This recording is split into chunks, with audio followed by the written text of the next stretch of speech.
Director, Vigyan Prasar, Government of India. This 4S program is such an event, and I'm really privileged to be a part of it. To begin with, I would like to request the dignitaries to please take their seats on the dais. First, Dr. Nakul Parasar, sir, Director, Vigyan Prasar. I'd like to request, sir, kindly take your seat. Swami Kamalasthananda, Principal, sir. Professor Bhupati Chakraborty, Dr. P. Jaishankar, sir, Dr. S. Mukherjee,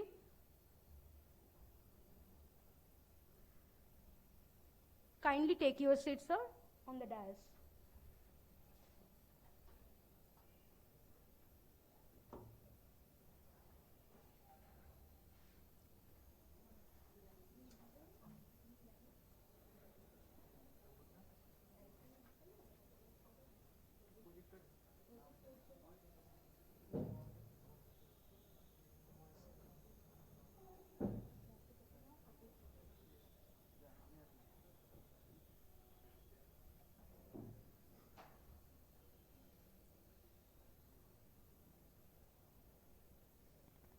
We are about to start our inaugural session.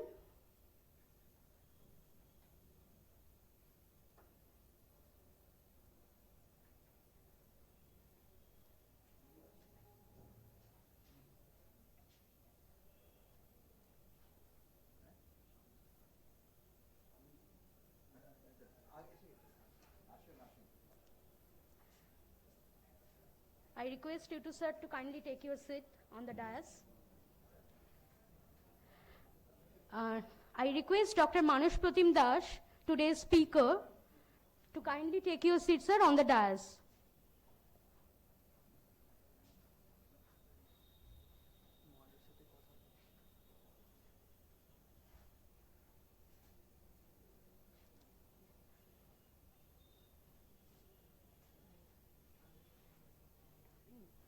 Okay, take this.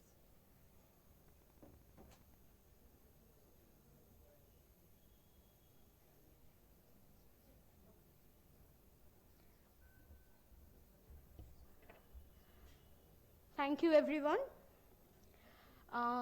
Now, I request Dr. S. Mukherjee, Head, Department of Food and Nutrition, West Bengal State University, and Honorary Director of University Center for Science, Communication, Outreach, and Allied Activities, and Coordinator of NAC, NIRF Affairs, West Bengal State University, to kindly welcome the gathering. Sir, please. Thank you. Namaskar, good morning. We are assembled at this very sacred place in the second day of our 4S campaign that is taking place in West Bengal since yesterday. Yesterday's event took place at Haldia Riverfront Bridge, and participants from CSIR IICB, from this college, Vigyan Prasar, led by the director, and my team from West Bengal State University took part in the program yesterday. As a continuation of that program, we are meeting here today at this particular venue.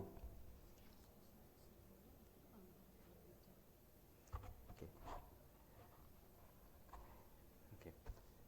As it is an instruction, basically I need to switch over to a language which will be possibly more understandable. Thank you. আমরা স্বচ্ছ সাগর সুরক্ষিত সাগর এই কার্যক্রমের অংশ হিসেবে গতকাল হলদিয়ায় riverfront বিচে আমরা মিলিত হয়েছিলাম। অংশগ্রহণ করেছিলাম সিএসআইআর আইআইসিবির তরফ থেকে প্রিন্সিপাল সায়েন্টিস্ট, মেডিসিনাল কেমিস্ট্রি এবং অর্গানিক কেমিস্ট্রি ডিভিশনের হেড ডক্টর পরশুরামান জয়শঙ্কর এবং ওনার সহযোগী চিফ সায়েন্টিস্ট ডক্টর ঘোষ ছিলেন। ওনার সহযোগীরা ছিলেন রামকৃষ্ণ মিশন বিবেকানন্দ শতবার্ষিকী কলেজের অধ্যাপক ডক্টর তন্ময় পাল এবং ছাত্রবৃন্দ। আমরা ছিলাম ওয়েস্ট বেঙ্গল স্টেট ইউনিভার্সিটির পক্ষ থেকে, এবং ছিলেন যারা মূল উদ্যোক্তা বিজ্ঞান প্রসার, নির্দেশক, অধিকর্তা ডক্টর নকুল পরাশর, অমিতেশ বাবু, সবাই মিলে আমরা ওখানে জড়ো হয়েছিলাম। এবং ওখানে যারা বিচে সমুদ্র তটে যারা আমাদের বিনোদনের জন্য যারা জড়ো হয়েছিলেন, সেখানে তাদের সঙ্গে আমরা আমাদের যে প্রচার পরিকল্পনা ছিল সেটা আমরা সম্পন্ন করি, এবং স্থানীয় মানুষজনকে ইনভলভ করে আমরা সমুদ্র তটে যে প্রচুর পরিমাণে প্লাস্টিক, থার্মোকল ইত্যাদি জড়ো হয়েছে, আমরা সক্ষম হই স্থানীয় মানুষকে ইনভলভ করে জায়গাটাকে একটা রিজনেবলি পরিষ্কার পরিচ্ছন্ন অবস্থায় রেখে আসি। এবং আমরা আনন্দিত হই যে হলদিয়া ডক কমপ্লেক্সের কর্তৃপক্ষ তারাও ভারত সরকারের যে ক্ল্যারিয়ন কল তাতে সাড়া দিয়ে স্বাভাবিকভাবেই তারাও এই অংশগ্রহণ করছেন, এই কার্যক্রমে আগে থেকেই করছেন। আমরা কালকে দেখতে পেয়েছি সেটা। আজকে আপনাদেরকে আমাকে আমার ওপর গুরু দায়িত্ব বর্তেছে এইখানে স্বাগত ভাষণ দেওয়ার জন্য। আমি যখনই রামকৃষ্ণ মিশনের কোনো প্রতিষ্ঠানে আসার সুযোগ পাই নিজেকে ধন্য মনে করি। বিশেষত উচ্চশিক্ষা প্রতিষ্ঠানগুলোতে আলাদা একটা অন্য রকমের একটা অনুভূতি হয়। খুব ছোটবেলা থেকেই আমার বড় হওয়া হয়েছে মধ্য কলকাতায় অদ্বৈত আশ্রম রামকৃষ্ণ মিশনের একটি প্রতিষ্ঠান, তার একবারে সংলগ্ন অঞ্চলে। তার ফলে রামকৃষ্ণ মিশনের কোনো প্রতিষ্ঠানে সবসময় আসতে পারাটা আমার কাছে ব্যক্তিগতভাবে অত্যন্ত আনন্দের।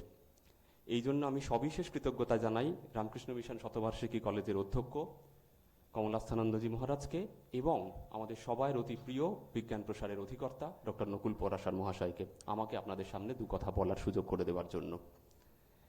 আরও ভালো লাগছে এইটা ভেবে যে আমাকে এখানে বাইরের লোক না ভেবে এই বৃহত্তর পরিবারের একজন হিসেবে মনে করা হয়েছে এবং আমাকেই আপনাদের সবাইকে স্বাগত জানানোর দায়িত্ব দেওয়া হয়েছে।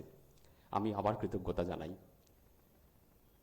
স্বাগত জানাই ডক্টর নকুল পরাশর, অধিকর্তা বিজ্ঞান প্রসার, বিজ্ঞান ও প্রযুক্তি মন্ত্রক, ভারত সরকার, যিনি নিঃসন্দেহে এখানে যারা উপস্থিত আছেন সকলেই আমার সঙ্গে সহমত হবেন। গত 3-4 বছরে তিনি যখন বিজ্ঞান প্রসারকে নেতৃত্ব দিচ্ছেন, একবারে সামনে থেকে দাঁড়িয়ে আপনারা যারা আছেন সবাই ওনার কার্যক্রমের সঙ্গে পরিচিত। আপনারা আমার সঙ্গে ডেফিনেটলি একমত হবেন, সহমত হবেন যে বিজ্ঞান প্রসারকে ভারত সরকারের দিল্লিস্থ দপ্তরের বাইরে সারা ভারতবর্ষে ছড়িয়ে দেওয়ার একবারে সামনে দাঁড়িয়ে নেতৃত্ব দিচ্ছেন। এবং আমরা মাঝে মাঝে দু একটা কথা খুব বেশি শুনি যে আমিও বলে থাকি যে আমরা খুব ম্যান পাওয়ার ক্রাঞ্চের মধ্যে, সব জায়গায় রিক্রুটমেন্ট বন্ধ ইত্যাদির মাঝখানে আমরা কাজ করছি। তা ডক্টর পরাশর আমাদের সবাইয়ের কাছেই একবারে ইন্সপিরেশন স্বরূপ। কেন আমার মনে হয় না বিজ্ঞান প্রসার সম্বন্ধে আমি যতটুকু জানি প্রচুর প্রচুর আধিকারিক আছেন, প্রচুর সায়েন্টিস্ট আছেন এমন নয়। ডক্টর নাথ, ডক্টর ভেঙ্কটেশ্বরন, অমিতেশ বাবু, এরকম কিছু মানুষ আছেন হ্যান্ডফুল। তাদের সামনে থেকে দাঁড়িয়ে অধিকর্তা সারা ভারতবর্ষে অজস্র কার্যক্রম পরিচালনা করেন। এবং গত 15 দিনে এই আমাদের যে সমুদ্র তট, কোস্ট লাইন 7500 কিলোমিটার, গুজরাট থেকে পশ্চিমবঙ্গ, অ্যারাবিয়ান সি থেকে বে অফ বেঙ্গল, টানা এই কার্যক্রম চলছে। এবং নিঃসন্দেহেই এটা অত্যন্ত প্রশংসনীয় উদ্যোগ। বিজ্ঞানের প্রসারণ নিঃসন্দেহে ঘটছে। আমাদের আজকের প্রধান অতিথি হচ্ছেন ডক্টর পরশুরামান জয়শঙ্কর, মুখ্য বৈজ্ঞানিক সিএসআইআর আইআইসিবি। কলকাতায় সিএসআইআর এর যে দুটো ল্যাবরেটরি আছেন, জাতীয় ল্যাবরেটরি সিএসআইআর সিজিসিআরআই এবং সিএসআইআর আইআইসিবি, সিএসআইআর আইআইসিবির তরফ থেকে উনি ওনার মূল্যবান সময় ব্যয় করে গতকালও গেছিলেন, আজকেও এসছেন এবং ওনার সঙ্গে আজকে যারা রয়েছেন দুজন প্রিন্সিপাল সায়েন্টিস্ট ওনারা যোগ দিয়েছেন, আরও অনেকে গবেষকবৃন্দ যোগ দিয়েছেন। ওদের সবাইকে আমি স্বাগত জানাচ্ছি। ডক্টর জয়শঙ্কর আপনারা পরবর্তীতে শুনতে পাবেন, উনি বিজ্ঞানী হিসেবে ওনার যে গুরু দায়িত্ব, ওনার বেশ কিছু পেটেন্ট রয়েছে, ওনার নেতৃত্বে কাজ করেন একটা বড় গবেষক দল, research associate, SRF, JRF, project assistants. স্বাভাবিকভাবেই অত্যন্ত ভালো কাজ করেন মেডিসিনাল এবং অর্গানিক কেমিস্ট্রি বিষয়ে। ওনার মুখ্য অতিথির ভাষণে আমরা সমৃদ্ধ হব। ওনাকেও এই আজকের অনুষ্ঠানে স্বাগত জানাই উদ্যোক্তাদের পক্ষ থেকে।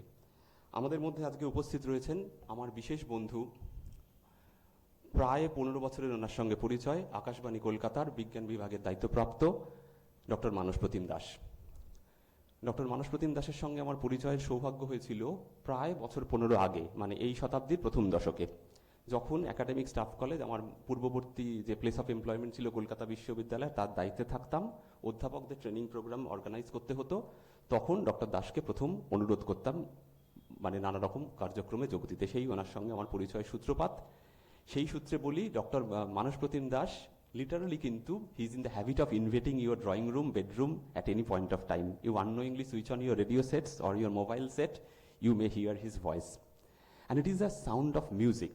It's a sound of music in the sense, কেন বললাম কথাটা, আমি যতদূর জানি ওনার বেসিক ট্রেনিং ফিজিক্সে। তার ফলে উনি খুব ভালো জানেন সাউন্ড কোয়ালিটি মডিউলেট করে একটা অদ্ভুত রেজোনেন্স ক্রিয়েট করতে। তুমি হয়তো, আমি ছাত্রদের উদ্দেশ্যে বলছি, তোমরা হয়তো একটা ক্রিকেট ম্যাচে ধারাবিবরণী শুনছিলে বা একটা গান শুনছিলে, ভুল করে হয়তো ওই পার্টিকুলার চ্যানেলটাতে চলে গেছো এবং উনি একটা বক্তব্য রাখছেন, তুমি চট করে কিন্তু চ্যানেলটা পাল্টে চলে যেতে পারবে না। তার ফলে রেডিও যখন চালাবে একটু সতর্ক হয়ে চালিও। ডক্টর দাসের ভয়েস যদি তোমার কানে পৌঁছে যায়, ওই অনেকে থাকেন না আমার মতো যারা আর কি গান ভালো বোঝেন না, কিন্তু গান শুনতে ভালো লাগে। সেই জন্য এমন অনেক মানুষ হয়তো সায়েন্সের নিটিগ্রিটিস খুব ভালো জানেন না, কিন্তু সায়েন্সের একটা প্রোগ্রাম হয়তো ওনার ভয়েস এবং তথ্য দুটো সংমিশ্রণ, এবং উনি ওই অজিত আগারকার টাইপের, মানে আমি অজিত আগারকারকেও অসম্মান করছি না, ওরাম টাইপের সায়েন্স কমিউনিকেটর অবশ্যই নন, যিনি খুব ভালোভাবে সায়েন্স বোঝেন, খুব ভালোভাবে কমিউনিকেশন বোঝেন, এবং পরবর্তী সেশনে আমরা ওনার বক্তব্যে সমৃদ্ধ হব। আমার বন্ধুবর ডক্টর মানস প্রতিম দাসকে এখানে স্বাগত জানাচ্ছি। আমাদের সঙ্গে উপস্থিত রয়েছেন প্রফেসর, উপস্থিত হবেন একটু পরেই যোগ দেবেন প্রফেসর সিদ্ধার্থ নারায়ণ জোয়ারদার। উনি West Bengal University of Animal and Fishery সায়েন্সেসের অধ্যাপক, ভেটারিনারি মাইক্রোবায়োলজির অধ্যাপক, এবং উনি অধ্যাপনা করেন, গবেষণাপত্র প্রকাশ করেন, দীর্ঘ 20 বছর ধরে বিশ্ববিদ্যালয় গবেষণার সঙ্গে যুক্ত আছেন। এবং তার ছাড়া ওনার একটা সায়েন্স কমিউনিকেটরদের যে ডোমেন, সেখানে ওনার পরিচয় আছে। আর একটা কারণে উনি বিশেষভাবে পরিচিত, সেটা হচ্ছে বাংলা ভাষায় যে সমস্ত পত্রপত্রিকা, সংবাদপত্র প্রকাশিত হয়, আজকাল ইত্যাদি, মাঝে মাঝেই যারা আজকাল ইত্যাদি পত্রপত্রিকা পড়ো, ছাত্রদের উদ্দেশ্যে বলছি, তারা সিদ্ধার্থবাবুর লেখা দেখতে পাবে। মানে he is quite well known for his edit page contributions. সিদ্ধার্থবাবুকে, উনি যদিও এখনো শারীরিকভাবে আমাদের মধ্যে এসে যোগ দেননি, অল্প সময়ের মধ্যেই যোগ দেবেন, ওনাকে স্বাগত জানাচ্ছি। আমাদের মধ্যে রয়েছেন আজকে doctor Bhupati Chakraborty. Doctor Bhupati Chakraborty Saint Xavier's college থেকে পদার্থবিদ্যায় গ্র্যাজুয়েশন করেন, স্বাভাবিকভাবে অনেক দিন আগে। প্রবীণ মানুষ, অভিজ্ঞতায় সমৃদ্ধ। উনি Indian association for the cultivation of science থেকে ওনার পিএইচডি গবেষণার কাজ করেন। তারপরে দীর্ঘ সময় ধরে সিটি কলেজে অধ্যাপনা করেছেন, আমি যদি খুব ভুল না বলি। সিটি কলেজ, এখানে সিএসআইআর আইআইসিবি থেকে আছেন অনেকে। ফেলুদাকে অন্যভাবে ওনারা একটা ব্র্যান্ডিং করছেন।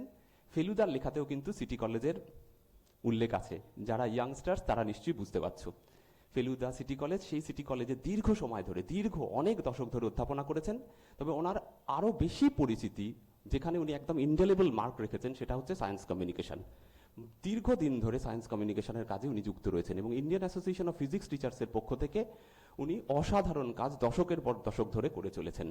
ওনাকে এই রামকৃষ্ণ মিশন শতবার্ষিকী, বিবেকানন্দ শতবার্ষিকী মহাবিদ্যালয়ে আজকের এই অনুষ্ঠানের প্রারম্ভিক সেশনে উদ্যোক্তাদের পক্ষ থেকে স্বাগত জানাচ্ছি। তাছাড়াও কলকাতার গবেষণা প্রতিষ্ঠান SN Bose Centre of Basic Science থেকে ওনাদের একজন প্রধান বৈজ্ঞানিক আমাদের মধ্যে যোগ দিয়েছেন, ওনাকেও স্বাগত জানাচ্ছি আজকের এই অনুষ্ঠানে। এই কলেজের অনেক অধ্যাপক, তারা মাননীয় অধ্যাপকরা রয়েছেন। কালকে আমাদের সঙ্গে ডক্টর তন্ময় পাল গেছিলেন, আমি দেখছিলাম। এই মুহূর্তে ডক্টর তুহিন পালকে দেখতে পাচ্ছি না। তাছাড়াও আমি আরও অনেকের নাম জানি না, আমি ক্ষমাপ্রার্থী। আরও অনেকে উপস্থিত রয়েছেন, ওনাদের সবাইকে আজকের এই প্রারম্ভিক অনুষ্ঠানে স্বাগত জানাচ্ছি। আর আমার সঙ্গে যারা যোগ দিয়েছে, পশ্চিমবঙ্গ রাষ্ট্রীয় বিশ্ববিদ্যালয়ের সেস্কোপ টিমের পক্ষ থেকে আমার যারা আর কি গবেষক সহযোগী, তাদের প্রত্যেককেও আমি এখানে স্বাগত জানাচ্ছি। ওদের সাহায্য ছাড়া আমার পক্ষে কোনো কাজ করাই সম্ভব হয় না, সেটা সবাই জানেন। নিঃসন্দেহে স্বাগত জানাচ্ছি যাদের জন্য আজকের এই অনুষ্ঠান, এই কলেজের এই অত্যন্ত ওয়েল র্যাঙ্কড, সুপরিচিত কলেজ, সেই কলেজের ছাত্ররা, যাদের জন্যই আজকের এই অনুষ্ঠান। আর আমি আর 2 মিনিট সময় নিয়ে জাস্ট কয়েকটা কথা বলবো, কেন এই অনুষ্ঠান, তোমাদের কেন হঠাৎ তোমরা কেন তোমাদের অধ্যাপকদের মূল্যবান লেকচারকে না অ্যাটেন্ড করে এরকম একটা কেন আসছো, কেন অ্যাটেন্ড করতে তোমাদেরকে হচ্ছে। আর দিল্লি থেকে ডিরেক্টর সাহেব নিজে এসেছেন, এতজন বিশিষ্ট বিজ্ঞানী এসেছেন, কেন আজকের এই অনুষ্ঠানটা কেন আয়োজন করতে হচ্ছে, জাস্ট 2-1টা কথা বলবো, আর আমরা ডিটেলসে জেনে নেব পরবর্তী বক্তাদের কাছ থেকে। আজকের এই অনুষ্ঠানটা দেখবে, আমি তোমাদের উদ্দেশ্যেই বলছি, এটা কিন্তু স্যার ম্যাডামদের জন্য নয়, একদম আমার যারা ইয়াং ফ্রেন্ডস রয়েছে তাদের জন্য বলছি। দেখবে মানুষ বেসিক্যালি কিন্তু খুব স্বার্থপর, মানুষ একেবারেই স্বার্থপর। এবং যতই দেখবে বন্ধুরা বলুক যে ভীষণ ভালোবাসে, আসলে মানুষ নিজেকে শুধু ভালোবাসে। এবং মানুষ ইন্টেলিজেন্টও, ক্লেভার, ইন্টেলিজেন্ট। এবং মানুষ বুঝেছে কিন্তু যে মানুষের যা কার্যকলাপ আমরা বেশ কিছুদিন ধরে করছি, আমাদের টিকে থাকাটা দায় হয়ে দাঁড়িয়েছে। সেই জন্যই আমরা সবকিছু, জৈব বৈচিত্র্য বলো, সমুদ্র সংরক্ষণ বলো, ইত্যাদি অভিযান, সরকারও বাধ্য হচ্ছেন এই অভিযানগুলো করতে, না হলে আমাদের পক্ষে টিকে থাকা দায়। দেখবে এটা হচ্ছে সাস্টেনেবল ডেভেলপমেন্টের ডিকেড অফ অ্যাকশন, এই 2021 থেকে 2030। এবার ফলে আমাদের যে দেখবে আমরা কাগজে পড়ি গ্রোথ হচ্ছে, ডেফিনেটলি আমরা ডাবল ডিজিট গ্রোথ ইত্যাদির মধ্যে ঘোরাঘুরি করছি। ডেভেলপমেন্ট হচ্ছে, যেখানে সোশ্যাল ইকুইটির ব্যাপারটা থাকছে, শেষতম মানুষের কাছে এসে কিছু জিনিস পৌঁছচ্ছে। তার চেয়েও যেটা গুরুত্বপূর্ণ হয়ে দাঁড়িয়েছে সাস্টেনেবল ডেভেলপমেন্ট। তোমরা লাইব্রেরি থেকে যখন বই নাও, বইটা নিয়ে কি করো? বইয়ের পাতা ছিঁড়ে ব্লেড দিয়ে কেটে বইটা কি ফেরত দাও? তাহলে কি পরের বছরে কেউ পড়তে পারবে? তা তো নয়। সিমিলারলি যে রিসোর্সেসগুলো আমাদের রয়েছে, ন্যাচারাল রিসোর্সেসগুলো, সেটা মেরিন রিসোর্স হতে পারে, জল হতে পারে, ল্যান্ড রিসোর্স হতে পারে, সেই রিসোর্সগুলোকে আমরা যদি ঠিক মতো ব্যবহার না করি, ব্যবহার করতে কেউ বারণ করছে না, ব্যবহার ভালোভাবে করতে হবে, এমনভাবে করতে হবে যাতে আমাদের পরবর্তী প্রজন্ম তোমরা, তোমাদের পরবর্তী প্রজন্মরা, তারাও যাতে অ্যাটলিস্ট মানে ইলিশ মাছের মতো যেন না হয়ে যায়। প্রায় আজ আমরা স্বাদ ভুলতে বসেছি। মানে সমুদ্রের ধারে দীঘা, পুরী, যেখানেই যাক না কেন, সমুদ্রের উপকূলটা যেন ঠিকঠাক থাকে। আমরা কালকে অজস্র, মানে ধরো তোমাদের চিপস খেতে ভালো লাগে, অ্যাক্রাইলামাইডে কি ক্ষতি হবে সেটা নয়, অন্য বিষয়। চিপস খেতে ভালো লাগে, চিপস খাচ্ছ, নিজেদের পয়সায়, বাবা মার পয়সায় খাচ্ছ।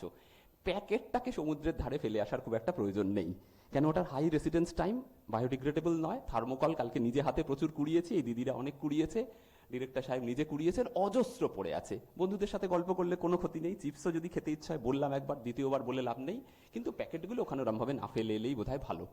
এইটা একটু খেয়াল রাখতে হবে। আর জিনিসটা যেটা হচ্ছে, কেন না ভবিষ্যতে আমাদের দেখবে আমরা ডায়াবেটিস ক্যাপিটাল, আমাদের দেশটা ডায়াবেটিস ক্যাপিটাল, রাইট, সারা পৃথিবীর। তার ফলে ডায়াবেটিস বলো, ওবেসিটি বলো, অ্যালার্মিংলি বাড়ছে। একদিকে আমাদের স্টান্টিং রয়েছে আমাদের দেশে, এটা রিয়ালিটি, এটা ন্যাশনাল নিউট্রিশন মান্থ। আর পাশাপাশি ওবেসিটি, ডায়াবেটিসের সমস্যা মারাত্মক। তার ফলে এইগুলোর কিন্তু ভবিষ্যতের নিরাময় ওষুধ, তার সোর্স হতে চলেছে কিন্তু তোমার মেরিন রিসোর্সেস। তার ফলে মেরিন রিসোর্সেস যদি আমাদের সমুদ্র তট যদি খুব অপরিচ্ছন্ন থাকে, মেরিন বায়োডাইভার্সিটি যদি অ্যাফেক্টেড হয়, প্রাণীরা যদি বাঁচতে না পারে, উদ্ভিদরা যদি বাঁচতে না পারে, তাহলে কিন্তু ভবিষ্যতের বায়োমলিকিউলসের রিচ সোর্স থেকে আমরা বঞ্চিত হতে চলেছি। সেই জন্যেই আরও অনেক বিস্তৃতভাবে আমরা পরবর্তীতে আমাদের যারা বক্তা রয়েছেন, মানস প্রতিমবাবু, সিদ্ধার্থবাবু, ওনাদের কাছ থেকে শুনবো, ভূপতিবাবু রয়েছেন, আমাদের মুখ্য অতিথি জয়শঙ্কর সাহেব রয়েছেন, সবাই থেকে আমরা শুনে নেবো, সমৃদ্ধ হব।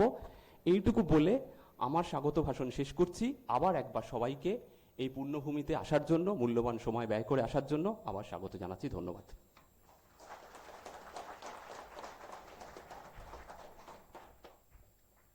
স্যারকে ধন্যবাদ স্বাগত ভাষণের জন্য। এবার আমরা সংবর্ধনা জ্ঞাপন অনুষ্ঠানে চলে যাব। আমি প্রিন্সিপাল স্যার স্বামী কমলাস্থানন্দজিকে অনুরোধ জানাবো আমাদের ডিগনিটারিজদের ফেলিসিটেট করার জন্য। প্রথমেই নকুল পরাশর স্যারকে বরণ করে নিচ্ছেন প্রিন্সিপাল স্যার স্বামী কমলাস্থানন্দজি মহারাজ।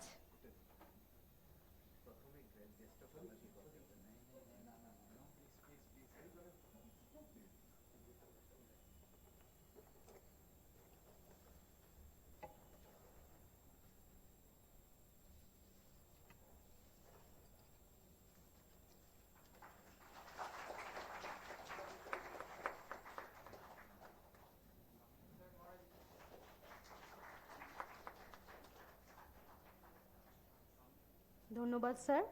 আমি স্বামীজিকে অনুরোধ জানাবো আমাদের guest of honour doctor P Jaishankar স্যারকে বরণ করে নেওয়ার জন্য।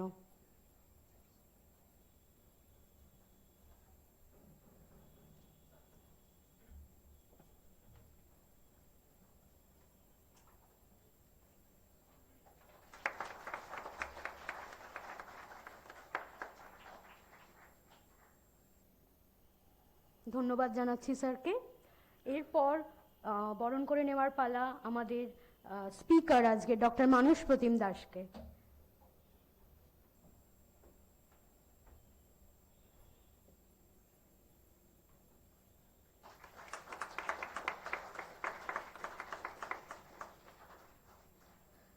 স্বামীজিকে অনুরোধ, ডক্টর এস মুখার্জি স্যার আমাদের স্বাগত ভাষণ জানিয়েছেন, ওনাকে বরণ করে নেওয়ার জন্য অনুরোধ করব।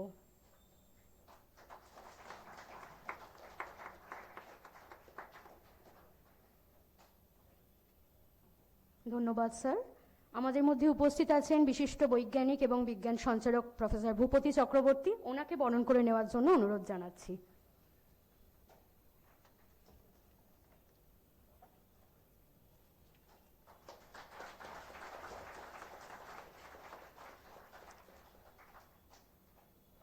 আমি ডিরেক্টর বিজ্ঞান প্রসার ডক্টর নকুল পরাশর স্যারকে অনুরোধ জানাবো আমাদের প্রিন্সিপাল মহারাজকে বরণ করার জন্য।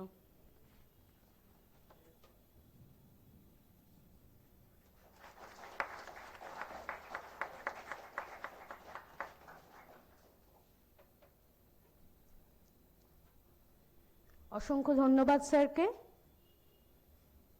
সবাইকে আসন গ্রহণ করার জন্য অনুরোধ করছি।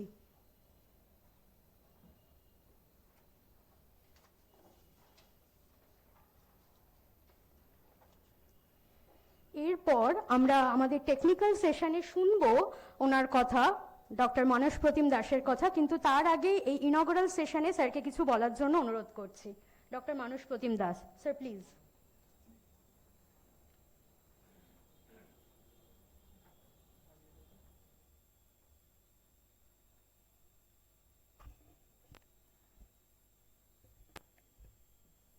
माननीय प्रिंसिपल सर कमलास्थानंद जी, माननीय डॉक्टर पी जयशंकर, माननीय doctor Nakul Parashar, professor S Mukherjee, माननीय আমাদের ভূপতিদা ভূপতি চক্রবর্তী, এখানে যারা উপস্থিত রয়েছেন তাদের কয়েকজনের সঙ্গে আমার আলাপ করার সৌভাগ্য হয়েছে। মাননীয় অধ্যাপক বৃন্দ, বিজ্ঞান প্রসার থেকে যারা এসেছেন, ওয়েস্ট বেঙ্গল স্টেট ইউনিভার্সিটি তাদের যে টিম এই বিষয়ে আজকের থিম নিয়ে কাজ করছে তাদের সঙ্গেও আমার আলাপ আছে, এবং অবশ্যই শিক্ষার্থীরা যারা আজকে উপস্থিত হয়েছে। এই মহাবিদ্যালয়ে আসা আমার এই প্রথম নয়। আগে এই কলেজ আমাকে সুযোগ দিয়েছে কিছু বিজ্ঞানের কথা ভাগ করে নেওয়ার জন্য, এবং সেইটা সযত্নে লালিত আছে স্মৃতিতে। খুব আনন্দ পেয়েছিলাম, এবং সেই আনন্দের লোভে আবার ছুটে আসা মৌমাছির মতো আর কি। তো আশা করি সেই আনন্দটা পাবো। সময় বেশি নেব না, শুধু একটা কথাই বলি, যে কোনো ভালো উদ্যোগ আমরা নিই না কেন, পরিবেশ বাঁচানো, সংরক্ষণ শব্দটা ব্যবহার করতে পারি। আসল যেটা কথা, যাদের নিয়ে এই সংরক্ষণটা করব তাদের কাছে উপযুক্ত জ্ঞান পৌঁছে দেওয়ার, উপযুক্ত তথ্য পৌঁছে দেওয়ার, এবং এমনভাবে যাতে সেই তথ্য ইংরেজিতে যাকে বলে অ্যাকশনেবল সেরকমটা হয়। এবার সেইটা করতে গেলে একটা আলাদা প্রয়াসের দরকার হয়। প্রয়াস বলতে সংক্ষেপে যাকে আমরা বিজ্ঞান জ্ঞাপন বা সায়েন্স কমিউনিকেশন বলতে পারি। দেখুন, সায়েন্স কমিউনিকেশনের ইতিহাসে 2 মিনিটে বলার নয়। সায়েন্স কমিউনিকেশন করে এসেছেন বিভিন্ন বিজ্ঞানীরা বিভিন্ন সময়ে বিভিন্ন পরিসরে।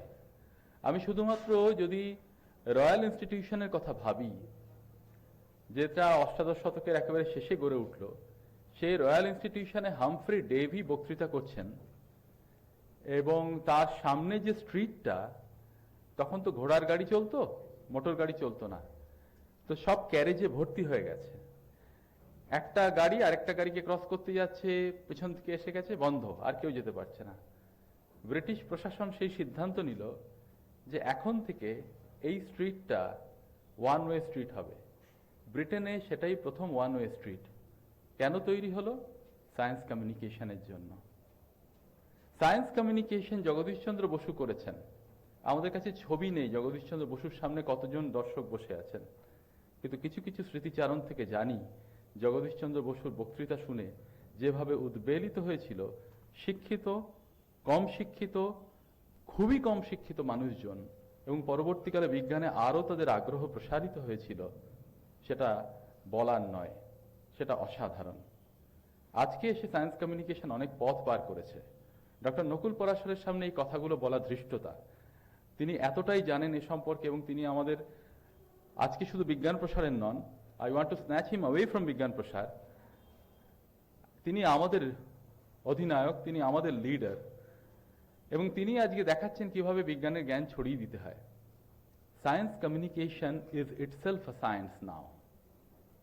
সায়েন্স কমিউনিকেশনের পেপারগুলো যদি আমরা অধ্যয়ন করি, কমিউনিকেশন মডেলগুলো যদি অধ্যয়ন করি, আজকে এই ছাত্রদের সামনে বলার সময় আমি 4টে বাক্য এইভাবে বলবো, আর 4টে বাক্য বিন্যস্ত করব ভিন্নভাবে, তাতে 2 রকম তথ্য পৌঁছবে, এবং সেটা ম্যাথামেটিক্যালি মডেল করে দেখানো যায় আরো কতগুলো স্যাম্পলের সাহায্যে। Science communication has come of age. এইটা না দিলে, এইটা মানুষের কাছে পৌঁছে না দিলে, এই কসরতটা না করলে, দ্য এক্সারসাইজ কল সায়েন্স কমিউনিকেশনটা না হলে কোনো ভালো উদ্যোগ সফল হবে না। এরকম একটা কলেজে এরকম 4টে কথা বলার সুযোগ আমার কাছে মহার্ঘ। টেকনিক্যাল সেশনে আবার কথা ভাগ করে নেব, কথা শুনবো, জানবো। সবাইকে ধন্যবাদ।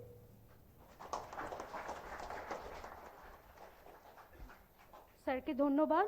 আমাদের মধ্যে এসে উপস্থিত হয়েছেন প্রফেসর ডক্টর সিদ্ধার্থ জোয়ারদার, আমি প্রিন্সিপাল স্যারকে অনুরোধ জানাবো ওনাকে বরণ করে নেওয়ার জন্য।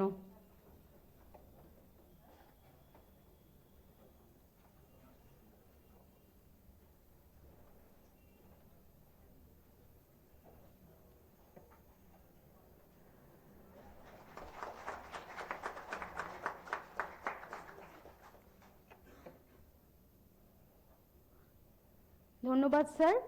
আমাদের টেকনিক্যাল সেশনের উনি আরেকজন বক্তা, প্রফেসর ডক্টর সিদ্ধার্থ জোয়ারদার, কিন্তু তার আগে আমি স্যারকে অনুরোধ জানাবো কয়েকটি কথা আমাদের সাথে ভাগ করে নেওয়ার জন্য।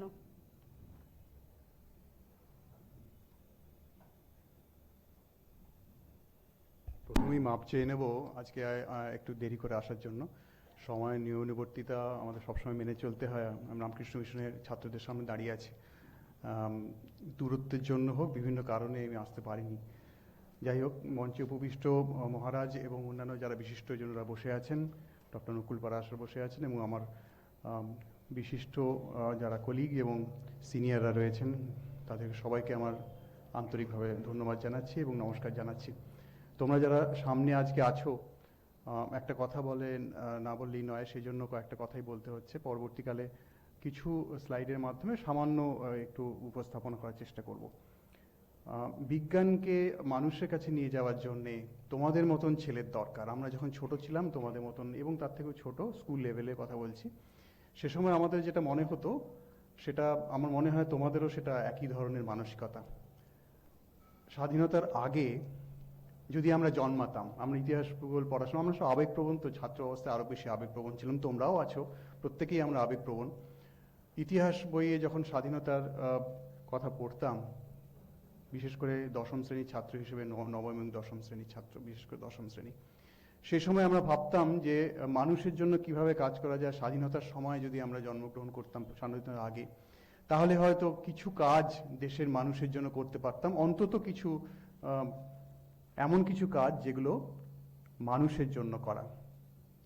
সেই সুযোগটা পাইনি বলে আক্ষেপ ছিল, কিন্তু পরবর্তীকালে আমি যখন বিজ্ঞান ক্লাব আন্দোলনের সঙ্গে যুক্ত হয়ে অনেকের সঙ্গে কথা বলে প্রসঙ্গে জেনেছি, বিজ্ঞানকে যদি সঠিকভাবে মানুষের কাছে পৌঁছে দেওয়া যায়, বিজ্ঞানের বার্তাকে, তাহলেই আমার মনে হয় দেশের কাজটা ভালোভাবে করা যাবে, মানুষের মতো মানুষ কাজ করা যাবে।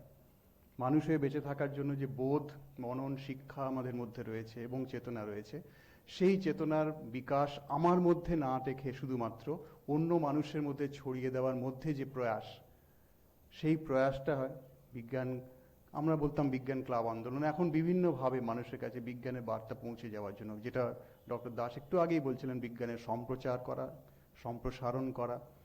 আমরা সেই স্কোপের মাধ্যমে ডক্টর নকুল পরাশরের নেতৃত্বে যেটা করতে চাইছি সেটা হচ্ছে সায়েন্স কমিউনিকেশন ছাড়াও পপুলারাইজেশন এবং তার এক্সটেনশন।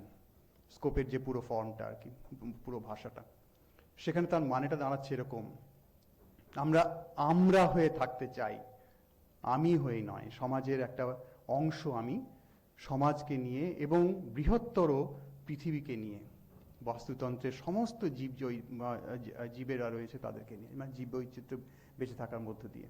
তার মানে আমার প্রকাশ সার্বিকভাবে সমস্ত পৃথিবীর মধ্যে। আমি সেই জায়গায় বিজ্ঞানকে নিয়ে যেতে চাইছি, অর্থাৎ আমার চিন্তা, চেতনা এবং সমস্ত রকমের সংস্কারের ঊর্ধ্বে থেকে আমার যে মনন, সেই মননের বা চিন্তাভাবনাটাকে সাধারণ মানুষের মধ্যে এবং সবার মধ্যে ছড়িয়ে দিতে চাইছি। এইটা যদি আমাদের মাথার মধ্যে আসে, তাহলে আমরা সবাই নিজে ভালো হব। ভালো মন এবং ভালো মানের মানুষ করতে গেলে বা তৈরি করতে গেলে আমাদের এই জিনিসটা দরকার। খুব একটা বেসিক জায়গা, যেটা আমরা সমস্ত জিনিস যুক্তি দিয়ে বুঝবো, বিজ্ঞান মনস্ক হয়ে সেই মানুষকে কথা বলবো, সমস্ত কথা আমাদের চিন্তা, চেতনা, কথাবার্তার মধ্যে থাকবে। এটা যদি আমরা প্রত্যেকে করতে পারি, শিখতে পারি, আমার নিজের মধ্যে আত্মীকরণ করতে পারি এবং অন্য মানুষের মধ্যে ছড়াতে পারি, তাহলেই মানুষ হিসেবে বেঁচে থাকার সার্থকতা এবং বিজ্ঞানকে সঠিকভাবে পৌঁছে দেওয়ার কথা। বিজ্ঞান মানে A+B² নয়, বিজ্ঞান মানে অ্যাস্ট্রোনমি, ফিজিক্স, কেমিস্ট্রি, বায়োলজি, এগুলোর থেকে অনেক বড় কথা সত্যের সন্ধান করা, যেটা আমরা সবসময় করি, চেষ্টা করি। এবং সেই সত্যের সন্ধান করতে গেলেই আমাকে সাধারণ মানুষের কাছে যেতে হবে। কারণ আজকে যে আলোচনাটা হবে অনেক সময় সেটা সমুদ্র ভিত্তিক, সমুদ্রের পাড়ে উপকূলের জঞ্জাল সরানো, সমুদ্রের প্লাস্টিক। সমুদ্র কি বাদ দিয়ে হবে? সেখানে কি আমরা প্রথম সন্তানকে বিসর্জন দিইনি, সেই সমুদ্রের পাড়ে দাঁড়িয়ে কি গরুর লেজ ধরে আমরা বৈতরণী পার করার চেষ্টা করি? সংস্কার শব্দগুলো ইচ্ছে করে বললাম। এই সমস্ত সংস্কারের উপরে ঊর্ধ্বে উঠে বিজ্ঞানকে সাথে নিয়ে যদি আমরা ভাবনা চিন্তার মধ্যে না আনতে পারি, তাহলে সমুদ্রের স্বাস্থ্য ভালো হবে না। সমুদ্র মানে একটা 71 ভাগ পর্যন্ত আমাদের পৃথিবীর অংশ, অর্থাৎ জলভাগের অংশ, এবং তার মধ্য দিয়ে আমাদের পৃথিবী বসুন্ধরাকে ভালো করার যে প্রয়াস, ভালো করার যে ইচ্ছে, সেটা প্রকাশিত হবে না। আমি ইচ্ছা করি এটা বললাম। সংস্কার এবং সমস্ত রকমের কুসংস্কারের উপরে উঠে যদি মানুষকে সেই বার্তাটা দেওয়া যায়, বিজ্ঞানের মানসিক বার্তাটা, সঠিক বার্তাটা, তার জন্য আমাকে তৈরি হতে হবে মানসিকভাবে। সেই জন্য আমি প্রত্যেকটা ছাত্রকে, এখানে যারা উপস্থিত আছে প্রত্যেককে বলবো, তোমরা এক একজন সৈনিক পরবর্তী প্রজন্মের কাছে এই বার্তাটা নিয়ে যেতে হবে তোমাদের। যে পৃথিবীর জঞ্জাল, সত্যি তো মঙ্গলবার সাফ করার দিন, আজকেও সাফ করার, কবিরা, সাহিত্যিকরা, গুরুজনরা সবসময় সমস্ত কথা বলে গেছেন, বিভিন্নভাবে আমরা শুনি, সবসময় শুনি। কিছু কিছু সময় না একটু আবেগতাড়িত হয়ে, কিছুটা মোটিভেটেড হয়ে কাজ করার দরকার হয়। অনেক রকম ফ্রাস্ট্রেশন, অনেক রকম জীবনযুদ্ধে লড়াই করার সময় অনেক রকম মনে হয় জ্ঞান দিচ্ছে ইত্যাদি, কিন্তু তার মধ্যেও আমি নিজে মনে করি কিছু কিছু সময়ে গুরুজনরা যা বলেন, বয়স্করা যা বলেন, অভিজ্ঞরা যা বলেন, সেটা আমার মনে হয় আমাদের মননে আরেকটুখানি স্টিমুলাস হয়, সেটা আর কি উত্তেজিত করে আমাদের। এবং উত্তেজনা আছে বলে আমরা মানুষ, উত্তেজনা আছে বলে আমরা এই উত্তেজনাটা সঞ্চার করতে চাই। সেই সঞ্চার যেখানে বিজ্ঞান এবং প্রযুক্তির যে বার্তা, সেটা মানুষের কাছে ছড়িয়ে দেওয়ার জন্য। আজকের টেকনিক্যাল সেশনে কিছু কথাবার্তা বলার আছে। তোমরা সকলেই জানো, আমি তোমাদের ছাত্রদের জন্যই বলছি, তোমরা সকলেই জানো, কিন্তু কিছু কিছু জিনিস বোধহয় রিভিজিট করার দরকার আছে, কিছু কিছু জিনিস আবার করে জেনে নেওয়া, শুনে নেওয়ার দরকার আছে। তাতে করে আমরা কি করি? তাতে করে আমরা আরও এগিয়ে যেতে পারি, আরও মানে মনস্কতা তো রয়েছেই আমাদের, সেই সঙ্গে এগিয়ে যেতে পারি। এই যে মানসিকতা রাখা, এই পরিবেশের মধ্যে, এই যে আমাদের এত সুন্দর একটা পরিবেশের মধ্যে আলোচনা হচ্ছে, সেটা কিন্তু বদ্ধ জায়গার মধ্যে এসি ঘরে বসে নয়। সাধারণ মানুষের মধ্যে না যেতে পারলে কিন্তু আমরা সার্বিকভাবে উন্নতি করতে পারবো না। আমি আজকের আলোচনার মধ্যে ওয়ান হেলথ কনসেপ্টটাকে আবার করে বলবো। সেখানে বলার মধ্যে দিয়ে আমি বলবো যাতে সবার যোগদান দরকার, প্রত্যেকটা মানুষের। এখানে হয়তো এই মুহূর্তে আমরা সমুদ্রের কাছাকাছি নেই, অনেকটা দূরেই আছি, কিন্তু আমাদের কাজে কর্মের মধ্যে আমরা অনেক সময় বেড়াতে যাওয়ার ছলে হোক বা বিভিন্ন রকম কাজেই হয়তো সমুদ্র বা উপকূল স্থলে যাই, সেখানে আমাদের কি অ্যাক্টিভিটিস হয়, সেখানে আমাদের কি করার আছে, মানুষকে কিভাবে সঙ্গে নিয়ে কাজটা করব, এ কথা বলে আজকে সময় খুব অভাব আছে, আরও অন্য টেকনিক্যাল সেশন হবে।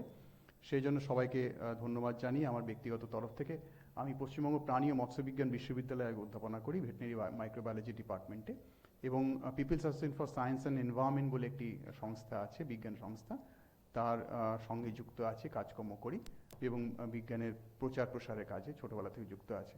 এ কথা বলে সবাইকে প্রণাম, ধন্যবাদ এবং নমস্কার জানিয়ে শেষ করছি।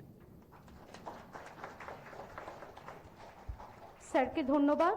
আমরা সত্যি ভাগ্যবান, আমাদের মধ্যে উপস্থিত আছেন ডিরেক্টর ডক্টর নকুল পরাশর, বিজ্ঞান প্রসারের নির্দেশক। আমি স্যারকে অনুরোধ করব আজকের প্রোগ্রাম সম্বন্ধে উনি আমাদের যদি বলেন।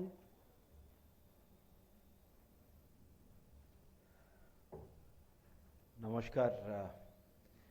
আমি অনেকবার বাংলার কথা বলতে একটু চেষ্টা করলাম, কিন্তু I still have a lot of fear with my syntax, semantics, grammar, and at times it becomes like, with due respect, my friends from South, when they speak Hindi, it's exactly like that. So please forgive me, with the commitment that next time when I'm here, I might have a much better confidence to speak in Bangla.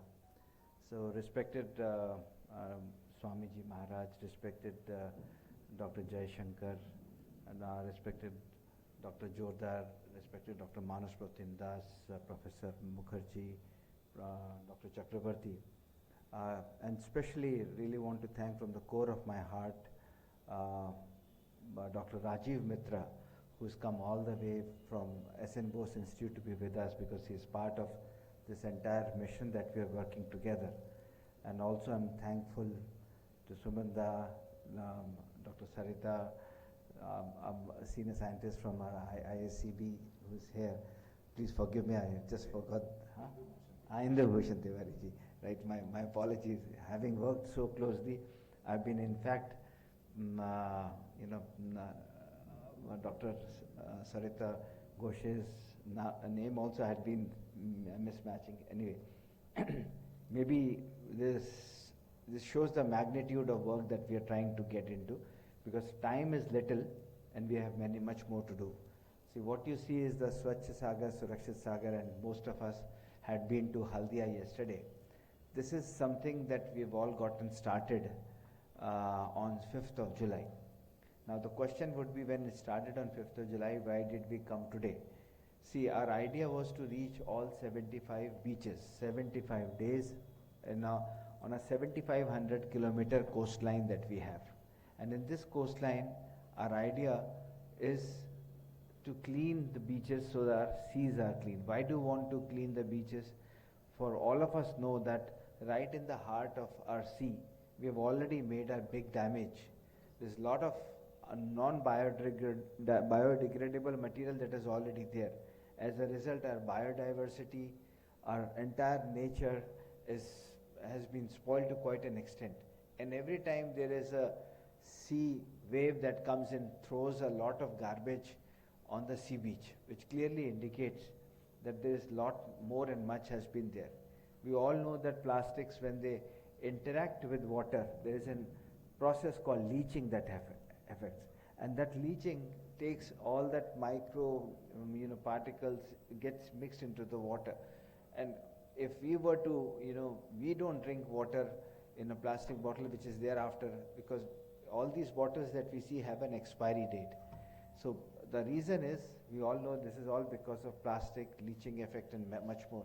So I'm not here to talk about the science and science behind it, but we all understand the damage that has been done.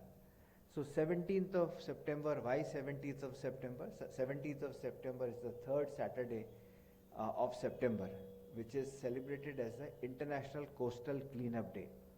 And when we celebrate International Coastal Cleanup Day, we had something to do with the time which had elapsed. So fortunately, we had Azadi Ka Amrit Mahotsav. So there were a lot of things that came together and we got into it. In this whole process, print, electronic, social, digital, all four medium we have been working together. There is a lot of content that we know is there, and a lot of content has been generated. A lot of films have been created by India Science. India Science is India's OTT channel, Science and Technology OTT channel. And I would request all of you have a smartphone with you, don't you? Right? So with a smartphone, you get into that smartphone, get into the app store and download this OTT app, and you'll find that there are more than 4,000 films that are available. And these films are very interesting, are full of knowledge, and can help you in not only enhancing your knowledge, but also a lot of facts and thoughts that we have been talking about, and we've been thinking that they are correct, can be made corrected. So I'm not here to talk about how and what we need to do, but my aim out here at the moment is to create that momentum that is required for cleaning the coast so that our seas can be safe. And this is something which has been initiated by the Ministry of Earth Sciences, Government of India, and there are a lot of institutions, NCC, NSS, Coast Guard, Indian Oil Corporation, ONGC, and all our organizations from Ministry of Science and Technology, which means CSIR labs, we have DST labs, we have DBT labs, we have MOES labs, we have Department of Space, Department of Atomic Energy. So वो सब के साथ नहीं है. This is a project, this is a campaign that has gotten together. So at this point in time, now what we are trying to do and talk about is, and this is a reason why we are trying to do this. So what we have done is, these are curtain raiser programs where we have a subject matter expert lecture.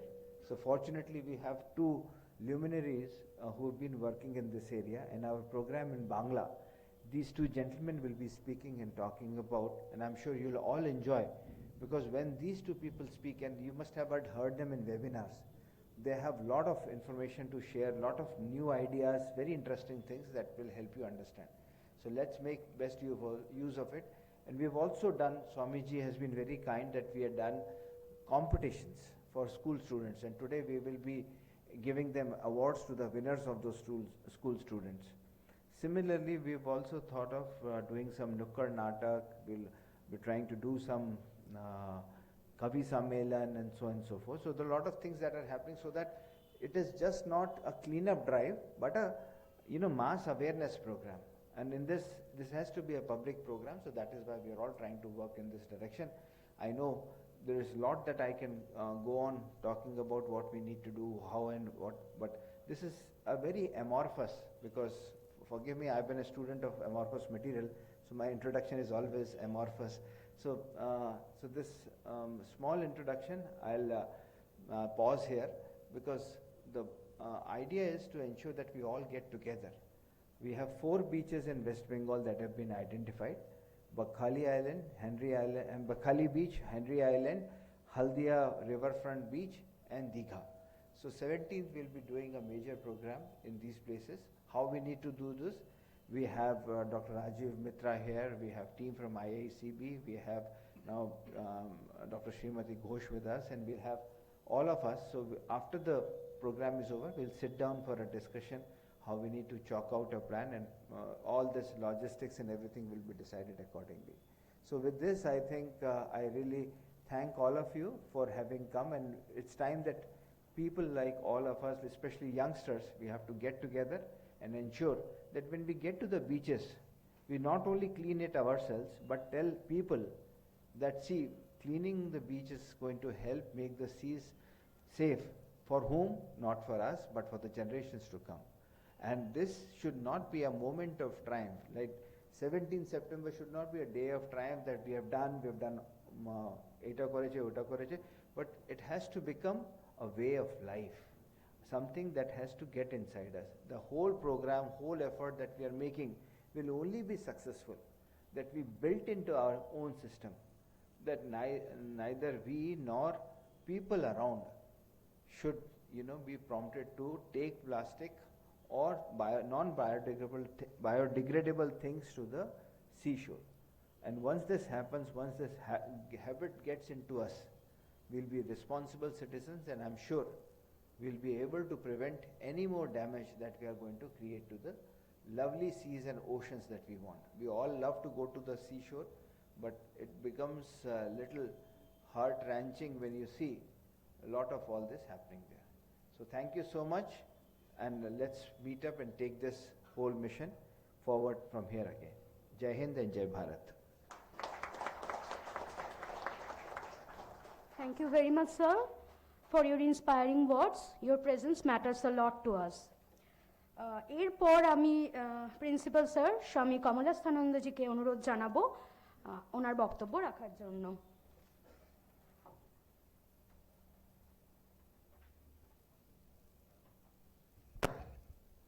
মঞ্চে উপবিষ্ট বিশিষ্ট ব্যক্তি, আমাদের বিজ্ঞান প্রসারের director sir doctor Nakul পরাশরজি, আজকের অনুষ্ঠানের যিনি চিফ গেস্ট তিনি হচ্ছেন ডক্টর পি জয়শঙ্করজি, আছেন ওই বাঁ দিক থেকে আছেন আমাদের শঙ্করাশিস বাবু, ওয়েস্ট বেঙ্গল স্টেট ইউনিভার্সিটি, তারপর মানস প্রতিম বাবু, তারপর জোয়ারদার বাবু, তারপর আমাদের শেষ আছেন ভূপতি বাবু, দীর্ঘদিনের প্রাচীন প্রফেসর, সামনে রাজীব বাবু বসে আছেন, সরিতা ম্যাডাম, ইন্দুভূষণ বাবু আইআইসিবির এসছেন, তার এখানে বিশিষ্ট ব্যক্তিরা আছেন, তারপর ওয়েস্ট বেঙ্গল স্টেট ইউনিভার্সিটির সব যারা পিএইচডি নয় পোস্ট ডক্টরেট করছেন তারা সমস্ত রিসার্চ স্কলাররা আছেন, অমিতেশ বাবু বিজ্ঞান প্রসার থেকে এসছেন নকুলবাবুর সঙ্গে, আরও বিশিষ্ট সমস্ত গেস্ট যারা উপস্থিত আছেন ওয়েস্ট বেঙ্গল স্টেট ইউনিভার্সিটি এবং অন্যান্য জায়গার আমাদের কলেজের অধ্যক্ষ, আমাদের কলেজের অধ্যাপক মণ্ডলী এবং আমাদের ছাত্রমণ্ডলী, বিশেষ করে আমাদের কলেজের কন্ট্রোলার অফ এক্সাম আমাদের বেদানুরাগানন্দজি আছেন। তা সবাইকে আমি অশেষ ধন্যবাদ জানাচ্ছি। এই প্রোগ্রামটা আমরা সবাই আজকের এখানে শুরু করতে পেরেছি। যেটা কিন্তু তোমরা সবাই এতক্ষণ ছাত্রদেরই বলছি, তোমরা অনেকক্ষণ শুনলে, যেটা গতকাল থেকে শুরু হয়েছে। সেখানে 4টে ইনস্টিটিউট, আমাদের ছাত্ররাও ছিল, ওয়েস্ট বেঙ্গল স্টেট ইউনিভার্সিটি এবং বিজ্ঞান প্রসার এবং আইআইসিবি, সবাই মিলে হলদিয়া বিচে যেটা প্র্যাকটিক্যাল করেছেন আজকের, সেটার অ্যাওয়ারনেস প্রোগ্রাম। তা specially I am actually extremely extend my heartiest thanks to especially the welcome to Professor P. Joy Shankarji, because I think he could not understand Bengali, so he understand Bengali, so no problem. তা এটা এই জন্য একটা বাংলার programme, এটা আমাদের বাংলাতেই বলতে হবে।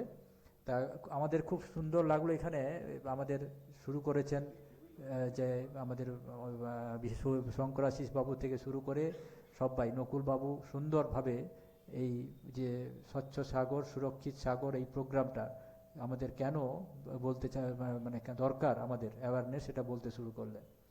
তা আমাদের এটা সত্যি সত্যি দরকার যে পরিবেশের সচেতনতাটা আমাদের খুবই দরকার। কিন্তু আমার এখানে বসে বসে একটা জিনিসই ভাবছিলাম আমাদের, যে আমাদের এই যে সচেতনতা আমাদের আজকের দিনে যেটা মনে হচ্ছে, তাই সেই সচেতনতা খুবই দরকার, কিন্তু সেই জিনিসটা আমাদের কিন্তু ছিল না তা নয়, আমাদের আছে এবং চিরকালই ছিল। কিন্তু কোনো কারণে আমাদের সেই জায়গা থেকে অনেকটা আমরা সরে এসেছি। কারণ আমাদের ভারতবর্ষ এত হাজার বছরের সভ্যতা, তা সেটা এই একদিনেই মানে হঠাৎ করে আমাদের আজকের যে পরিবেশ সম্বন্ধে সচেতনতা আছে, আগে ছিল না, এটা ঠিক না। আগে ছিল যথেষ্টই, কিন্তু আমাদের কোনো কারণে সেটা ওইখান থেকে সরে চলে এসেছে। তা সেখান থেকে তার একটা প্রধান কারণ, যেটা সবাই বিশিষ্ট বিদ্বজ্জনেরা সবাই বলে থাকেন, সেটা হচ্ছে আমাদের সংস্কৃতি থেকে আমরা দূরে সরে আসি।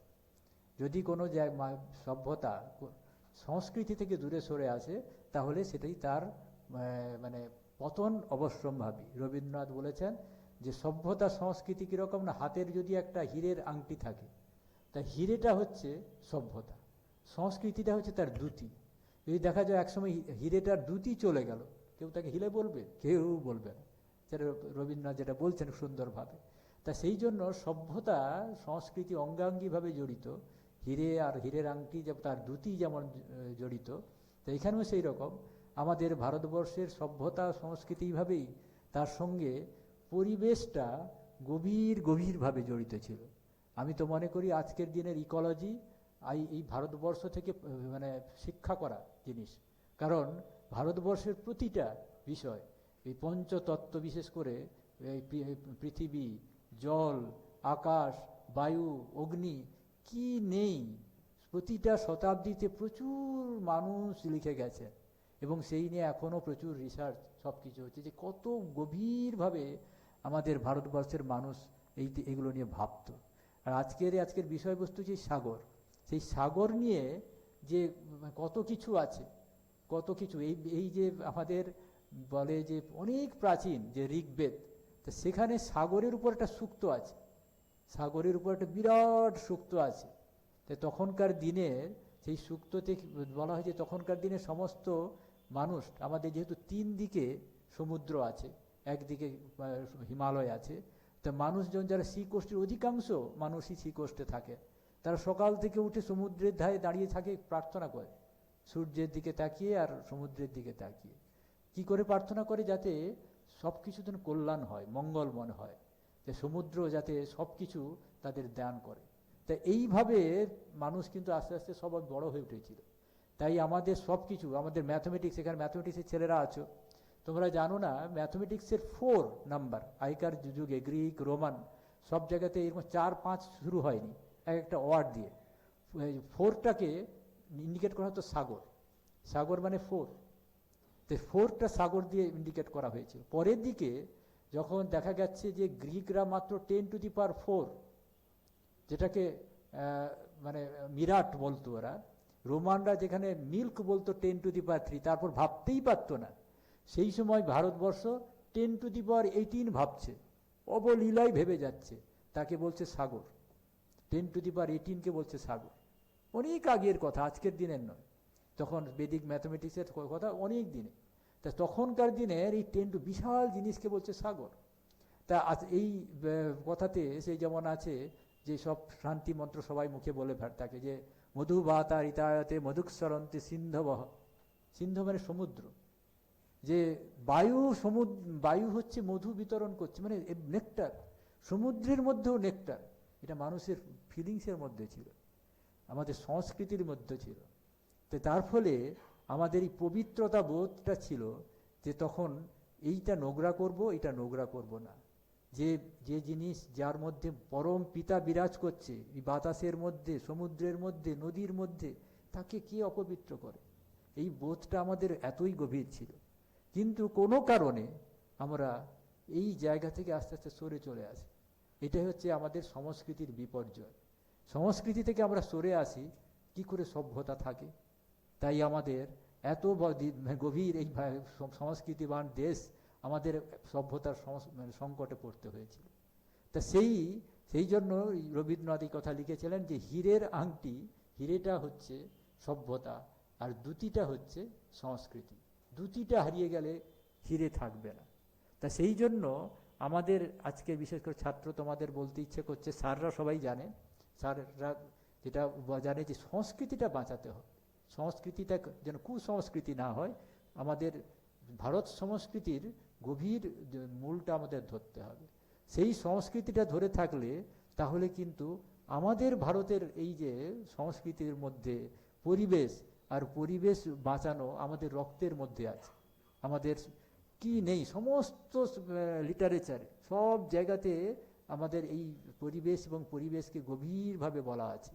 কথাবার্তায়, চলা আচরণে, গভীর চিন্তায়, দেবদেবী পূজা করা থেকে শুরু করে সব জায়গায় প্রকৃতিকে ঢোকানো আছে। প্রকৃতি ছাড়া কেউ আলাদা ভাবতেই পারে না। আর আজকের দিনে আমাদের এমন হয়েছে যে প্রকৃতিকে আমরা থেকে সরে আসছি, কারণ ওইগুলো থেকে আমরা সরে এসেছি। তাই আমাদের এই ভারতীয় সংস্কৃতিটার মূলটার ভিতরে ঢুকতে হবে, যেখানে কিন্তু পরিবেশ এবং পরিবেশ চেতনা গভীরভাবে আছে, এবং সেইটা আমাদের সারা বিশ্বের মানুষ কিন্তু গভীরভাবে চর্চা করছে। ভারতের ইকোলজিক্যাল কনসেপ্ট ইন বেদ হচ্ছে রামায়ণ অ্যান্ড মহাভারত। আমাদেরকে এটা কেউ জানি না, যে ভাবছি আজকের আমাদের অ্যাটমসফিয়ারিক তত্ত্ব রামায়ণে অলরেডি আগেই বলা আছে, এই 4টে লেয়ার আছে। হাইড্রোলজিক্যাল মানে হাইড্রোলজিক্যাল যে ফোর্স আছে সেটা অলরেডি ঋগ্বেদে বলা আছে, যেটা কি করে সমুদ্র যদি না থাকে মেঘ কোনো দিন হবে না। সমুদ্র যদি নেই, শুধু মরুভূমি থাকে, কোনোদিন মেঘ হবে না। সমুদ্র আছে বলে মেঘের স্রষ্টা, ওখানে সল্টি ওয়াটার আছে, হাইগ্রোস্কোপিক কনস্ট্যান্ট মানে প্যারামিটার আছে। সি বিচ আর ল্যান্ড বিচ, এই দুটো সম্ভব হয় বলে ওইখানকার মেঘ এখানে আসে। তো এইরকম কনসেপ্ট আমাদের আছে। তা সেই সব জিনিসটা আমাদের একটু একটু বুঝতে হবে।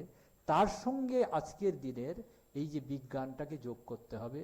আজকের দিনে যে বিজ্ঞান এগিয়ে যাচ্ছে, কিছুক্ষণ আগে এতক্ষণ ধরে সায়েন্স কমিউনিকেশনের কথা বলা হয়েছে, সেই সায়েন্স কমিউনিকেশন বিজ্ঞানটা তার সঙ্গে যুক্ত করতে হবে। করলে তখন দেখা যাবে যে আমাদের এই যে science communication should be unique, but should not be, we cannot follow copy from the others. আমরা বাইরের যেভাবে সায়েন্স কমিউনিকেশন তাদের মতো ঠিক আছে, কিন্তু আমাদের সায়েন্স কমিউনিকেশন আমাদের সংস্কৃতি কেন্দ্রিক হবে, যেই সংস্কৃতিকে মধ্য দিয়ে আমাদের ইউনিকনেস হবে। কারণ আমাদের ভারতবর্ষী হচ্ছে ইউনিক জাতি, আমাদের চিরকাল আমাদের ইউনিকনেস আছে, এটা বিশ্বের কাছে পরিচিত।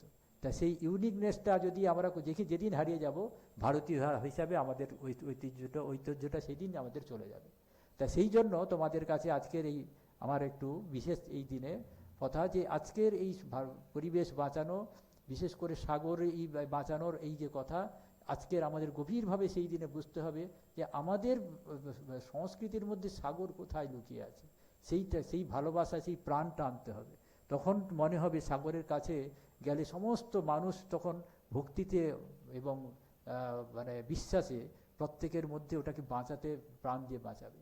না হলে কোনোভাবেই আমরা ওই বিদেশের জিনিস নিয়ে আমার কোনোভাবেই মনে হবে না যে আরে ওইটা দিয়ে কী করে আমি কাজে লাগাবো। তা এই যে ব্যাপারটা হচ্ছে কি, আজকের আমার এটা ছাত্রদের জন্য আমার মনে হয়েছিল, যেহেতু ছাত্ররা প্রচুর আছে, তা সেই জন্য স্যাররা যারা আছে তারা এটা ভালো করেই জানে। কিন্তু তোমাদের এইটা বিশেষ করে আমার বলার ইচ্ছে হলো যে এই পরিবেশ দিনে আমাদের ভালো করে জানতে হবে যে আমাদের এই পরিবেশের রূপটা আমাদের কিন্তু ভারতের মাটিতে লুকিয়ে আছে। তা এই বিশেষ মানে কয়েকটি কথা মানে তোমাদের পরিবেশন করলাম। আজকের এই দিনে যারা উপস্থিত যারা গেস্ট আছেন আমাদের মানে নকুলবাবু থেকে শুরু করে জয়শঙ্করজি, তারা অনেক দূর থেকে এসছেন কাল থেকে, তো এনারাই বিভিন্ন জায়গায় পরিশ্রম করছেন এবং বিশেষ করে নকুলবাবু তো এখানে নয়, সারা ভারতবর্ষের প্রতিটা বিচে চরকির মতন ঘুরে বেড়াচ্ছেন একক প্রচেষ্টায়। তা এনাদের আমি আশ্রমের তরফ থেকে, আমি মহাবিদ্যালয়ের তরফ থেকে, তোমাদের তরফ থেকে, সব্বার তরফ থেকে সবাইকে আমি অশেষ ধন্যবাদ, কৃতজ্ঞতা এবং অভিনন্দন জানিয়ে আমার ক্ষুদ্র বক্তব্য এখানে শেষ করছি। নমস্কার। প্রিন্সিপাল স্যারকে অসংখ্য ধন্যবাদ। We are really fortunate to have with us Dr. P. Jayashankar, Chief Scientist, CSIR, IICB, as guest of honor. I request him to kindly deliver his address. Sir, please. স্যারের ইনস্ট্রাকশন মতো আমাদের মধ্যে আছেন doctor P Jaishankar, CSIR আইআইসিবি থেকে। উনি ওনার মূল্যবান বক্তব্য পেশ করছেন।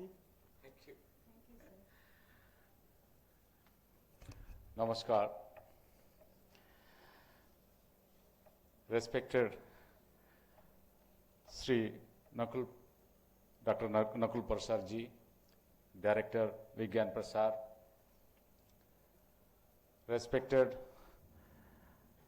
Principal of this great institution, Swami Kamalastananda ji, Dr. S. Jodhar ji, Dr. Manas Pratham Das ji, Dr. S. Mukherjee ji, Professor Bhupati Chakravarti ji, and my dear colleagues from ISCB, Dr. Indubhushan Dev, Dr. Sarita Ghosh, and colleague from SN Bose, and all the other dignitaries on the dais and off the dais, and my dear students. A very good morning to all of you. আমার এটা একটু অসুবিধা পড়ে যাবে মাঝে মাঝে, আমি বাংলাতে বলতে চেষ্টা করব, কিন্তু অসুবিধা পড়ে যাবে বলে আমি ইংরেজিতে কথা বলতে আপনাদের কাছ থেকে আমি পারমিশনটা চেয়ে নিচ্ছি।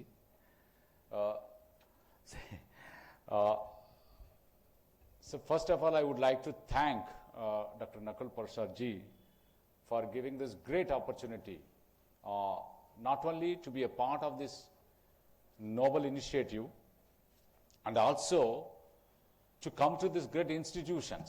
See, once you enter into these institutions, the positive vibes which is created actually, which you will feel, which is unimaginable actually. So thank you very much, sir, for giving this great opportunity, for creating this, great. I feel it's an honor for me to be here among you and in this institution. It's the first time I'm visiting your institutions. Ramakrishna Mission Vivekananda Centenary College. So happy to be here. So, Dr. Nakul Prasar ji, actually a lot of people have, I think my colleagues, Professor Mukherjee also and other dignitaries were telling about him actually. He says he's having a lot of special quality, characters. One has to learn. In fact, for me, it's a role model. He's a road model. And such a humbleness. Actually, this institution teaches the discipline, I think the priority, because that's a different from Ramakrishna Mission's colleges and institutions from the other institutions, where the discipline becomes number one priority, criteria. So, Nakulji, it's such a, I think there is a word called, I was telling Derek, there is a word called down-to-earth person.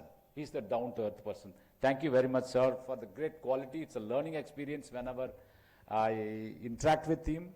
And, it's so nice. And I would say that, I don't know, I couldn't see that somebody second to him actually in such a good quality, holding such a big responsibility, highly. So it's a great thing that, sir, it's a learning experience for all of you. Please, thank you, sir. Thank you very much. So, what is the purpose of today's assembling here actually? In the world, about 50% of the population are living within 200 kilometers of the coastal line. Around 40% within the 100 kilometers distance from the coast. And in India, we have 170 million people are living directly, influenced directly to the coastal line, where they are facing the catastrophic activities which is happening in the coast because of our own negligence. So, such an important task actually.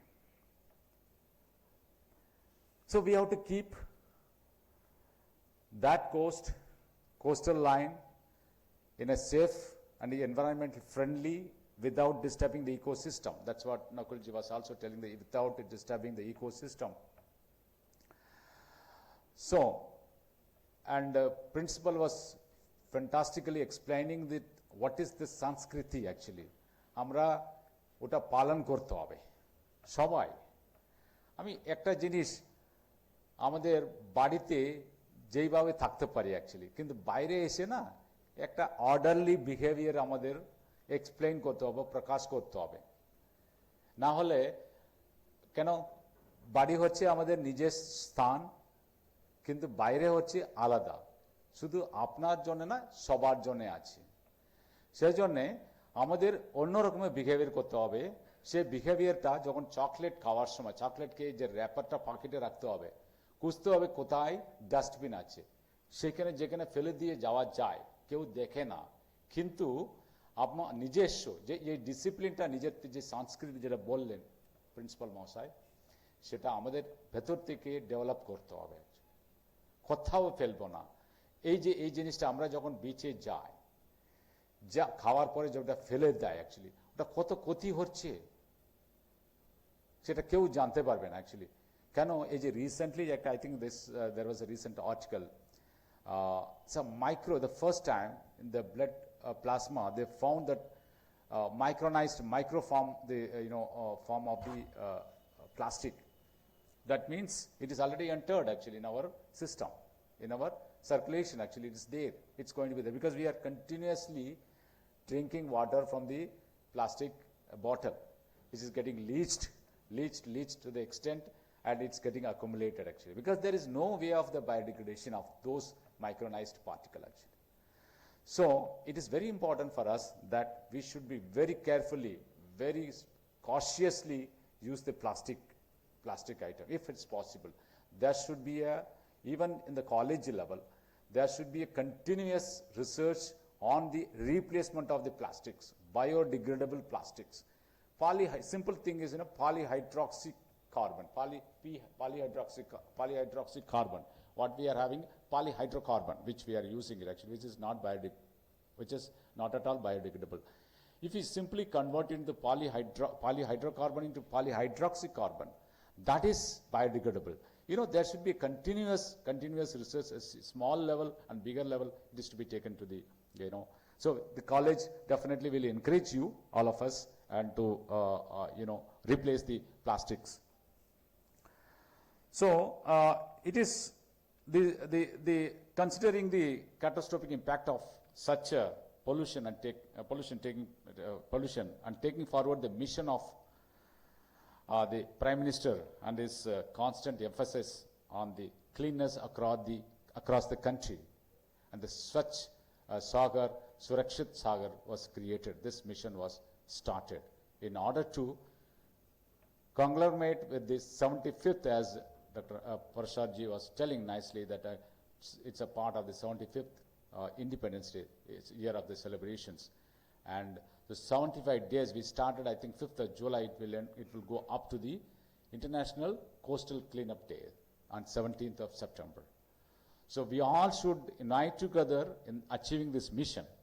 Having said that, there is a international certifying body which is located in Denmark, Copenhagen, which is called Blue Flag Certification.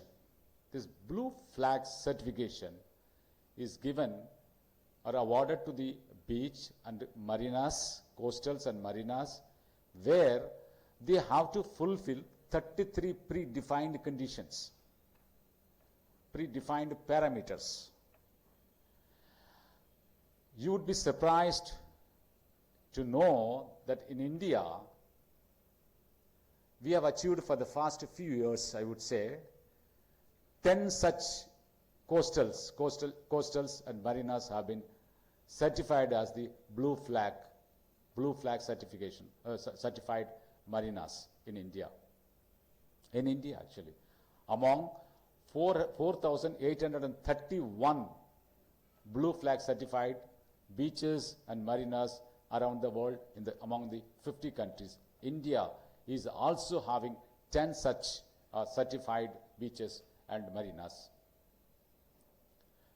But it is also very sad to know that in West Bengal, though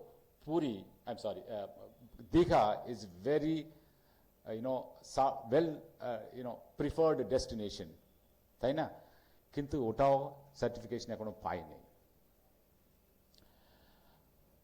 প্রথম ইন্ডিয়াতে, মানে এশিয়াতে প্রথম certificate, এই blue flag সার্টিফিকেটটা পেয়েছিল ওড়িশাতে। ওড়িশা, ওই নেমটা আমি, Chandrabhaga Beach, Odisha, Chandrabhaga Beach, Asia, the first certified beach as well as India. So after that, we are having 10 such beaches. The names are something like that. It will be, like it goes Eden Beach in Puducherry,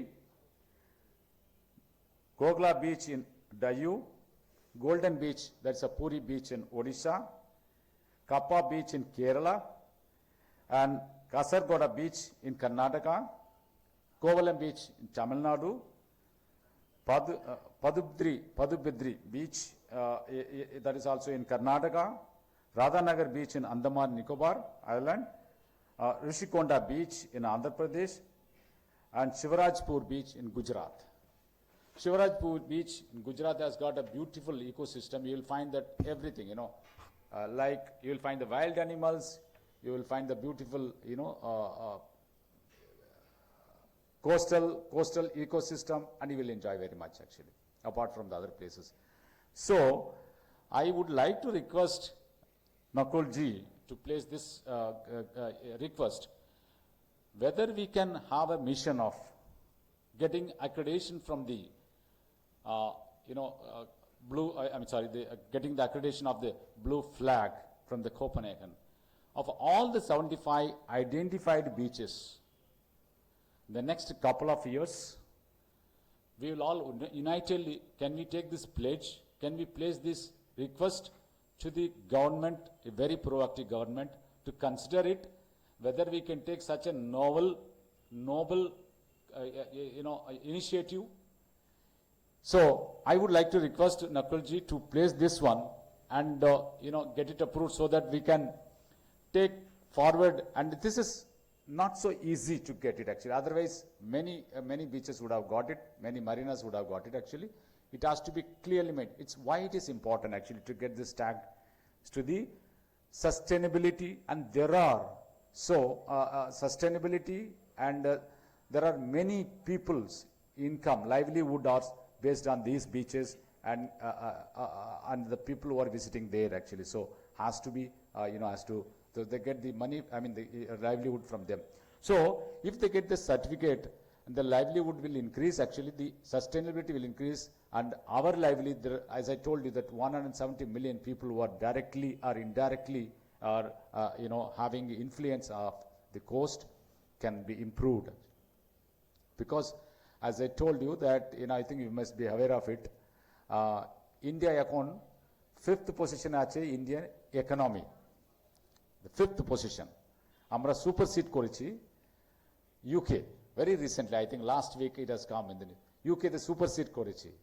This is not the first time. I think 2019 also we superseded. This is the second time we superseded. And there is a prediction, not by the government, it is the statistician and by the expert, that in 2030 we are going to be the third largest economy in the world. Such a great opportunity is ahead of it actually. This blue flag certification, keeping this Swachh Bharat mission alive, forward, and changing our own behavior actually. Changing our own behavior will be able to achieve that great task of third biggest world economy of the country. So with this request, I would like to end my speech for giving and thanking Nakulji and this great institution and all other people for giving this opportunity and for your listening. Thank you very much.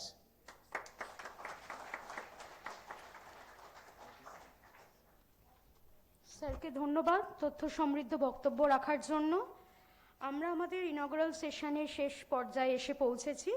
ধন্যবাদ জ্ঞাপনের পালা। আমাদের মধ্যে উপস্থিত আছেন বিশিষ্ট বিজ্ঞান সঞ্চারক professor Bhupati Chakraborty. আমি ওনাকে অনুরোধ জানাবো ফর্মাল ভোট অফ থ্যাঙ্কস দেওয়ার জন্য। নমস্কার। আমরা এতক্ষণ ধরে অনেকে মূল্যবান বক্তব্য শুনেছি। আমি ধন্যবাদ জ্ঞাপনের সবচেয়ে আগে এই প্রতিষ্ঠান, এই মহাবিদ্যালয়কে বিশেষভাবে ধন্যবাদ দেব এরকম একটা চমৎকার জায়গায় এই অনুষ্ঠান আয়োজন করার জন্য, এবং তার সঙ্গে বিশেষ কৃতজ্ঞতা এবং শ্রদ্ধা জানাবো স্বামী কমলাস্থানন্দজি, যিনি এই একটি প্রথম শ্রেণীর মহাবিদ্যালয়ের অধ্যক্ষ। আমি জানি এখানকার শৃঙ্খলা সার্বিকভাবে এরকম একটা পরিবেশ আমাদের উপহার দিয়েছে এরকম একটা কাজ করার জন্য। ছাত্রদেরও বিশেষভাবে ধন্যবাদ জানাবো সেই জন্য। আমাদের এখানে আমাদের মুখ্য অতিথি প্রফেসর পি জয়শঙ্করজি, তিনি কতগুলো খুব মূল্যবান কথা বলেছেন, তাকে ধন্যবাদ জানাই। বিশেষ করে তিনি যে গুরুত্বপূর্ণ কথা বলেছেন যে আমাদের ঘরের মধ্যে যে আচরণ আমরা করতে পারি, বাইরে পাবলিক প্লেসে বলতে যা বোঝায় সেখানে সেই আচরণ করতে পারি না। আমাদের সেখানে বেশি দায়িত্বশীল হতে হয় এবং পরিবেশ রক্ষার কাজে সেই দায়িত্বশীলতার একটা খুব বড় জায়গা রয়েছে। প্রফেসর জয়শঙ্করজিকে ধন্যবাদ।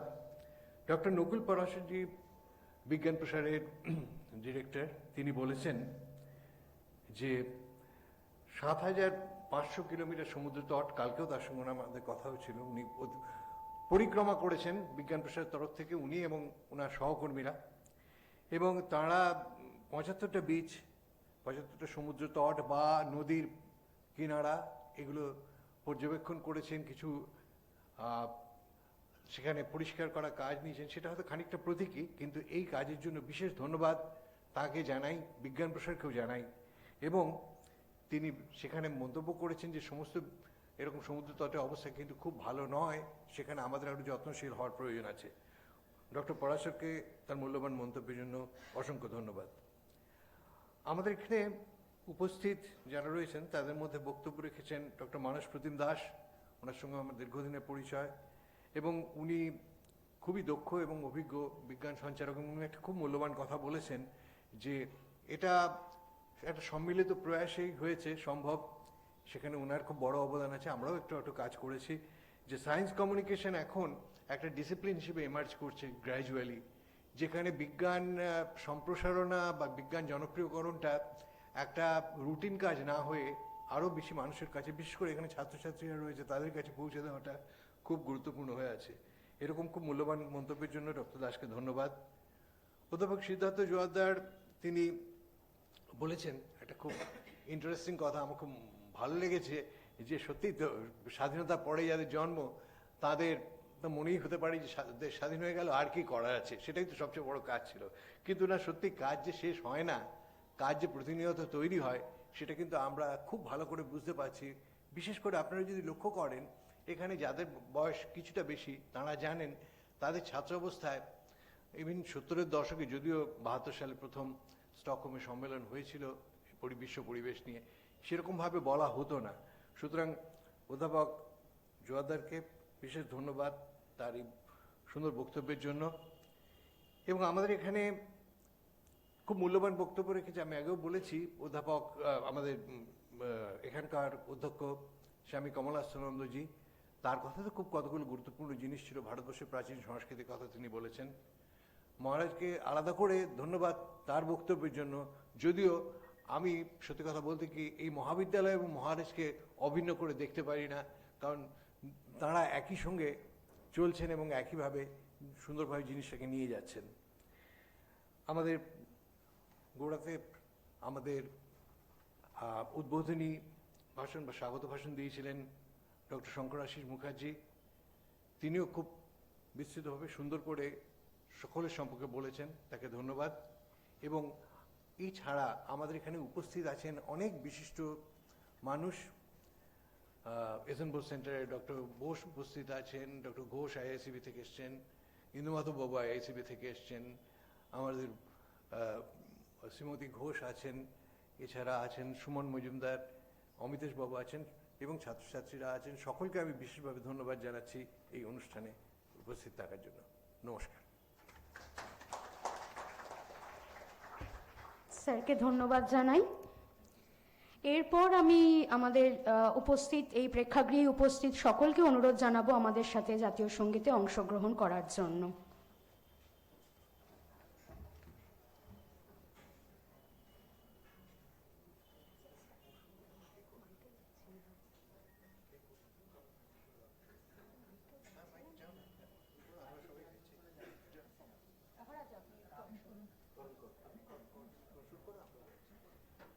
जनगण मन अधिनायक जय हे भारत भाग्य विधाता, पंजाब सिंधु गुजरात मराठा द्राविड़ उत्कल बंग, विंध्य हिमाचल यमुना गंगा उच्छल जलधि तरंग, तब शुभ नामे जागे तब शुभ आशीष मागे, गाहे तब जय गाथा। जनगण मंगलदायक जय हे भारत भाग्य विधाता, जय हे जय हे जय हे जय जय जय जय हे। ধন্যবাদ সবাইকে।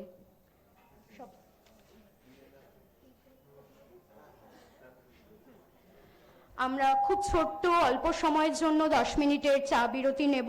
এরপর আমরা সাবজেক্ট ম্যাটার এক্সপার্টদের লেকচারের জন্য পুনরায় সম্মিলিত হব। সবাইকে অনুরোধ 10 মিনিটের মধ্যে এখানে আবার সম্মিলিত হওয়ার জন্য। ধন্যবাদ।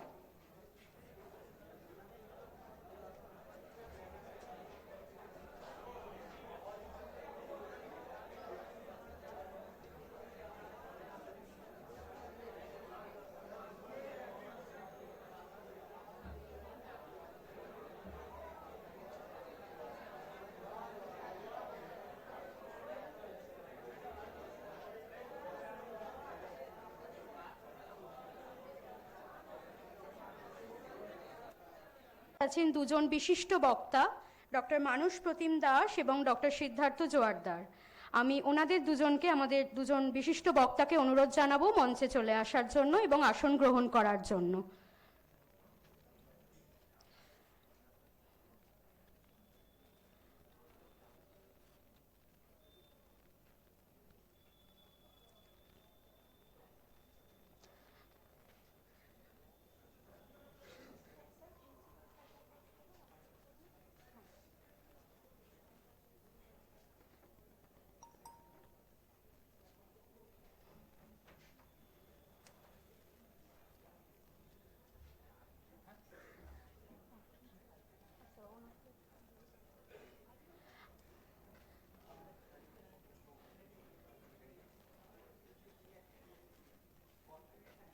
আমরা একটু অপেক্ষা করছি আমার প্রিন্সিপাল স্যারের জন্য।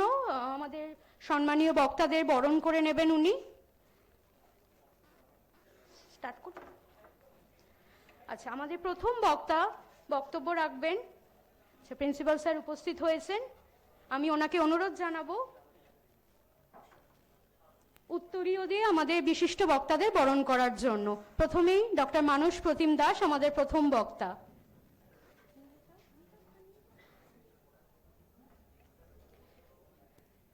ওনাকে উত্তরীয় দিয়ে বরণ করে নিচ্ছেন প্রিন্সিপাল মহারাজ স্বামী কমলাস্থানন্দজি।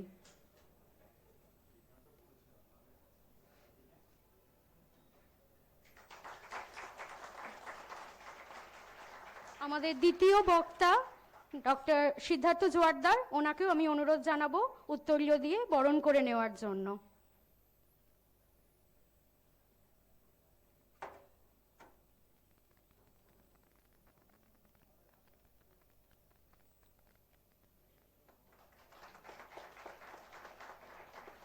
ধন্যবাদ প্রিন্সিপাল মহারাজ, ধন্যবাদ বক্তাদের। আমরা আর সময় নষ্ট না করে চলে যাচ্ছি লেকচার সেশনে। প্রথমেই বক্তব্য রাখবেন ডক্টর মানস প্রতিম দাস। স্যারকে অনুরোধ জানাবো আসার জন্য।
নমস্কার, আরও একবার আপনাদের সামনে আসার সুযোগ পেলাম। আবারও এই প্রতিষ্ঠানের প্রতি কৃতজ্ঞতা, প্রিন্সিপাল মহারাজের প্রতি আমার শ্রদ্ধা, মাননীয় গবেষক যারা এসেছেন বিভিন্ন প্রতিষ্ঠান থেকে, Indian institute of chemical biology, S N. Bose centre for national sciences, এবং অবশ্যই অনেক প্রবীণ অধ্যাপক আছেন যারা সেই অর্থে অবসর নিয়েছেন কিন্তু যুক্ত আছেন, যেমন ভূপতি দা আছেন।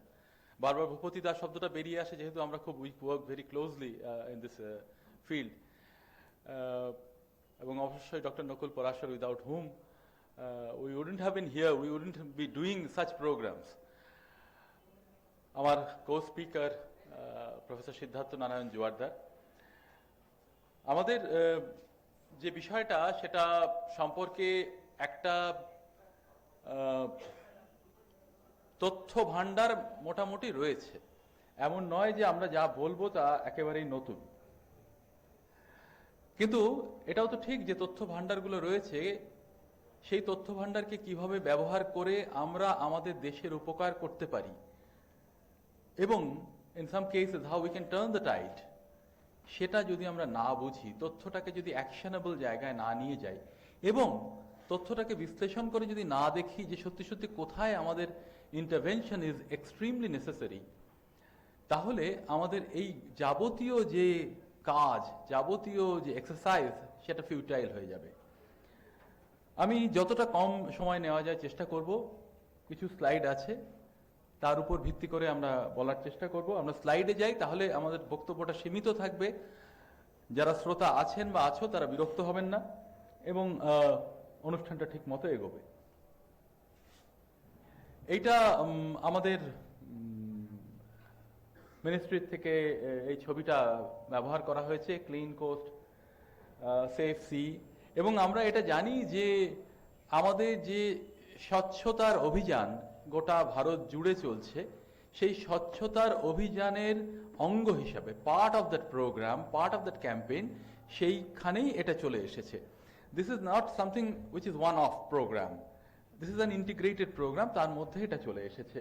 এবং আজকে আমরা যখন সমুদ্রের পাড়কে, সমুদ্র সৈকতকে পরিষ্কার রাখার কথা বলছি, তখন আসলে আমরা কিন্তু সেই পাড়ের সঙ্গে যুক্ত যে বাড়িগুলো আছে, সেই পাড়ের সঙ্গে যুক্ত যেসব কমিউনিটি আছে, সেটা তারা মাছ ধরার জন্য ওখানে থাকুক, তারা সামান্য জিনিসপত্র বিক্রি করার জন্য সেখানে থাকুক, বা তারা অন্যান্য কোনো কারণে অন্য জায়গা থেকে এসে সেখানে চাকরি করছে, সেরকম হোক, পুরো ব্যাপারটাই কিন্তু integrated. This is not separate or this is not one of. সুতরাং আমাদের পুরো ব্যাপারটাকে এই ইন্টিগ্রেটেড ওয়েতে দেখতে হবে, এবং তার ফলে ইন্টিগ্রেশনটাও তো অনেকগুলো কম্পোনেন্ট নিয়ে হয়। If we disregard the components, the integration is not done, it's not complete. So what we do is look at the components here. Of course we know the coastline is quite long, ৭৫০০ kilometre, বিশাল। এবং এই বিশালত্ব বুঝতেও আমরা ৭৫টা জায়গায় এইরকম অভিযান করছি। এই ৭৫টা জায়গা শুধু সমুদ্র সৈকতকে না দেখে সেইখানকার জীবিকাও যদি দেখি, তাহলেও আমরা অবাক হয়ে যাব। একটা উদাহরণ আছে, MS স্বামীনাথন ফাউন্ডেশন, তারা যখন সুনামি হলো তখন একটা সার্বিক সমীক্ষা ওখানে করেছিল, এবং সেই সমীক্ষার ফলে তারা বুঝেছিলেন যে কি ধরনের ইন্টারভেনশন দরকার। তাদের কমিউনিটি রেডিওটাকে স্ট্রং করা হয়েছিল, তারা আরো ঘরে ঘরে ঢুকে কি প্রয়োজন সেটা বোঝার চেষ্টা করেছিলেন, এবং পরিষ্কার বলেছিলেন unless we do the intervention at these levels, আমরা কোনোভাবে এই জায়গাটার মানে চিত্রটা বদলাতে পারবো না। তো সুতরাং এই জিনিসগুলো আমাদের বোঝা দরকার, না হলে বিচ্ছিন্নভাবে যায় না। এইবার এই তথ্যগুলো খুব ক্লিশে, আমরা জানি না এমন নয় যে ৩৫ লক্ষ টন প্লাস্টিক ওয়েস্ট বার্ষিক আমাদের জমা হচ্ছে, এবং সেটা মাননীয় মন্ত্রী মহোদয় কিছুদিন আগেই বলেছেন, আমার সোর্সটাও এখানে দেওয়া আছে। তো এইটা আমরা অ্যাবসোলুট যে ইয়েতে যদি বলি, একটা ফিগার বলি, কোনো বুঝবো না যে ঠিক কতটা আসছে। ৩৫ লক্ষ টন কি খুব বেশি না কম নাকি মাঝারি, তুলনাটা আমাদের কাছে ঠিক হলো না। কিন্তু অন্তত এই পরিসংখ্যাটা আমাদের কাছে রইল যে এটা আমাদের কাছে রয়েছে, আমরা এই পরিমাণ প্লাস্টিক বর্জ্য জমাচ্ছি। এখন এই প্লাস্টিক বর্জ্য কতটা আস্তে আস্তে বুঝবো। সরকারি কতগুলো ইন্টারভেনশন রয়েছে, কিছু উদ্যোগ রয়েছে, এবং সেই উদ্যোগের মধ্যে অন্যতম, উইচ ইজ ভেরি পজিটিভ, এবং আমরা দীর্ঘদিন ধরে, আমরা যারা ছোট ছোট সায়েন্স ক্লাব করেছি, আজকে যেমন সিদ্ধার্থ তারা পেজ করেন, আমাদের ওখানে একটা ছোট্ট সায়েন্স ক্লাব আছে, ছোটবেলা থেকে করেছি, বিজ্ঞান চেতনা ফোরাম। একটু আগে বলছিলাম যে অ্যাডিটিভস ইন ফুড, কি রং মেশাচ্ছি, একেবারে আমরা এটা নিয়ে দীর্ঘদিন স্কুলে স্কুলে করেছি, রাস্তায় দাঁড়িয়েছি, বাজারের সামনে দাঁড়িয়েছি, প্রত্যেককে ফিল আপ করিয়েছি, প্রত্যেককে একটা জায়গা ছেড়ে দিয়েছি যে এইটুকু আপনি আপনার বাচ্চাদের দেখাবেন, বাড়িতে দেখাবেন। তো এই পুরো জিনিসগুলো যখন মানে এক হয়ে সরকারের কাছে পৌঁছয়, সরকার যখন একটা দায়িত্ব নেয়, আমাদের উদ্যোগের মধ্যে এটাও ছিল যে প্লাস্টিকে করে খাবার নিয়ে গেলে কি কি লিচ করছে, কি কি কেমিক্যাল। তো যাই হোক, সার্বিকভাবে প্লাস্টিক সরিয়ে দেওয়া এখনই সম্ভব নয়। যেমন আমার মনে আছে রাজাবাজার বিজ্ঞান কলেজের প্লাস্টিক্স যে টেকনোলজি, তার ডিপার্টমেন্টের মাস্টারমশাই আমাকে বলেছিলেন যে আমার এই যে পেনটা, আমার খুব ভালোবাসার পেন, আমি চাই না এটা নষ্ট হয়ে যাক, আমি চাই না এটার মধ্যে জং পড়ুক, এটা প্লাস্টিকের তৈরি, থাক না, অসুবিধা কি। কিন্তু at the same time we are using plastic but it's not necessary at all. রোজ একটা ছোট্ট থলিতে করে নিয়ে আসছি। সেই প্লাস্টিকের উপর ব্যান হলো জুলাই 1, 2022, এই বছরেই আর কি, যার ফলে একটা খুব বড় মানে দিগন্ত সূচিত হয়েছে। কিন্তু ইটস এ হিউজ স্টেপ। আমরা এখনই বুঝতে পারছি না। আপনাদের সবারই বাস, মানে যারা শ্রোতা এই দিকেই, আপনারা কতটা জানেন জানি না, আমি for the 5-6 years, last 5-6 years নিয়মিতভাবে বৃষ্টির জলে থাকতে হয়েছে আমাকে।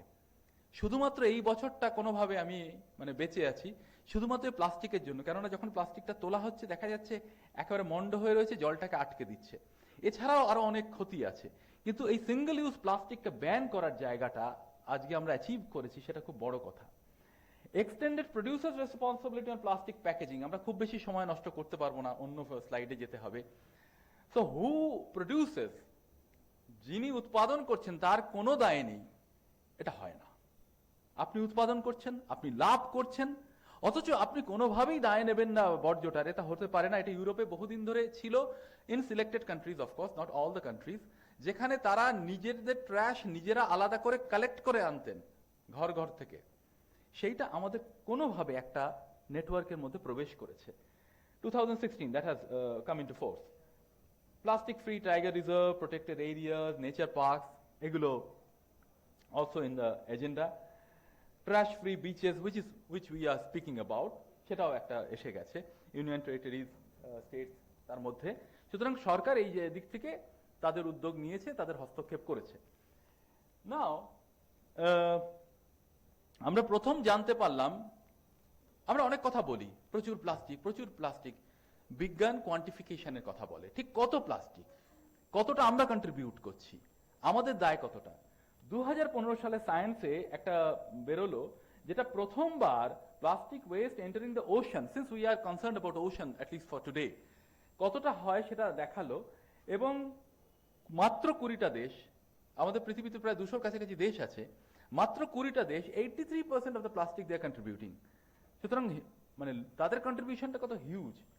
ভারতে, এটা 2015-র কথা বলছি, কিন্তু ভারতে আপনারা দেখতে পাচ্ছেন, বলার দরকার নেই, স্লাইড শোতে আলাদা করে পড়ে দিতে হয় না, তবু ভারতে দেখা যাচ্ছে প্রতি বছর 6 লক্ষ টন মিসম্যানেজ প্লাস্টিক ওয়েস্ট সেটা ঢুকছে।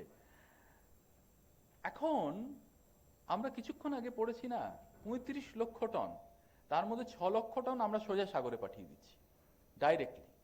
ইনডাইরেক্টলি কতটা পাঠাচ্ছি জানি না। তারপরে আরো তথ্য আছে ইত্যাদি। মোট কথা, আমাদের Asian and south east Asian যে কান্ট্রিজগুলো, সেখানে এই প্লাস্টিক ম্যানেজমেন্টটা অ্যাটলিস্ট সেটা খুব ভালো হচ্ছে না। তার ফলে সমুদ্র অসুস্থ হচ্ছে, সমুদ্রের রোগ বাড়ছে। সমুদ্রের রোগ বাড়া মানে শুধুমাত্র তার মধ্যে যে জীব বাস করে তার রোগ বাড়া নয়, তার পারে যারা বাস করে তারাও এফেক্টেড হওয়া।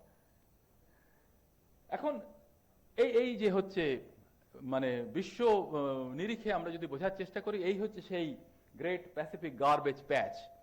এবং আমাদের এখানে যে ইয়েটা আছে, আমরা তো মাপটা জানতে চাই যে কত, 16 লক্ষ বর্গ কিলোমিটার, 1.6 মিলিয়ন স্কোয়ার কিলোমিটার।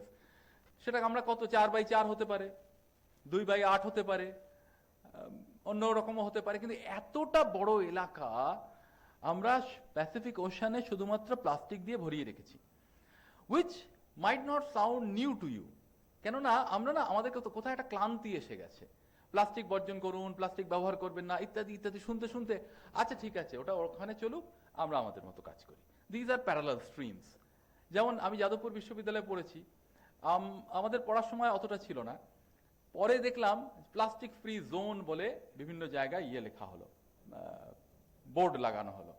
তারপরে আরো মজা হলো, প্লাস্টিক ফ্রি জোন যেখানে বোর্ড লাগানো আছে তার নিচেই প্লাস্টিক জমা হয়ে আছে প্রচুর, সেগুলো ছবি করে করে বিভিন্ন জায়গায় ছড়ানো হতে লাগলো। সুতরাং কোথায় যেন আমাদের একটা ফ্যাটিক এসে গেছে, যে we are tired of this campaign, we are immune to this campaign. কিন্তু এই ইমিউনিটি খুব মারাত্মক একটা জায়গায় পৌঁছেছে। সুতরাং আমাদের আজকের দিনে এই বিষয়টা সম্পর্কে আরো সতর্ক হওয়া দরকার। And the point to which I want to attract your attention is that the equivalent of a rubbish or garbage truckloads worth every minute is entering the ocean. This is again huge. তো এই statistics গুলো আমাদের ভয় দেখায় ঠিকই, আবার অনেক সময় বলে আমার তো কিছু করার নেই। This is wrong. যেমন সিদ্ধার্থ একটু আগে বলছিলেন যে প্রত্যেকে একজন সৈনিকের মতো যদি আমরা কাজ করি তাহলে অনেক কিছু পাল্টাতে পারি। কেন হচ্ছে, কিভাবে যে হয়ে যাচ্ছে এরকম না, কার্যকরণ সম্পর্কে যুক্ত। ফলে আমরা ওই সৈনিকের মতো কার্যটা দেখতে পাচ্ছি, কারণটা খোঁজার চেষ্টা করছি না, এইটা খুব একটা কাজের কথা হচ্ছে না। সুতরাং এই প্লাস্টিকের জায়গাটাকে আমাদের কন্ট্রোল করতে হবে। এইবার আমরা একটু ডেপথে যাই। আমরা জানি না এমন নয়। কিছুদিন আগে ইউনিভার্সিটি অফ নর্থ ক্যারোলিনার একদল গবেষক তারা বোঝার চেষ্টা করলেন, আছে যে প্লাস্টিক যাচ্ছে, এমনি তো প্লাস্টিক আমরা লিচ হয় ইত্যাদি জানি, তাছাড়া কি সেটা ইনার্ট হিসাবে ঢুকে বসে থাকছে, আটকে দিচ্ছে স্পেস, বা খুব ফাইন পেলেটস হয়ে প্রাণীদের শরীরে চলে যাচ্ছে, পাকস্থলিতে জমা হচ্ছে, is that so, or there is something else to it? তো তখন তারা একটা ডিভাইস করলেন, একটা এক্সপেরিমেন্ট করা যাক। দীর্ঘদিন একটা খাড়ির কাছে তারা ওই রকম প্লাস্টিকের বটল ভাসিয়ে রেখে দিলেন। বোঝার চেষ্টা করলেন যে ভেতরে কি হচ্ছে, প্লাস্টিক বটলটার ভেতরে কি হচ্ছে, প্লাস্টিকটার গায়ে কি হচ্ছে, বাইরের সমুদ্রের জলটার কি হচ্ছে। তো তারা যেটা বলেছেন সেটা এখানে রয়েছে, এবং এই এন্টেরোকক্কাস যে পরিমাণ সেখানে হচ্ছে, আপনি বলতে পারেন এন্টেরোকক্কাস তো আসবেই, কেননা সেটা রয়েছে লোকালয়ের কাছাকাছি। তো আমরাও তো সেটা বলছি, এন্টেরোকক্কাস যদি ঢোকে সেটা লোকালয় থেকেই ঢুকবে, তারপরে যখন গভীর সমুদ্রে যাবে তার কি রিয়াকশন আমরা ঠিক জানি না ভালোভাবে, কিন্তু এটা বুঝতে পারছি আমরা কি পাঠাচ্ছি সেখানে। তো এই এন্টেরোকক্কাস তারা ঢুকছে এবং 4 times greater than sea water outside, বাইরের সমুদ্রের জলে ওটা কিন্তু নেই, এখানে কনসেন্ট্রেশন বাড়ছে। এবার এটা তো একটা কথা বললাম, একটা ব্যাকটেরিয়ার কথা বললাম, আরো বহু ব্যাকটেরিয়া থাকতে পারে যেগুলোর স্টক আমরা নিইনি। ফলে plastic is carrying this type of things into the ocean which is not really needed এবং which is very very harmful। কিন্তু তার থেকেও আরো বড় কথা, দেখুন সমুদ্রে আমরা শুধু প্লাস্টিক পাঠাচ্ছি না। if we concentrate wholly on plastic that would be a wastage of time। সমুদ্রে আমরা আরো অনেক কিছু পাঠাচ্ছি। ফার্টিলাইজার প্লান্ট, আমি আলাদা করে ম্যাপটা আনতে যাইনি, দেওয়াই যায়, আজকের গুগল সাম্রাজ্যে যে কোনো ম্যাপ যে কোনো সময় পাওয়া যায়। The point is what you need to appreciate is এইগুলো তাদের যে, সেটা কোনো কারখানায় স্লাজ বলি, কোনো কারখানায় বলি আবর্জনা বলি, সেটা যে সোজা যাচ্ছে বহু জায়গায় আনট্রিটেড অবস্থায় যাচ্ছে, এবং ফার্টিলাইজারটা is actually adding to the nutrients. আমরা ভাবতে পারি বাহ নিউট্রিয়েন্ট যাচ্ছে, খুব ভালো জিনিস। এইবার এই নিউট্রিয়েন্টটাকে ব্যবহার করে কারা বিকশিত হচ্ছে? ঠিক ওই বটলের এক্সপেরিমেন্টটাতে আমরা যেটা দেখছি যে discarded bottles would seed harmful algal blooms. দেখুন প্রত্যেকটা ইকোলজির একটা নির্দিষ্ট রূপ আছে, তার উদ্ভিদেরও একটা রূপ আছে। যেমন যখন গ্লোবাল ওয়ার্মিং এর কথা বলি আমরা ফাইটোপ্ল্যাঙ্কটনদের প্রচুর গুরুত্ব দিই। কেন? বিকজ আমাদের যে জমির উপর যেসব গাছ আছে সেগুলো যতই কার্বন ডাইঅক্সাইড শোষণ করুক না কেন, তার তুলনায় সমুদ্রের ওপরে এই যে আণুবীক্ষণিক উদ্ভিদ, জুপ্ল্যাঙ্কটনের কথাটা না সরিয়েও যদি বলি, তারা যে পরিমাণ কার্বন ডাইঅক্সাইড শোষণ করে তারা অনেক অনেক বেশি শোষণ করে। ফলে আমাদের এই গাছ তুলনায় ফিকে, তার ভূমিকা ফিকে। সুতরাং তার একটা নিজস্ব জায়গা আছে, নিজস্ব ভূমিকা আছে, তাদের সম্পর্কে আমরা আলোচনা করতে পারি, সেগুলো বাঞ্ছিত, সেগুলো থাকা উচিত। কিন্তু এখানে একটা অন্য প্রসঙ্গ আলোচনা করছি। এমন কিছুগুলো, এটা স্যাটেলাইট থেকে নেওয়া পিকচার, আপনারা তারিখটা দেখতে পাচ্ছেন 2011 সালের অক্টোবর মাসে, যে পরিমাণ অ্যালগাল ব্লুম হয়েছে, অ্যালগি, সেইটা বাঞ্ছনীয় নয় সমুদ্রে, সমুদ্রের স্বাস্থ্যের ক্ষতি করছে। এবং কি করছে, এই অ্যালগিটাকে বয়ে নিয়ে যাচ্ছে প্লাস্টিক। এমন নয় যেমন উদগীরণ, পাহাড়ের ভেতর থেকে উদগীরণ হয়, আমি যদি কোনোভাবে সেই ক্যাটাস্ট্রফিটাকে আবার বাড়িয়ে দিই, তার ফ্রিকোয়েন্সি বাড়িয়ে দিই, সেটা যেমন বাঞ্ছিত নয়, প্রাকৃতিকভাবে যা হচ্ছে হোক, ঠিক তেমনি অ্যালগাল ব্লুমটাকে যদি এইভাবে ছড়িয়ে দিতে সাহায্য করা হয়, এবং যেটা প্লাস্টিক সাহায্য করছে, সেখানে কিন্তু মারাত্মক মারাত্মক টক্সিন তৈরি হতে পারে, যা কিন্তু ক্ষতি করতে পারে সমুদ্রের জীবকুলের। সে বায়োস্ফিয়ারটা বিভিন্নভাবে ক্ষতিগ্রস্ত হবে। তো this is one thing, one component of which we are speaking about. কিন্তু আমি একটু শিফট করতে চাই এবারে। Why only plastic? Plastic is not the only culprit. এবং এই শব্দগুলো ব্যবহার না করে বরঞ্চ আমরা বলি সচেতনতার জন্য আমরা কোন লক্ষ্যকে বেছে নেব, which are the targets for awareness spreading. তার মধ্যে একটা অন্যতম হচ্ছে আমাদের tourism industry. Of course tourism industry is just huge. মানে সেটা যে কত মানুষের জীবিকা যোগায়, সেটা একটা পার্সেন্টেজ এখানে দেওয়া আছে, 10% অফ গ্লোবাল জিডিপি, আর 10টার মধ্যে একটা চাকরি বা একটা জীবিকা আসে ট্যুরিজম থেকে। ইউএনইপির যে সমীক্ষা সেটা এখানে উল্লেখ করা হয়েছে। কিন্তু ঘটনা হচ্ছে যে এই ট্যুরিজম ইন্ডাস্ট্রির জন্য কি ক্ষতি আমরা বয়ে চলেছি। একটা উদাহরণ, এখানে ভূমধ্যসাগরের তীরে প্রত্যেক গরমে 40% বৃদ্ধি ঘটে ট্যুরিস্টদের, এবং সেইখানে 80% of all tourism taking place in coastal areas, সেটা তো রয়েছে, কোস্টাল এরিয়াতে 80% ঘটে। লোকে পাহাড়ের থেকে বোধহয় সমুদ্র বেশি ভালোবাসে, সেখানে বেশি করে যায়। কিন্তু এই যে 40% ইনক্রিজ হচ্ছে, এই সময় মারাত্মক পরিমাণ প্লাস্টিক আবর্জনা জমা হয়। সুতরাং আমাদের ট্যুরিজম ইন্ডাস্ট্রি, তাকেও দায়িত্ব নিতে হবে। এমন তো নয় ট্যুরিজম এমনি এমনি ঘটে যায়, এমন তো নয় থমাস কুক বলে কোনো কোম্পানি নেই, এমন তো নয় এই বউবাজার স্ট্রিটের ওখানে যারা বেড়াতে নিয়ে যায় সে কোম্পানিগুলো উবে গেছে। সুতরাং there are companies who actually organise this tourism, and if we go by the polluter pays, যারা দূষণ করে তাদের বহন করতে হবে দায়টা, পলিউটার পেজ প্রিন্সিপাল, তাহলে আমাদের পরিষ্কার বুঝতে হবে যে তাদের এই জায়গাটার দায়িত্ব নিতে হবে। দেখুন অদ্ভুত অদ্ভুত যে আপনি বীজ দেখতে পাবেন। আমি একটু আগে বলছিলাম প্রফেসর মুখার্জিকে যে আপনি পুরী থেকেই বেড়াতে যান, তো পুরীতে গিয়ে বসে থাকেন না, কোণার্ক সূর্য মন্দিরে যান, আরো একটু এগিয়ে যান, দেখবেন কিছু কিছু বীজ একটু প্রাইভেটলি কন্ট্রোলড। সেগুলোতে যদি কোনোভাবে ঢোকেন দেখবে খুব পরিষ্কার, সেখান থেকে তুলে আনা হয়, জিনিসপত্র তুলে আনা হয়, যদিও আমরা জানি না তুলে এনে কোথায় ফেলা হয়, সেটাও একটা প্রশ্ন। আমরা একটু শৃঙ্খলা যদি রক্ষা করতে পারি, ওই বীজগুলোর মতোই পরিষ্কার কিন্তু আমি পুরীর বীজকে রাখতে পারি। মারিনা বীচ ভীষণভাবে পলিউটেড, কিন্তু একটা শৃঙ্খলাবদ্ধ উপায়ে কিন্তু কাজ করা যায়, সেগুলোকে পরিষ্কার রাখা যায়। এবং সেগুলোর সঙ্গে যদি এই ট্যুরিজম ইন্ডাস্ট্রিকে যোগ করা যায়, the money you are earning, you have to spend a part of that for reducing the pollution, for reducing the litter. সুতরাং আমরা কাদের বলবো সেটা যদি আমরা ঠিক না করি, আমরা চিৎকার করে গেলাম। সেই প্রথম দিকে পলিউশনের কথা বলতে গিয়ে শুধু বলা হতো অমুক জায়গায় ভারী ধাতু পাওয়া গেছে, ভারী ধাতু পাওয়া গেছে, ভালো কথা, what are we doing about it? সুতরাং শুধু এইটুকুই নয় যে প্লাস্টিক পাওয়া গেছে, প্লাস্টিকটা কমানোর জন্য কি করা যায়। গোয়াতে, গোয়া বিচ আমাদের খুব প্রিয়, আমাকে যদি এক্ষুনি সুযোগ দেয় চলে যাব বেড়াতে। পয়েন্টটা হচ্ছে এই জায়গায় যেখানে মাইনিং হয়েছে এবং যেখানে সেই মেটেরিয়ালটা ব্যবহার করা হয়েছে, তারপরে যাবতীয় আবর্জনা এমনভাবে ডাম্প করে রাখা হয়েছে সমুদ্রের পাড়ে বিভিন্ন জায়গায়, যে তার ফলে বিচের চেহারাটা পাল্টে গেছে, এমনকি কালারটা পাল্টে গেছে। এই জিনিসগুলোর জন্য কে পে করবে? এখানে অ্যাওয়ারনেস টার্গেট কারা? আমাদের অ্যাওয়ার করলে হবে, আমাদের সচেতন করলে হবে।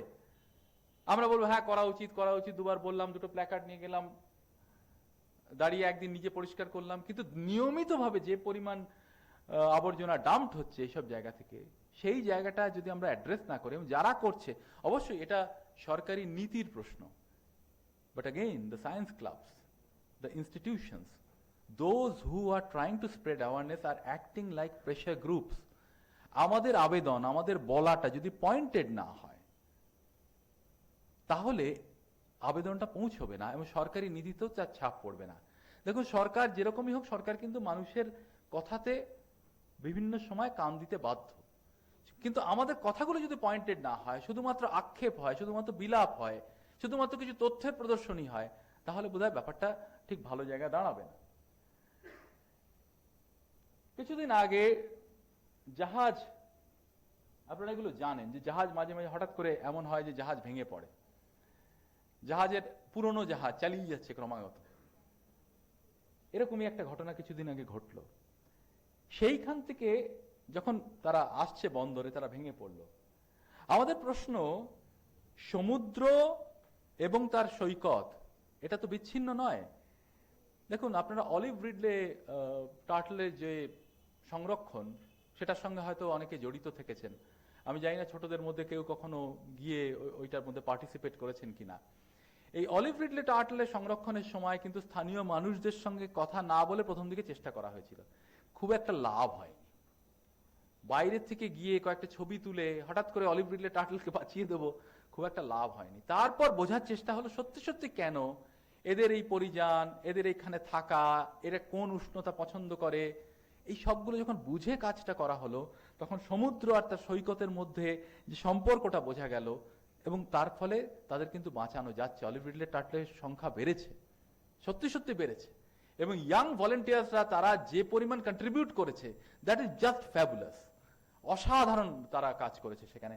এই যে তখন বলছি যে আজকে যখন একটা জাহাজ ভেঙে পড়ে, তার জিনিসগুলো সমুদ্রের তীরে চলে আসে, সেই জাহাজ শিল্পের কোনো দায় নেই যে এই যে টুকরো টুকরো আবর্জনাগুলো সমুদ্রের পাড়ে চলে আসছে, জীবকুলকে নষ্ট করছে, শুধু সমুদ্রের নয়, ওই পাড়েও অনেক জীবকুল রয়েছে, তাদের নষ্ট করছে, তাদের প্রতি অ্যাটেনশন পে করাটা কি তাদের দায়িত্বের মধ্যে পড়ে না? সুতরাং we the science clubs, the scientific institutions should also speak on this line, যে আমাদের এই জায়গাটাও কিন্তু খেয়াল রাখতে হবে যে ইজিলি একটা দেখুন মানে বললে অনেক কিছু বলা হয়ে যায়, মানে আমাদের হুগলি নদীর পাড় জুড়ে প্রচুর পলিউশন কন্ট্রোলের মেকানিজম সম্পর্কে বলা হয়েছিল দীর্ঘদিন ধরে, আজকে না 30 বছর আগে থেকে বলা হয়েছে, বহু জায়গায় ইনস্টলড হয়েছে। তারপরে বলা হয়েছে এর স্পেয়ার পার্টস পাওয়া যাচ্ছে না, তারপরে বলা হয়েছে এটা যে সারাবে লোক নেই, এটা চালানোর মতো লোক নেই, তার ফলে হুগলি নদীটা পলিউটেড হয়ে যাচ্ছে ডে বাই ডে। সুতরাং এই মেকানিজম নেই তা নয়, that should be put in place. Here I am not speaking about science, এটা অ্যাডমিনিস্ট্রেশন, কিন্তু সেই অ্যাডমিনিস্ট্রেশনটা যদি সায়েন্টিফিক্যালি মানে তার যে তথ্যগুলো আছে সেগুলো নিয়ে এগোয়, সেটা অনেক ভালো হবে আমাদের দিকে যে সমুদ্রের কথা আমরা বলছি তার স্বাস্থ্য রক্ষায়। অফকোর্স অয়েল স্পিল, এই অয়েল স্পিলটা খুব মারাত্মক। মানে আমাদের সব থেকে স্টাডিড ভালোভাবে আমরা সমীক্ষা করে যেটা দেখেছি সেটা হচ্ছে এই এক্সন ভ্যালডেজ অয়েল স্পিল, যেটা 1989 সালে ঘটেছিল। তারপরে আরো কয়েকটা ঘটেছিল, 90-এর দশকেও একটা ঘটেছিল। তো যখন এই জিনিসগুলো ঘটে, এই ছবিতে অ্যাকচুয়ালি একটা প্রাণী মরে পড়ে আছে। সুতরাং সমুদ্রেই প্রাণী মারা যায় না, মারা যায় কিন্তু সমুদ্র সৈকতে এসেও, বা সমুদ্র সৈকতে আছে যারা তারাও মারা যায়। সৈকতকে সুস্থ রাখতে গেলে সমুদ্রকে সুস্থ রাখতে হবে, the reverse is true also. এবার এই সমুদ্রে যে পরিমাণ তেল পড়ছে, এই তেলগুলো বিভিন্নভাবে প্রাণীদের মারতে পারে। সমুদ্রের তেল ছড়ানোর কথা বললে আমরা একজনের কথা বলি, অধ্যাপক আনন্দমোহন চক্রবর্তী। তিনি তেল খেকো ব্যাকটেরিয়া তৈরি করেছিলেন। কিন্তু আমাদের বুঝতে হবে একটা তেল খেকো ব্যাকটেরিয়া দিয়ে সব তেল খেয়ে ফেলা সম্ভব না, তার কতগুলো কন্ডিশন আছে। এখন আর শুধু এই একটা দিক কিছু করা যায় না, আমাদের অবস্থাটা বুঝতে হবে, সংকটটা বুঝতে হবে। সংকটটা বোঝার জন্য প্রচুর তথ্য, বললাম না আজকে গুগল বিশ্বে তথ্যের কোনো অভাব নেই, কিন্তু সেই তথ্যের অভিমুখটা কোন দিকে? তথ্যের জন্য তথ্য, শেয়ার করার জন্য তথ্য, নাকি অ্যাকশনেবল ফ্যাক্টস, সেইগুলো আমরা ব্যবহার করছি কিনা সেগুলো আমাদের জানা দরকার। প্রচুর সংস্থা কাজ করছেন, নাসাও তাদের একটা বাজেটের অংশ ব্যয় করছেন এই জিনিসগুলো দেখার জন্য। কিন্তু দ্য পয়েন্ট ইজ যে উল্টো ওই যে রিভার্সটা ট্রু হয়ে যাচ্ছে, সমুদ্রে তেল ছড়াচ্ছে, সেটা শুধু সমুদ্রকে আহত করছে না, সৈকতকে আহত করছে, এবং দুটো নিয়ে যেহেতু বিচ্ছিন্ন নয়, সামগ্রিকভাবে স্বাস্থ্যটা খারাপ হয়ে যাচ্ছে। প্রশ্নটা আবার এর পরের স্লাইডে সেটা আবার আসবে। আমি শুধু জাহাজ নিয়ে অনেকগুলো কথা বলছি, তার কারণ সমুদ্র, জাহাজ, সৈকত, সমুদ্রের প্রাণী, এগুলো ভীষণভাবে নিবিড়ভাবে জড়িত। এগুলো নেই মেকানিজম, সত্যি সত্যি আমাদের বিশ্বাস করতে হবে মেকানিজম নেই, নাকি এটার জন্য উপযুক্ত বাজেট যারা এটা অপারেট করে তারা ব্যয় করছে না, মানে বাজেটটা রাখছে না তারা। হুইচ ওয়ান ইজ ট্রু সেটা আমাদের বুঝতে হবে, এবং সেটা সেই দিকে আমাদের একটু বারবার বলতে হবে যে এই কাজটা না করলে আমাদের যাবতীয় সেমিনার ব্যর্থ হতে বাধ্য, যাবতীয় সৈকত নষ্ট হতে বাধ্য। এইটা আরেকটা ব্যাপার যেটা বলার জন্য মানে আমি ছটফট করছিলাম, যে একটা জাহাজ সাধারণভাবে 20 থেকে 25 বছর তার লাইফ স্প্যান। 1970, 72, 75 অব্দি মোটামুটি ভাবে একটা বড় অংশ জাহাজ মানে তার আয়ু চলে গেলে ভেঙে ফেলার দায়িত্ব ছিল ইউরোপের, ইউরোপ মেইনল্যান্ডে হতো। After the 70s the epicentre shifted, তখন এশিয়া, সাউথ এশিয়ায় পাঠিয়ে দাও, ওখানে করো, ওখানে জাহাজ ভাঙো। জাহাজ ভাঙার যে ইন্ডাস্ট্রি, আমরা অনেক সময় বলি না কম্পিউটার ফেলে দেওয়া, কম্পিউটার থেকে যে পলিউশন হয়, দিল্লির একটা জায়গায়, মাত্র একটা জায়গায় কি পরিমাণ পলিউশন হয় শুধুমাত্র ফেলে দেওয়া কম্পিউটারটার থেকে জিনিসপত্র, মূল্যবান জিনিসপত্র বার করতে, ঠিক একই কম্য হয়। সেম থিং হ্যাপেন্স যখন আমরা ইয়ার্ডে, মানে সেটা পাড়, অবশ্যই সমুদ্রের পাড়, সেখানে জাহাজগুলোকে ভেঙে ফেলি, টুকরো টুকরো করে ফেলি। জাহাজে যে কত পরিমাণ রাসায়নিক রয়েছে যেটা খুব মারাত্মক, এবং শুধুমাত্র একটা জায়গায় এই আলংসিসোয়া ইয়ার্ডে গুজরাটে গোটা পৃথিবীর জাহাজের 50% ভাঙা হচ্ছে। সেইটাকে প্রপারলি যদি ম্যানেজ না করা, যেমন এটা শুধু এখানে না, আমাদের দক্ষিণেও হচ্ছে, পূর্ব উপকূলে হচ্ছে, পূর্ব উপকূলে বেশ কয়েকটা জায়গা হচ্ছে, সেই জায়গায় যে জিনিসগুলো বেরোচ্ছে, যে কেমিক্যালগুলো বেরোচ্ছে, সেগুলো যদি রক্ষা না করি, মানে সেগুলো যদি আটকে না রাখি, সরিয়ে নিয়ে না যাই, কন্ট্রোল না করি, ট্রিটমেন্ট না করি, তাহলে যেটা হবে পলিউশনটা হিউজ হয়ে যাবে। সুতরাং এই জাহাজ, আমরা বলছিলাম না, as our chief scientist, principal scientist was speaking, that we are the 5th largest economy now in the world. Kintu we have a responsibility. Being the 5th largest economy brings a lot of responsibility. যে আমাদের যত sustainable development হবে, we will be able to hold on to this position. Otherwise, ব্যাপারটা অন্যরকম হতে বাধ্য। সুতরাং এই যে আমাদের ইন্ডাস্ট্রি আসছে, প্রচুর টাকা আসছে, সেই একটা জাহাজ ভাঙতে মোটামুটিভাবে নিয়মিতভাবে অন্তত 50-60 জন লোক লাগে, তার সঙ্গে আরো পেরিফেরাল আরো কাজ লাগে, একটা জীবিকা আসছে। কিন্তু এই জীবিটাকে সাস্টেইনেবল করতে হবে, না হলে খুব মারাত্মক অবস্থায় পৌঁছে যাচ্ছে আমাদের সমুদ্র সৈকত, আমাদের সমুদ্র। স্যান্ড মাইনিং, হয়তো এই বক্তব্যের আগে যারা ছাত্র তারা ভাবছিল আজকে তো মূলত প্লাস্টিক নিয়ে কথা হবে, প্লাস্টিক ফেলে দেওয়া হচ্ছে, প্লাস্টিক তুলে আনতে হবে। যেমন সিদ্ধার্থ বলছিলেন চিপসের প্যাকেট ফেলে দেওয়া হবে, তুলে আনতে হবে, ঠিক, এটা individual responsibility, but at the same time there are some collective responsibility that we have to shoulder. সমুদ্রে আমাদের দেশ ইকোনমি যত বাড়ছে তত কি বলবো, নির্মাণ শিল্প বাড়ছে। নির্মাণ শিল্পের জন্য সিমেন্ট লাগবে, সিমেন্টের কথায় আজকে আসবো না, বালি লাগবে। কোথা থেকে আসবে এত বালি? নদী থেকে শুধু এতটা বালি পাওয়া যায় না, তাহলে কোথা থেকে আনা যায়?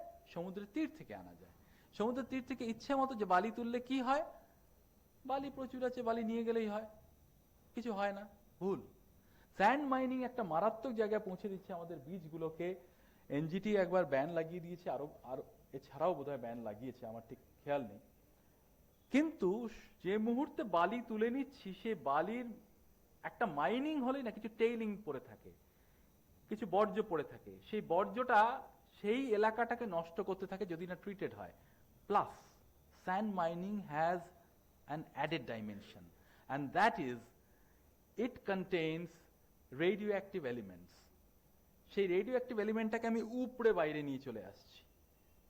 রেডিয়েশন লেভেলটা বোঝার আছে, পরের স্লাইডেই আমি এটা দেখব। শুধু স্যান্ড মাইনিং এই আমাদের নির্মাণ শিল্পের জন্য না, স্যান্ডকে অন্য কারণে মাইন করা হয়। স্যান্ডের মধ্যে থেকে খুব ভালো ভালো প্রয়োজনীয় মিনারেল আমাদের দরকার হয়, যেটা ভারতবর্ষে প্রচুর পরিমাণে আছে। মোনাজাইট মাইনিং, মোনাজাইট আমাদের খুব দরকার, সিম্পল, থোরিয়াম দরকার। কিন্তু এই মোনাজাইট মাইনিং করতে গিয়ে আমরা মাঝে মাঝে কিন্তু মারাত্মক মারাত্মক কাজ করে ফেলি। তার মধ্যে একটা ভয়ঙ্কর কাজ উড়িষ্যাতে হয়েছে, সেটা নিয়ে নানা জায়গায় লেখালেখি হয়েছে, যে একটা মোনাজাইটের কারণে কি পরিমাণ কিডনি ডিজিজ হচ্ছে শুধু একটা ভিলেজে। এই জায়গাগুলো একটু খেয়াল রাখা দরকার। জেনারেলি আমরা এইগুলো নিয়ে সেমিনারে খুব বেশি কথা বলি না, আমরা এখানেও বলতে চাই না। কিন্তু সমুদ্রের তীরে যে মাইনিং হচ্ছে এবং প্রাইভেট ইন্ডাস্ট্রি ইজ মানে demanding the rights for mining, এখনো পাবলিক হ্যান্ডে রয়েছে, সেই জায়গাটা থেকে প্রাইভেটের কাছে চলে গেলে ব্যাপারটা কি হবে? We have to think about that. We must stick to our position that we have earned over the years. I mean, we must hold on to our position. Fifth, আমরা কেন ফার্স্ট ইকোনমিতে ফার্স্ট হব না, হবই সেটা, কিন্তু সেটাকে sustainable ওয়েতে হতে হবে। তারপরে ফাইনালি যেটা আসবো সেটা হচ্ছে ম্যানগ্রোভস। আমি যেহেতু বাংলায় বসে কথা বলছি, বাংলার কথা না এলে কিন্তু সেটা অসম্পূর্ণ থেকে যাবে। ম্যানগ্রোভস বাংলাকে রক্ষা করে চলেছে। এই ম্যানগ্রোভকে যদি আমরা সেই সুন্দরী গাছ, সেই হেতাল গাছ, সেগুলোকে যদি আমরা কেটে নষ্ট হতে দিই, তাহলে আমাদের সমুদ্রটা যেমন থাকার তা তো থাকবেই, আমাদের পাড়টা ভালো থাকবে না। আর কলকাতার দিকে যে ঝড়গুলো ধেয়ে আসে, মানে সমুদ্র থেকে যে ঝড়গুলো আসছে, সেটা যেমন উপকূলের মানুষকে ক্ষতিগ্রস্ত করবে, আমাদেরও ভীষণভাবে ক্ষতিগ্রস্ত করবে।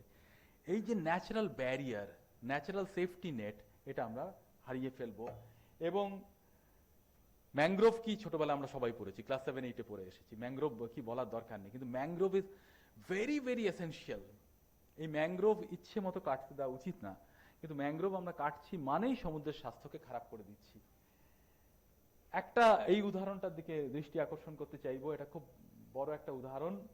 দুটো জায়গা, দুটো গ্রাম, একটা গ্রামে সেখানে ছিল হচ্ছে শ্রীলঙ্কাতে, সেখানে ম্যানগ্রোভ কাভার ছিল, তার ফলে মাত্র 2 জন প্রাণ হারিয়েছেন, আর আরেকটা জায়গায় বহু লোক প্রাণ হারিয়েছেন। এবং তার ফলে এইটা স্টাডি করা হয়েছে ইউনাইটেড নেশনসের পক্ষ থেকে। তারপরে যেটা হয়েছে সেটাকে অন্য জায়গায় প্রয়োগ করা হয়েছে, ইন্দোনেশিয়াতে অ্যাচে প্রভিন্সে সেটা প্রয়োগ করে আজকে সেই প্রভিন্সটাকে কিন্তু অনেক উন্নত করে তোলা গিয়েছে। So when we are speaking of the sea coast, it is imperative that we speak of the people living near the coast, near the shores.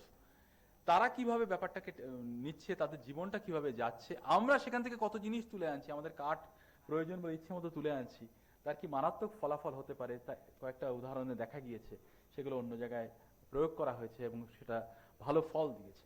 So these are the things I wanted to discuss. And of course a world without mangroves মানে অনেক কিছু নেই, শুধু এই ভদ্রলোক নেই তা নয়, আরো অনেক কিছু নেই, অনেক কিছু আমাদের থাকবে না। শুধু বাঘ দেখবো সুন্দরবনে গিয়ে তা নয়, সুন্দরবন থাকা মানে অনেক কিছু থাকা। এবং আমরা বলি ছোট ছোট সংগঠন, খুব ছোট ছোট সংগঠন।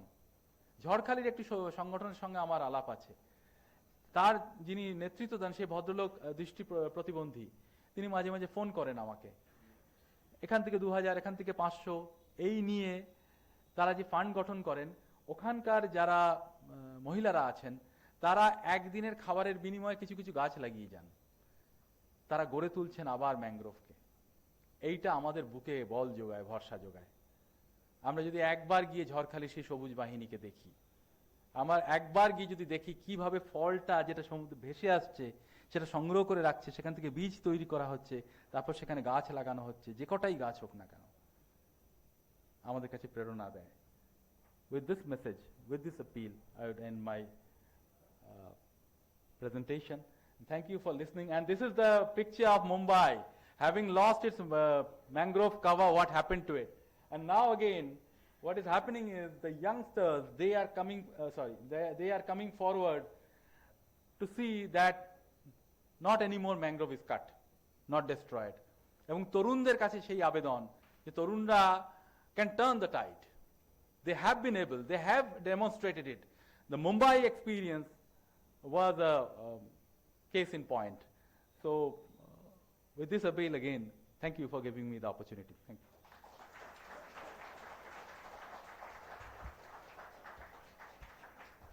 স্যারকে অসংখ্য ধন্যবাদ তথ্যবহুল বক্তব্য রাখার জন্য। আমি সময় নষ্ট না করে আমাদের পরবর্তী বক্তা প্রফেসর ডক্টর সিদ্ধার্থ জোয়ারদার স্যারকে অনুরোধ জানাবো ওনার বক্তব্য পেশ করার জন্য।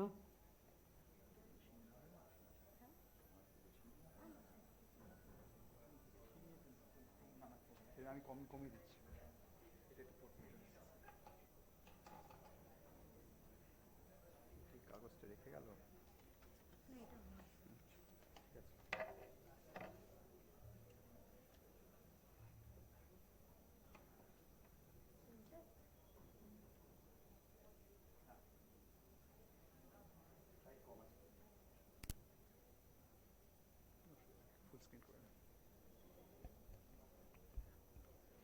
শ্রদ্ধেয় মহারাজ এখানে এক্ষুনি নেই, কিন্তু আমার শ্রদ্ধা জানাচ্ছি ডক্টর নকুল পরাশর, ডাইরেক্টর বিজ্ঞান প্রসার, এবং বিদগ্ধ যারা বিজ্ঞানী এবং কৃতবিত্ত ব্যক্তি এখানে রয়েছেন, সবাইকে আমার শ্রদ্ধা, নমস্কার, ছাত্রদের ভালোবাসা, স্নেহ।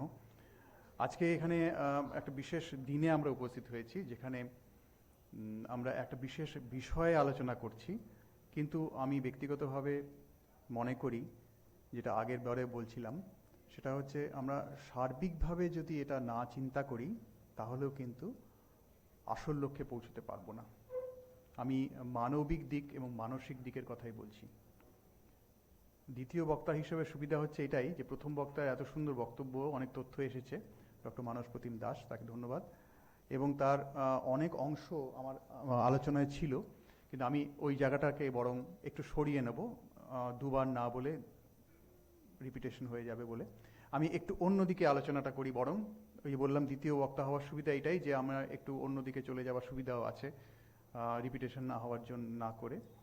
সেই সুযোগটা আমি এখন নিচ্ছি যে একটু বিশেষ করে প্রাণী এবং মৎস্য, মাছ এবং অন্যান্য যে জলজ প্রাণী এবং স্থলজ প্রাণী এবং মানুষ সবাইকে নিয়ে আমরা একটা বায়োডাইভার্সিটির প্রশ্নে এই জিনিসটাকে আলোচনা করি। বরং সেই জন্য আজকে আলোচনার প্রথম দিকে যেটা লিখেছি, অবশ্যই একটা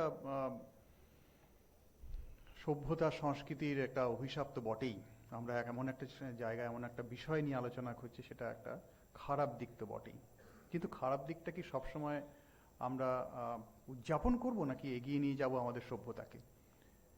এই ব্যাপারটা একটা দিক, এটা আমি তুলে ধরার চেষ্টা করব। আরেকটা দিক যেমন আছে, আমরা সবসময় এখন আলোচনা করি আমার ধরিত্রী মার সঙ্গে যারা আমরা রয়েছি, অর্থাৎ সমস্ত জীবকুল, সেই জীবকুলের একটাই স্বাস্থ্য। আমার মনে হয় এই জায়গাটা আমাদের ধরার এখন দরকার আছে। আমি মানসিক কাজ বিষয়টাকে ধরবার জন্য এই জায়গাটা এলাম। সার্বিকভাবে আমরা যদি চিন্তা করি, শুধুমাত্র উপকূলবর্তী বা তটভূমিতে যে সমস্ত কাণ্ডকলাপ কৃতিকলাপ ঘটছে, পলিউশন ঘটছে, অন্যান্য কার্যকলাপ করছে মানুষের, যার জন্য আমার ধরিত্রীমার এত অসুবিধা হয়েছে, বিশেষ করে সমুদ্রের এত অসুবিধা হয়েছে, তাকে যদি আরেকটু ফোকাসটাকে একটু অন্যদিকে নিয়ে যাই, তাহলে আমরা দেখব সার্বিকভাবে কিন্তু আমরা বিভিন্নভাবে আমরা ক্ষতি করে চলেছি এই প্রকৃতি পরিবেশের এবং অবশ্যই সমুদ্রের। সেই জন্য আমরা নির্মল উপকূল এবং সুরক্ষিত সাগর, নির্মল উপকূল আমি ওই একদম বাংলা করে চেষ্টা করলাম আমার মতন করে, এটা কোনো জায়গায় লেখা নেই, আমি নিজের মতন করে বললাম। সেটা হচ্ছে আমাদের এই উপকূল ভাগ, তটভূমিকা বা বালুভূমি যাই বলি না কেন, এর সঙ্গে কিন্তু আমরা সকলে সরাসরিভাবে না হলেও অন্যভাবে যুক্ত আছি। কেন না, আমরা যারা এখানে বসবাস করি সমুদ্র থেকে বেশ কিছুটা দূরে হলেও আমাদের নদীতে ব্যবহার করি বিভিন্ন বর্জ্য পদার্থ, বিভিন্নভাবে আমরা বাড়ির থেকে বার করে দিচ্ছি। সেগুলো কিন্তু বিভিন্নভাবে নদীর মাধ্যমে হোক বা বিভিন্নভাবে অন্যভাবেও স্থলভূমির মাধ্যমে ট্রাকে করে হলেও কিছু না কিছু ভাবে কিন্তু সেখানে যাচ্ছে, সমুদ্রে যাচ্ছে। কলকারখানার থেকে আবর্জনা, আমাদের নিজস্ব আবর্জনা, তার থেকে অনেক কিছু বিষয় উঠে আসে যেগুলো আমরা কিন্তু প্রত্যক্ষ বা পরোক্ষভাবে জড়িত, আমাদের কৃতকর্মের জন্য সঙ্গে জড়িত। আমাদের সমস্ত কাজকর্মের মধ্যে যে শৃঙ্খলা, যে ডিসিপ্লিন, আমি সবসময় এই জিনিসটা ছাত্রদের কাছে বলি, শিক্ষক মানুষ তো সেই জন্য একটু ছাত্রদের কাছে জ্ঞান দেওয়া, এই উপদেশ মনে করো না, এটাকে অন্যভাবে নিও না। আমাদের কিন্তু ডিসিপ্লিন দু রকমের, একটা ইন্টারনাল ডিসিপ্লিন, একটা এক্সটার্নাল ডিসিপ্লিন। আমাদের সময়ের মতন আসা, আমি আজকে যেমন দেরি করলাম ক্ষমা চেয়ে নিলাম, এটা হচ্ছে একটা এক্সটার্নাল ডিসিপ্লিনের মধ্যে পড়ে। সময়ে সবকিছু কাজ করা, আজকের কাজ আজকে করা, এই বিষয়টা, এবং সময় মতন পৌঁছানো। আরেকটা জিনিস আমার মনে হয় আরেকটু দরকার, সেটা হচ্ছে আমাকে নিজেকে এমনভাবে তৈরি করতে হবে যাতে আমার পারিপার্শ্বিক সমস্ত বিষয়ের সঙ্গে আমি মানানসই হই, ফিট করি এই জায়গাটা। ইন্টারনাল ডিসিপ্লিন আমার এমন হবে, সময় মতন কাজ তো আমি নিজেই করব, আমাকে কলেজে পৌঁছানোর সময় যে সময় সেটা তো আছেই টাইম ধরে, এর সঙ্গে আমি এমনভাবে নিজেকে টিউন থাকবো যাতে করে আমার প্রত্যেকটা বিষয়ের সঙ্গে আমার মানানসই হয়, আমি নিজেকে মানানসই করতে পারি। সেটা কেবলমাত্র আমার নিজের সংসার বা পরিবারের জন্য নয়, সামগ্রিকভাবে আমি সবসময় সামগ্রিক শব্দটা ব্যবহার করেছি, আগেও করেছি, কারণ আমরা একটা পার্ট অফ দ্য গেম, মানে subset of the whole set. আমার পৃথিবী, সারা পৃথিবীর মধ্যে আমি একটা অংশ, আর সেই অংশটার ভাবনায় 2003 সালে বিশ্ব স্বাস্থ্য সংস্থা মানে WHO এবং OIE, office of international disabilities, এবং যারা প্রাণী স্বাস্থ্যের সঙ্গে যুক্ত, এবং FAO, food and agriculture organisation, এরা তিনজন, এই রাষ্ট্রসংঘের 3 কম্পোনেন্ট মিলে একসাথে বলেছিল 2003 সালে ঘোষণা করেছিল যে আমাদের স্বাস্থ্য কিন্তু এক, সারা পৃথিবীর স্বাস্থ্য এক। সমস্ত দিক থেকে আমাদের চিন্তাভাবনাকে সেই দিকে নিয়ে যেতে হবে যাতে করে আমরা সবাই মিলে একসাথে ভালোভাবে বাঁচতে পারি। আলাদা আলাদাভাবে যে কম্পোনেন্টগুলো আছে প্রত্যেকের, সেটা জীবকুল হতে পারে, মানুষ হতে পারে এবং পরিবেশ হতে পারে। এই যে ট্রায়াড, জীবকুল, পরিবেশ, মানুষ সব নিয়ে একসাথে, সেটাকে নিয়েই কিন্তু আমাদের একটা পরিবার। আমি মনে করি, এখনো মনে করছি, যে এই যে সভ্যতার গ্লানি, সভ্যতার যে দুর্জয়, তার মধ্যে দাঁড়িয়ে আমাদের এই বার্তাটা যদি আমাদের আজকের দিনের আসল বার্তা, আসল যদি এই জিনিসটাকে মূল হিসেবে ধরি, যে আমরা সার্বিকভাবে ঠিক থাকবো, ধরিত্রী মাকে ঠিক রাখবো, সমুদ্রকে ঠিক রাখবো, কারণ বেশিরভাগ অংশ সমুদ্র, স্থলভাগ তো আছে 71% সমুদ্রভাগ। তো সেখানটাতে আমাদের কি করণীয়? আমরা তো দূরে থাকি, সার্বিকভাবে নোংরা করি না কখনো, হয়তো খুব কম সময়ের জন্য সমুদ্র তটে গেছি বেড়াতে বা অন্য কোনো কাজে, বেশিরভাগ সময় বেড়াতে, ভ্রমণের জন্য। আবার অনেক সময় হয়তো সব তীর্থ বারবার, গঙ্গাসাগর একবার কেউ গেছে, কেউ। কিন্তু যে ধর্মীয় কারণে হোক, বিভিন্ন অন্য কারণে, কাজের মাধ্যমে, রুজির কারণে হতে পারে, বেড়াতে যাওয়ার ক্ষেত্রে হতে পারে, সমুদ্রের কাছে সামনাসামনি আমরা অনেক সময় উপস্থিত হয়েছি বিভিন্নভাবে। জলের সঙ্গে আমাদের যে সম্পর্ক, সেই সম্পর্কের মধ্যে দিয়ে জলজ প্রাণী, উদ্ভিদ এবং সমগ্র জীববৈচিত্র্যের সঙ্গেও কিন্তু আমাদের নিবিড় সম্পর্ক আছে, সরাসরিভাবে জানি বা মানি বা বুঝি বা না বুঝি। এই বিষয়টা কিন্তু আমাদের আজকের দিনে আলোচনার মধ্যে এসে পড়বে। আমি এই কথাটা বলছি এই কারণেই, আজকের ভাবনার মধ্যে প্রথম যেটা এসেছে সেটা হচ্ছে প্লাস্টিক দূষণ, কিন্তু ওই মানসবাবু যেন বলছিলেন, ডক্টর দাস যেমন বললেন, প্লাস্টিক ছাড়াও আমাদের কিন্তু অনেকগুলো আলাদা কম্পোনেন্ট আছে যেগুলোর মধ্যে দিয়ে আমাদের সমুদ্রের অসুবিধার সৃষ্টি হচ্ছে, স্বাস্থ্যের হানি হচ্ছে, আর সমুদ্রের স্বাস্থ্যের হানির সঙ্গে আমাদের অস্তিত্বের সঙ্গে সংকট হয়ে রয়েছে। এই যে স্বাস্থ্যহানি, বারবার একই কথা বলছি, সেটা অন্য বিভিন্নভাবে আসছে। তার মধ্যে আমি যদি বলি যে যেমন মানসবাবু একটু আগেই বললেন, আমি আমার সেই তথ্য সংক্রান্ত ইচ্ছে করে আমি আজ সেদিকে বারবার দেওয়া যায় মানে উচিত হবে না, মাইক্রোপ্লাস্টিকের কথা বললেন।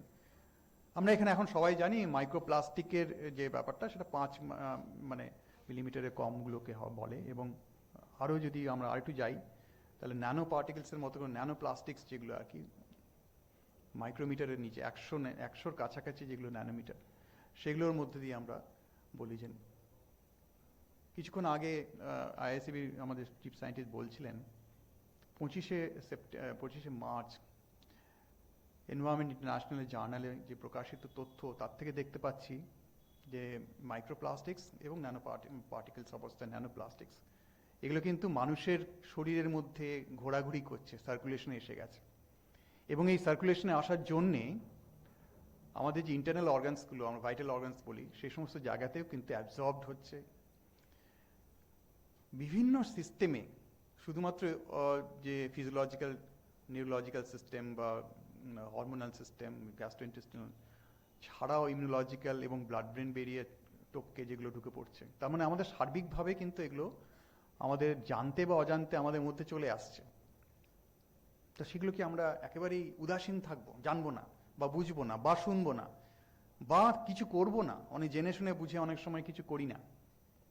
তাহলে আমাদের 3টে জিনিস আছে, একটা হচ্ছে জানা অজানার ব্যাপারটা বোঝা অভাজার প্রশ্নে, আর এটা জেনে সেটাকে করতে পারছি বা করতে পারছি না স্তরে রাখা, আর আরেকটা জায়গা যেটা সেটা হচ্ছে অ্যাকশনের জায়গা, করতে পারার জায়গা।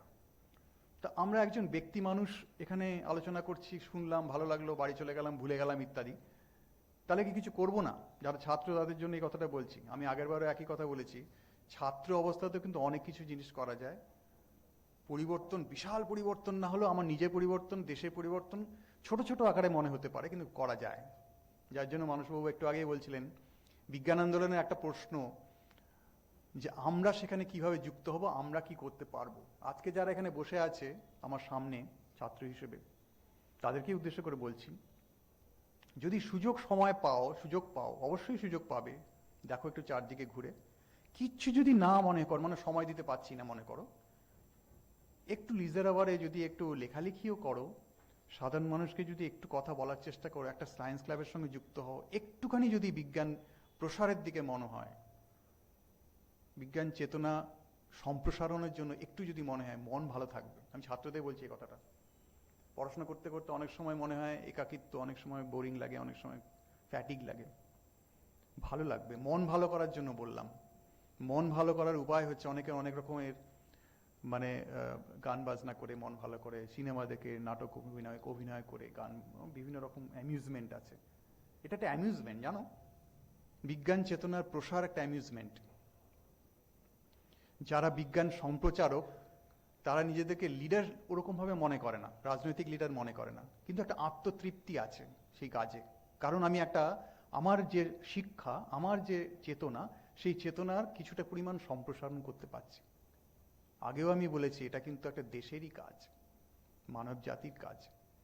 সেজন্য বলছি অ্যাওয়ারনেসের ব্যাপারটা যদি আমি সঙ্গে যুক্ত হই, একটু লেখালেখিও করতে পারি, কিছু বক্তব্য রাখতে পারি, নাটক করে করতে পারি, অভিনয় করে করতে পারি, আমি যেটা পারি সেটা অন্য মানুষকে একটা বার্তা দেওয়ার চেষ্টা করতে পারি।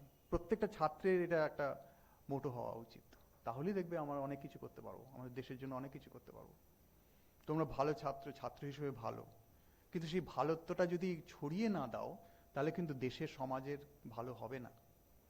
সেই জন্য বলছি তোমরা ছোট যদি সায়েন্স ক্লাবের সঙ্গে যুক্ত হও, অথবা নিজেরা একটা ছোট করে বিজ্ঞান প্রসারের সঙ্গে যুক্ত হও। বিজ্ঞান প্রসার একটা ছাতা, আমব্রেলা। বিজ্ঞান প্রসারের সঙ্গে সারা ভারতবর্ষের বিভিন্ন সংগঠন যুক্ত আছে, বিজ্ঞান সংগঠন, বিজ্ঞান সম্প্রচারের সঙ্গে যুক্ত। স্কোপ বলে যে শব্দটা আমি আগেও একবার বলছিলাম, বিজ্ঞান জনপ্রিয়করণের জন্য আমাদের এই কাজটা করতে হবে, সম্প্রচার এবং এক্সটেনশন, সম্প্রসারণ। আমি যে কথাটা বলছি সেটা হচ্ছে তথ্যের সম্প্রসারণ, প্রযুক্তিরও সম্প্রসারণ। তথ্য এবং প্রযুক্তি, যেগুলো প্রযুক্তি মানে সায়েন্স অ্যান্ড টেকনোলজি ইনোভেশনসের দিক, সেগুলো যদি আমরা এক একটা কাজ দাও যে এই জিনিসটা, এই বার্তাটা মানুষকে দিতে হবে, এটা আমি নিজে মনে করছি, তুমি আর কি মনে করছো যে আমার এটা সামাজিক দায়িত্বের মধ্যে পড়ে।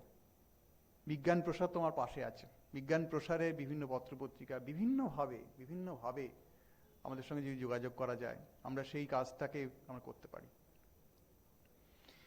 সেই কাজের মধ্যেই হেলথ কনসেপ্টে কাজ, ওয়ান হেলথ কনসেপ্টের ব্যাপারটা আমি এনেছি, সেটা একটু পরে বলবো। একটু এগিয়ে যাই। প্লাস্টিক দূষণ তো আমরা বিভিন্নভাবে শুনছিও, মাইক্রোপ্লাস্টিক্সের সমস্যা বিভিন্ন রকমভাবে চলে আসছে সমুদ্রের মধ্যে। তার ইম্প্যাক্ট কি? ইম্প্যাক্ট অ্যাসেসমেন্টের জন্য সংস্থা আছে, তারাও এটা গবেষণা করছেন, তারাও তথ্য দিচ্ছেন আমাদেরকে। এই যে তথ্য প্লাস্টিক পলিউশন কোস্টে হচ্ছে, আমরা হয়তো সরাসরিভাবে বুঝতে পারি না, কিন্তু এটা ঘটনা যে আমরা জানতে বা অজান্তে অনেক কিছু করে ফেলেছি। অ্যালগাল ব্লুমের কথা বললেন, অ্যালগাল ব্লুম থেকে শুরু করে বিভিন্ন যে টক্সিক প্রোডাক্টস, সেগুলো কি এবার সমুদ্রের মাধ্যমে, সমুদ্রের জলের সঙ্গে যুক্ত যারা বা জলের পাড়ে যারা আছে, সেই মাইক্রোবায়োটা অর্থাৎ ছোট জীবকুল আছে বা বড় জীবকুল আছে, তাদেরকে কিভাবে এফেক্ট করে? আমি লম্বা চওড়া কিছু বলতে চাই না, কারণ অনেক তথ্য আছে, আমার কাছেও আছে, কিন্তু আমি বলবো না আজকে বিশেষ করে, কারণ তাতে তথ্য ভারী হবে। আমি জাস্ট ওই দিকগুলো তুলে ধরছি যেখানে আমার মনে হয় তোমরা পড়াশোনা করতে ভালো ছাত্র, তোমরা পড়াশোনা করে বুঝতে পারবে। ইচ্ছাটা প্রকাশ করার জন্য বলছি, ইচ্ছাটা, যে ইচ্ছা আমি এটা করতে পারি, তথ্য তুমি পেয়ে যাবে, কিন্তু তোমার আবেগ এবং তোমার ইচ্ছে, আজকে মনে হয় এইটাকেই আমরা সামনে রাখা ভালো আমাদের। কারণ সবসময় আমার মনে হয় ক্লাসে ফার্স্ট হবো, অনেক মার্কস পাবো, অনেক, আমার আর কিছু করার আছে, কেরিয়ার তৈরি করার আছে। কেরিয়ার হবে, কেরিয়ার পাশাপাশি হবে, কিন্তু তার সাথে সাথে আমার মনে হয় সমাজের কাজের কিছু অংশ যদি করো, আমার মনে হয় সেটা তোমারও ভালো হবে, দেশেরও ভালো হবে। এই বিষয়গুলো ছবিতে দেখেই বুঝতে পারা যাচ্ছে যে জলজ প্রাণী এবং বিশেষ করে কচ্ছপ থেকে শুরু করে অনেক মাছ, ছোট মাছ, বড় মাছ ইত্যাদি, সরাসরিভাবে কিন্তু অসুবিধার মধ্যে আছে। আমরা যেমন ছোট আদ্য প্রাণী থেকে শুরু করে একটু বড় প্রাণী এবং বনি ফিশ বা কার্টিলিজিনাস ফিশ বা অন্য ক্রাস্টেশিয়ানস, লবস্টার্স ইত্যাদি বিভিন্ন ধরনের যে অ্যাকুয়াটিক অর্গানিজমস আছে, জলজ প্রাণী আছে এবং জলজ উদ্ভিদ তো বটেই, তারা কিন্তু আজ কষ্টের মধ্যে রয়েছে।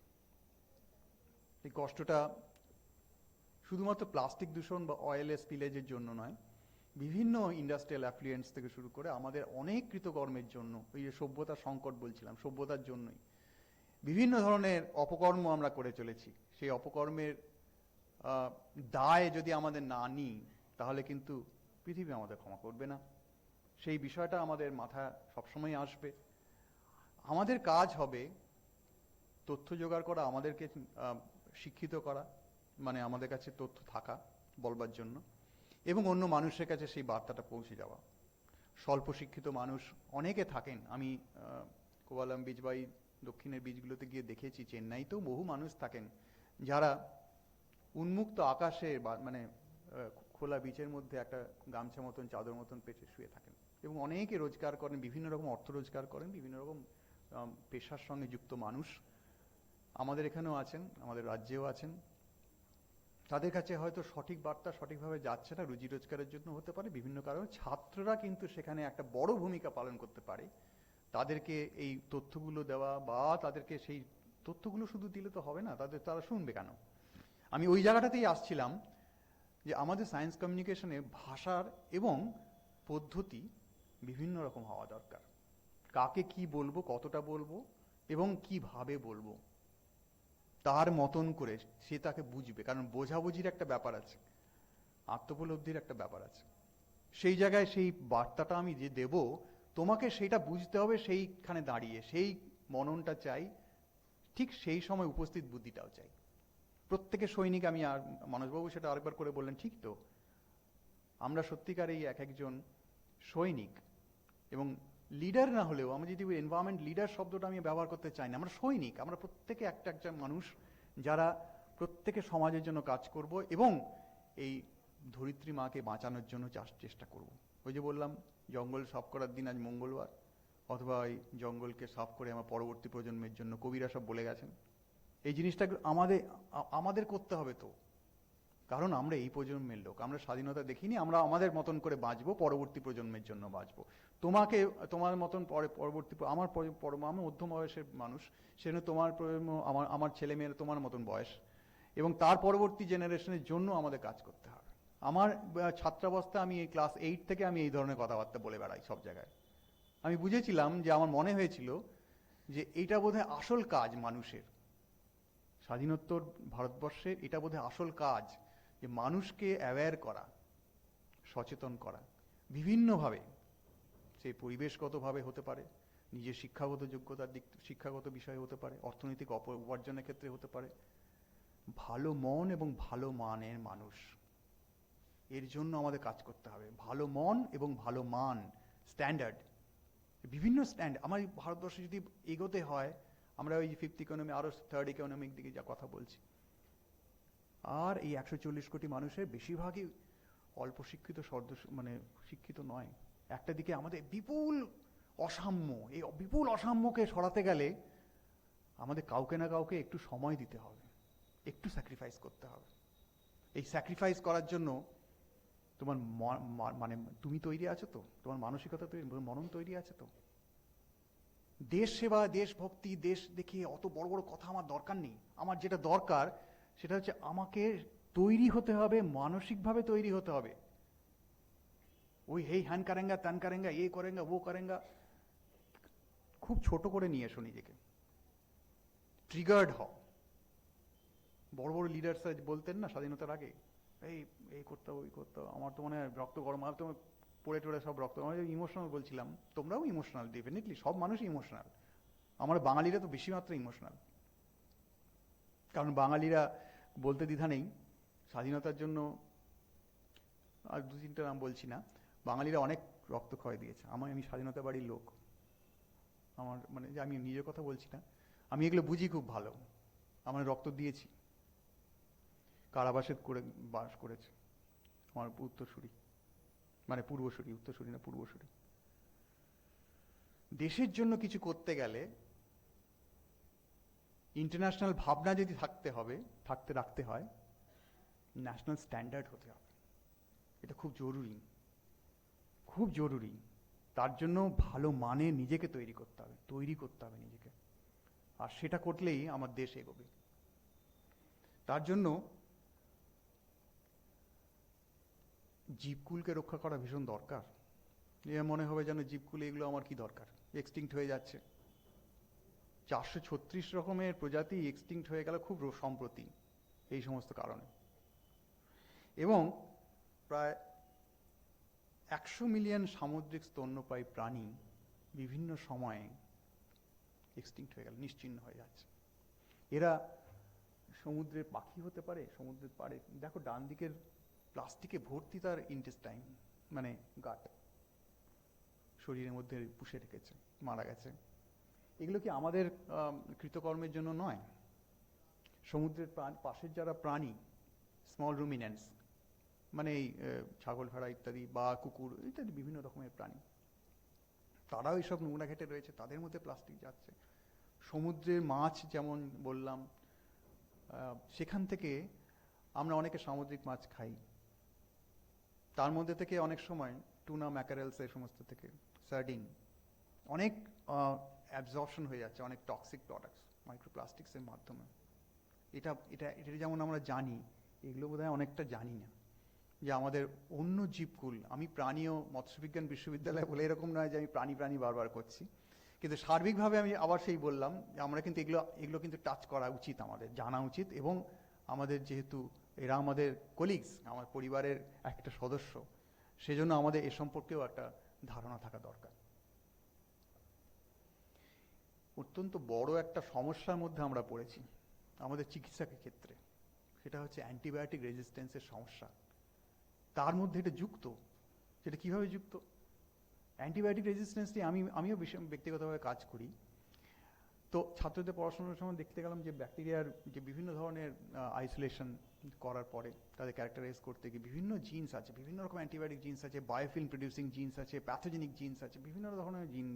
এখন জিন মিউটেশনের সময় বিভিন্ন ধরনের যে জেনেটিক মিউটেশন হয় প্রাণী জগতে, বিশেষ করে ক্ষুদ্র আণুবীক্ষণিক জীবের মধ্যেও বিভিন্ন রকম হয়ে চলেছে।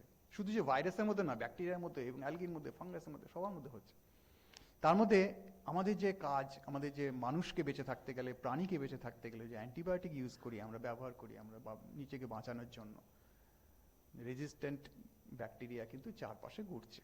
এবং আমরা এখন সবাই হয়তো জানি অল্প বিস্তর যে আইসিসিউতেও অনেকে মারা যান বিভিন্ন অ্যান্টিবায়োটিক রেজিস্ট্যান্ট ব্যাকটেরিয়া থাকার জন্য। মানে ডাক্তারবাবুরা higher antibiotic 3rd generation 4th generation cephalosporin ব্যবহার করেও কিন্তু বাঁচাতে পারছেন না। তার অন্যতম কারণ হচ্ছে ব্যাকটেরিয়া জেনেটিক মিউটেশন, এবং তার জন্য বিভিন্ন রকম কারণের জন্য এটা হচ্ছে। তার মধ্যে একটা কারণ মানুষের সৃষ্টির বিভিন্ন রকম অপকর্ম। আর তার অন্যতম অপকর্ম মানে একটা নিচের দিকে যেটা দেখা যাচ্ছে, জলের প্রাণী এবং জলের মাধ্যমে। আমরা এটা সবাই জানি অ্যান্টিবায়োটিকের যে চেঞ্জেস মিউটেশন, মানে অ্যান্টিবায়োটিক রেজিস্ট্যান্ট ব্যাকটেরিয়া যে তৈরি হয় তার মধ্যে বেশিরভাগ অংশটা আবার প্রাকৃতিক কারণ, বিভিন্ন যে সোর্স রয়েছে, উৎস রয়েছে। তখন জলও একটা সোর্স, মাটি একটা সোর্স, বাতাসের ব্যাকটেরিয়া একটা সোর্স। এই সোর্সটার এই অ্যাফ্লুয়েন্সগুলো, অ্যান্টিবায়োটিক রেজিস্ট্যান্ট ব্যাকটেরিয়াগুলো আসছে কোত্থেকে? বিভিন্নভাবে আমাদের সভ্যতার সংকট যেটা বললাম, বিভিন্নভাবে কিন্তু ধুয়ে বুঝে সেগুলো সমুদ্রে মিশছে, এবং সমুদ্রের জলরাশির মধ্যেই যে সমস্ত ব্যাকটেরিয়া থাকে তার মধ্যেও এগুলো কিন্তু পরিবর্তন হচ্ছে। ওরা আবার একভাবে থাকবে, আমরা তো একসঙ্গে থাকতেই পারি না, 5টা মানুষ একসঙ্গেই থাকতে পারি না, মারামারি করে গন্ডগোল করে আমাদের মধ্যে নিজেদের মধ্যে করি না মানুষের মধ্যে। ব্যাকটেরিয়া কিন্তু একসঙ্গে থাকে, জানো? ব্যাকটেরিয়া একসাথে সবসময় থাকতে, অনেক ব্যাকটেরিয়া থাকে, বায়োফিল্ম করে থাকে, স্তূপাকৃতি একসঙ্গে অনেক একটা জড়ো হয়ে মণ্ডলী তৈরি করে, ব্যাকটেরিয়ার মণ্ডলী। এবং পরবর্তীকালে যখন সব অনেক সংখ্যায় বেড়ে যায় তখন তারা ছিঁড়ে গিয়ে আবার পরবর্তী আরেকটা সাবস্ট্রাটার মধ্যে চলে যায়। এই সাবস্ট্রাটাগুলো জলের সঙ্গে যুক্ত, জলের উপরে মাইক্রোপ্লাস্টিক্সের উপরে কিন্তু প্রচুর ব্যাকটেরিয়া গ্রো করে, বায়োফিল্ম প্রডিউসিং ব্যাকটেরিয়া বিভিন্ন রকম যারা আছে, ভিব্রিও, এন্টেরোকক্কাস, বিভিন্ন রকম আছে, তারা কিন্তু সেটা এক জায়গা থেকে আরেক জায়গায় সেই বার্তাটা নিয়ে যায়, অ্যান্টিবায়োটিক রেজিস্ট্যান্সের বার্তাটা নিয়ে যায়। সেটাও আরেকটা বিপদ, সেটা মহাবিপদ। আমি এটা বলতে চাইলাম এই কারণে, আমাদের সভ্যতার সঙ্গে যুক্ত, বিভিন্ন চিকিৎসাবিদ্যার সঙ্গে যুক্তও যে সমস্ত কার্যকলাপ, তার সঙ্গেও এটা ভাবতেই পারবে না ওই জলজ একটা কার্যকলাপ যুক্ত এর মধ্যে আছে। আমি এটা বলতে চাইলাম যে আমরা জানি বা না জানি বিভিন্নভাবে আমরা এই অপকর্মের সঙ্গে যুক্ত, ব্যক্তিগত স্তরে, সমষ্টিগত স্তরে, রাজনৈতিক স্তরে, অ্যাডমিনিস্ট্রেটিভ স্তরে, বিভিন্নভাবে। আমরা এই যদি কোনো কাজ করতে চাই, আমরা অ্যাওয়ারনেস ছাড়া অ্যাক্টিভিজমের জায়গায় বলি। এবার দুটো জায়গা আছে আমাদের, একটা হচ্ছে অ্যাওয়ারনেস আর একটা হচ্ছে অ্যাক্টিভিজম। বিজ্ঞান আন্দোলনে অ্যাক্টিভিজমের জায়গায় আমি আন্দোলন করা ওরকম বলছি না, আমি বলছি যে একটা এমন কিছু তথ্য একত্রিত করা, সমস্ত মানুষকে একত্রিত করা, যাতে করে কিছু পরিমাণ চাপ দেওয়া যায়ও, ভালো দিকে চাপ দেওয়া, যে এটা কিন্তু করা উচিত। যেমন প্রপোজালস আমাদের চিফ সায়েন্টিস্ট রাখলেন, এটা একটা যেমন প্রপোজাল, সেরকম অন্য বিভিন্ন রকম প্রপোজালস আছে যেগুলো কিন্তু আমরা সরকারের কাছে রাখতে পারি।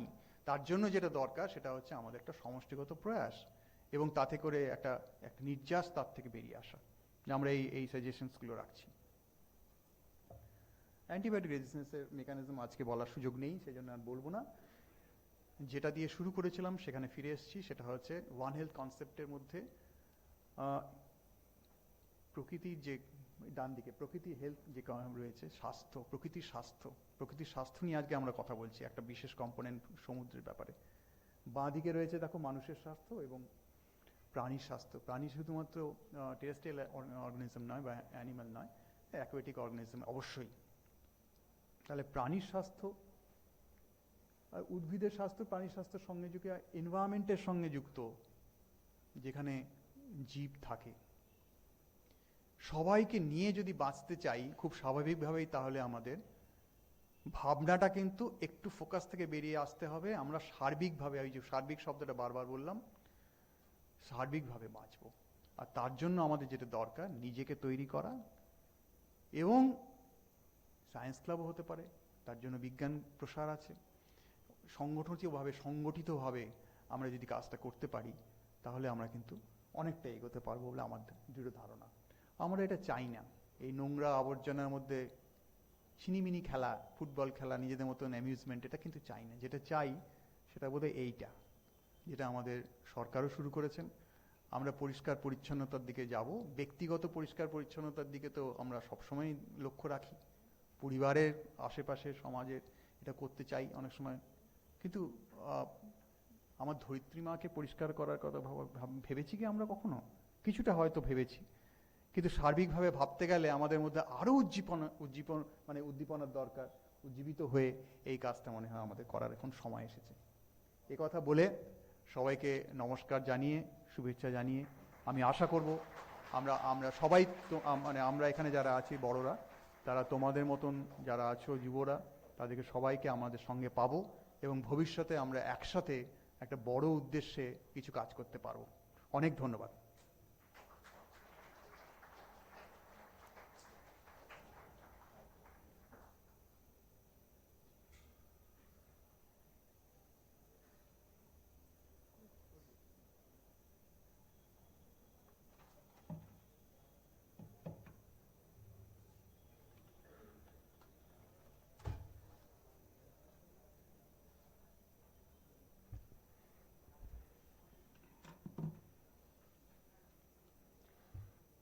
West Bengal University of animal and fishery সায়েন্সের প্রফেসর সিদ্ধার্থ জোয়ারদার স্যারকে অসংখ্য ধন্যবাদ মূল্যবান বক্তব্য রাখার জন্য। এরপর আমরা আমাদের পুরস্কার বিতরণী অনুষ্ঠান, অ্যাওয়ার্ড ডিস্ট্রিবিউশনে চলে যাব। এখানে গতকাল 5 সেপ্টেম্বর 2022-এ রামকৃষ্ণ মিশন বিবেকানন্দ সেন্টেনারি কলেজের উদ্যোগে একটি পোস্টার কম্পিটিশন এবং ড্রয়িং কম্পিটিশন অর্গানাইজ করা হয়েছিল। সেই পুরস্কার বিজয়ীদের নাম ঘোষণা করা হবে এবং ওনাদেরকে পুরস্কৃত করা হবে।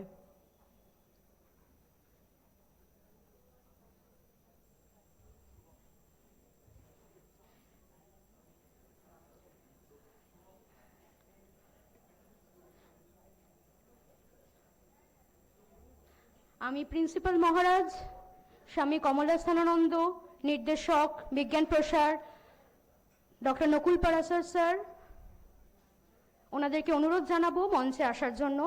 Doctor Rajiv Bose sir from SN Bose Centre, ওনাকেও অনুরোধ জানাচ্ছি মঞ্চে আসার জন্য।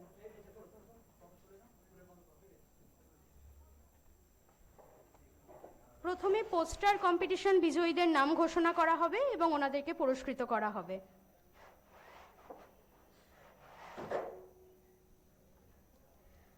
পোস্টার কম্পিটিশনে প্রথম স্থান অধিকার করেছে মোহাম্মদ মোমেন মোল্লা এবং দ্বিতীয় স্থানে আছে Mohit Balmiki from Bandipur Ideal Academy. আমি অনুরোধ জানাবো মোহাম্মদ মোমেন মোল্লাকে মঞ্চে আসার জন্য এবং পুরস্কার গ্রহণের জন্য।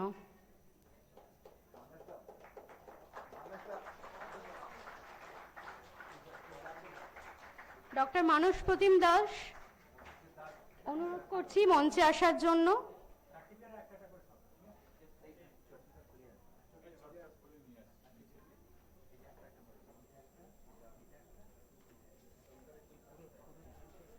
ডক্টর এস মুখার্জি স্যারকে অনুরোধ জানাচ্ছি মঞ্চে আসার জন্য।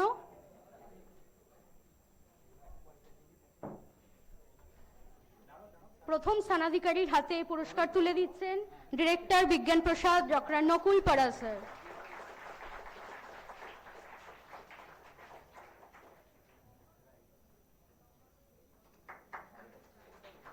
ধন্যবাদ স্যার, অনেক অভিনন্দন বিজয়ীকে। দ্বিতীয় স্থানে আছে মোহিত বাল্মীকি। আচ্ছা, আমরা তাহলে অঙ্কন প্রতিযোগিতা ড্রয়িং কম্পিটিশনে যারা স্থানাধিকার লাভ করেছেন তাদের নাম ঘোষণা করছি। প্রথম স্থানে আছে Soumili Das, Bhabanath Institution for Girls. Soumili দাসের হাতে পুরস্কার তুলে দিচ্ছেন chief scientist CSIR ISAB doctor P Jaishankar.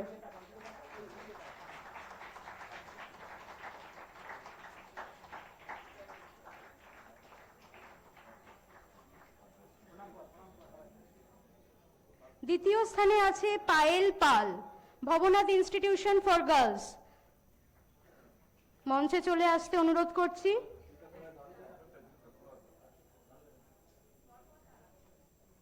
এরপর আদ্রিতা চন্দ, দেবপর্ণা দাস, তোমরা তৈরি থাকো মঞ্চে আসার জন্য। পায়েলের হাতে পুরস্কার তুলে দিচ্ছে ডক্টর মানস প্রতিম দাস, বিশিষ্ট বিজ্ঞান সঞ্চারক।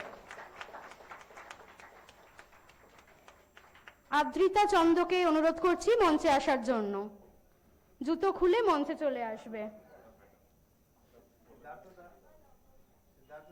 প্রফেসর ডক্টর সিদ্ধার্থ জোয়ারদার স্যারকে অনুরোধ করছি মঞ্চে আসার জন্য। আদ্রিতা চন্দের হাতে পুরস্কার তুলে দিচ্ছেন West Bengal animal and fishery সায়েন্সের প্রফেসর সিদ্ধার্থ জোয়ারদার।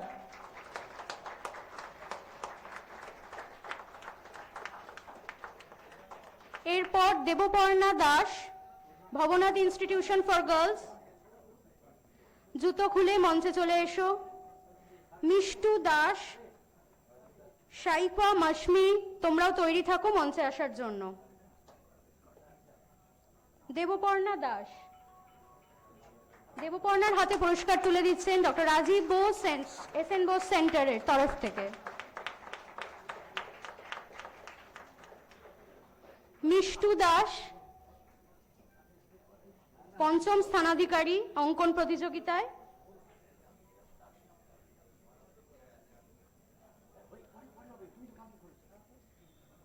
মিষ্টু দাসের হাতে পুরস্কার তুলে দিচ্ছে doctor Shankarashis Mukherjee, West Bengal State university.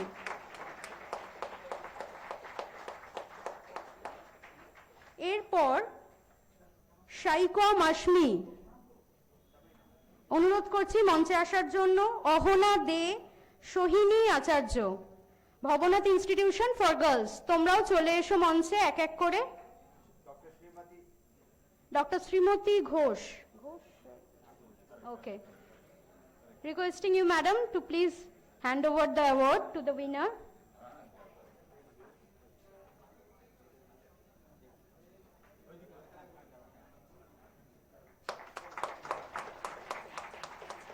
ধন্যবাদ ম্যাডাম।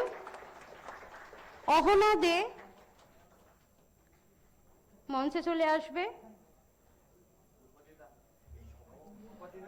প্রফেসর ভূপতি চক্রবর্তীকে অনুরোধ জানাচ্ছি মঞ্চে আসার জন্য এবং বিজয়ীর হাতে পুরস্কার তুলে দেওয়ার জন্য। অহনার হাতে পুরস্কার তুলে দিচ্ছে professor Bhupati Chakraborty.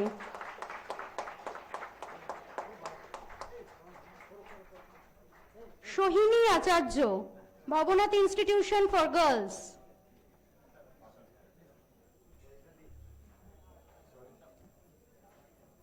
Principal scientist IICB তরফ থেকে ডক্টর সরিতা ঘোষ ম্যাডামকে অনুরোধ করছি মঞ্চে আসার জন্য।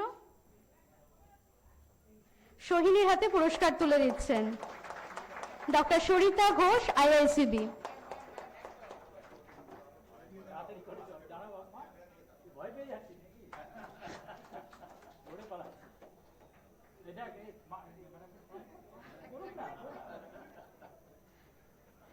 সবাইকে অসংখ্য ধন্যবাদ, অনেক অভিনন্দন পুরস্কার বিজয়ীদের।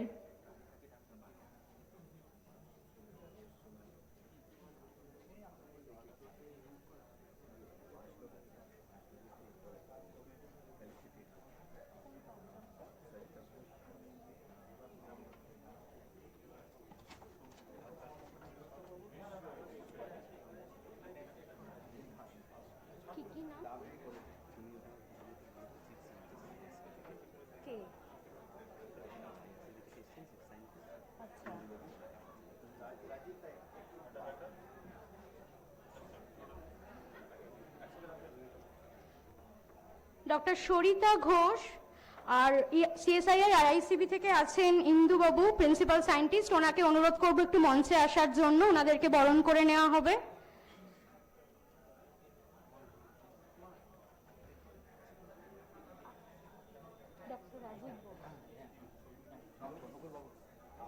নির্দেশক বিজ্ঞান প্রসার ডক্টর নকুল পরাশর স্যার, ওনাকে অনুরোধ জানাচ্ছি আমাদের সিএসআইআর টিমকে ফেলিসিটেট করার জন্য। প্রিন্সিপাল মহারাজ, ফেলিসিটেট করছেন, বরণ করে নিচ্ছেন।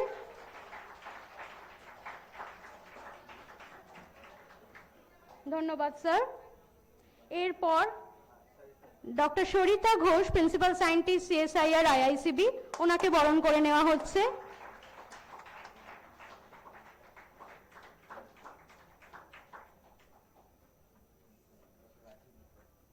Doctor Rajib Mitra, SN Bose Centre, ওনাকে বরণ করে নিচ্ছেন প্রিন্সিপাল মহারাজ এবং নির্দেশক director doctor Nakul Parashar. Thank you sir. Doctor Shrimati Ghosh, বিজ্ঞান সঞ্চারক, ওনাকে বরণ করে নেওয়া হচ্ছে। প্রিন্সিপাল মহারাজ এবং নির্দেশক বিজ্ঞান প্রসার ওনাকে বরণ করছে।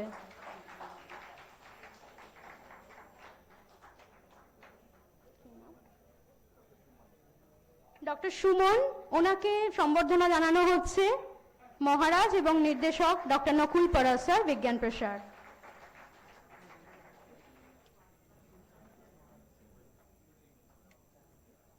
ধন্যবাদ সবাইকে।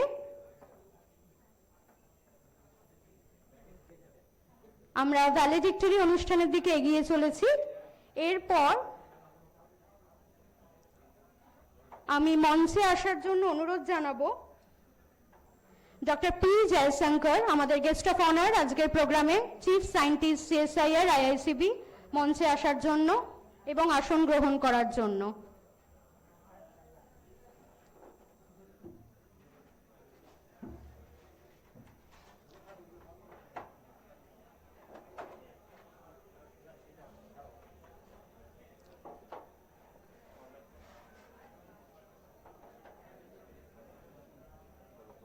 আমরা 2 মিনিট সময় চেয়ে নিচ্ছি মঞ্চ প্রস্তুত করার জন্য।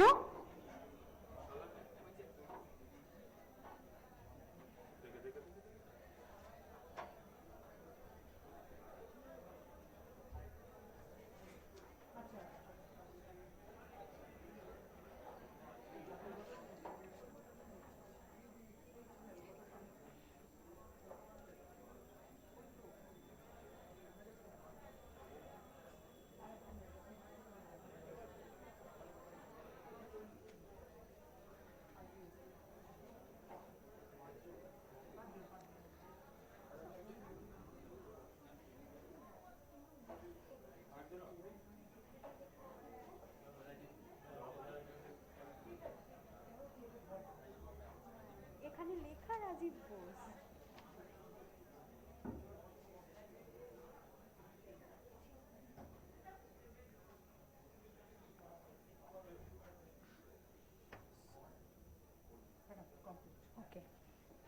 আমি অনুরোধ করছি আমাদের বিশিষ্ট অতিথিদের মঞ্চে আসার জন্য। Doctor P Jaishankar, director doctor Nakul Parashar স্যারকে অনুরোধ জানাচ্ছি মঞ্চে আসার জন্য। মঞ্চেই উপস্থিত আছেন প্রিন্সিপাল মহারাজ, ওনাকে অনুরোধ করছি আসন গ্রহণ করার জন্য। ডক্টর রাজীব কুমার মিত্র স্যারকে অনুরোধ জানাবো মঞ্চে এসে আসন গ্রহণ করার জন্য। ডক্টর এস মুখার্জি স্যার, অনুরোধ জানাচ্ছি মঞ্চে এসে আসন গ্রহণ করার জন্য।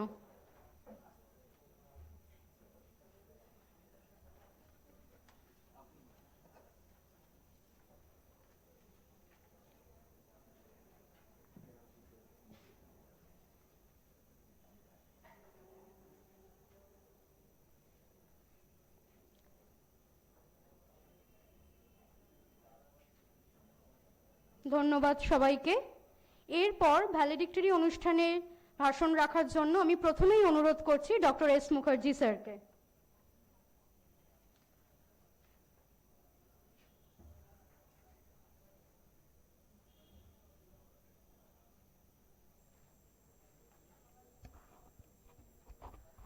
নমস্কার। আমরা একেবারে আমাদের এই 2 দিন ব্যাপী যে কার্যক্রম ছিল স্বচ্ছ সাগর সুরক্ষিত সাগর ক্যাম্পেইনের অন্তর্গত, তার দ্বিতীয় দিনের একেবারে অন্তিম লগ্নে উপস্থিত হয়েছি। এটা হচ্ছে আমাদের ভ্যালেডিক্টরি সেশন। ভ্যালেডিক্টরি সেশনে রয়েছেন director Vigyan Prasar doctor Parashar, CSIR আইআইসিবির principal scientist doctor Parasuraman Jayashankar, SN Bose Centre থেকে রয়েছেন doctor Rajib Mitra, Rajib Bose, I am sorry, ও রাজীব মিত্র, ও আচ্ছা আচ্ছা, টাইট, ওকে। ওকে। আর আমাদের সবার মাথার উপর রয়েছেন প্রিন্সিপাল কমলাসানন্দজি মহারাজ। আমরা প্রারম্ভিক পর্বে উদ্বোধনী অনুষ্ঠানে আমরা আমাদের সমস্ত বক্তাদের বক্তব্য, মূল্যবান বক্তব্য শুনেছি, সমৃদ্ধ হয়েছি। তার পরবর্তী পর্যায়ে আমরা জানতে পেরেছি আমাদের যারা বিশেষজ্ঞ হিসেবে উপস্থিত ছিলেন, মানস প্রতিমবাবু এবং প্রফেসর সিদ্ধার্থ জোয়ারদার, ওনাদের বক্তব্যেও আমরা সমৃদ্ধ হয়েছি।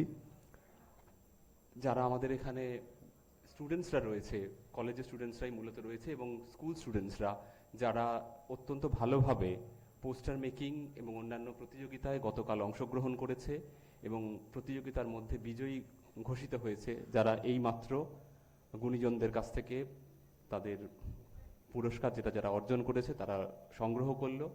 তাদের স্কুলগুলো থেকে টিচাররা সম্ভবত এসেছেন, তাদেরকে উপযুক্ত নমস্কার জানাচ্ছি। অভিভাবকরা এসেছেন, তাদেরকে স্বাগত জানাচ্ছি।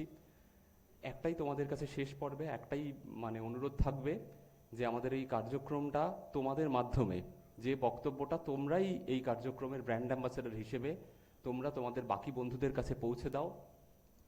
স্কুল থেকে যারা এসেছো অল্প কয়েকজন হয়তো পুরস্কার পেলে 5-6 জন, আমি নিশ্চিতভাবে জানি যে বাকি যারাও অংশগ্রহণ করেছো তারাও অত্যন্ত ভালো ক্যাম্পেইন মেটেরিয়াল প্রস্তুত করেছো।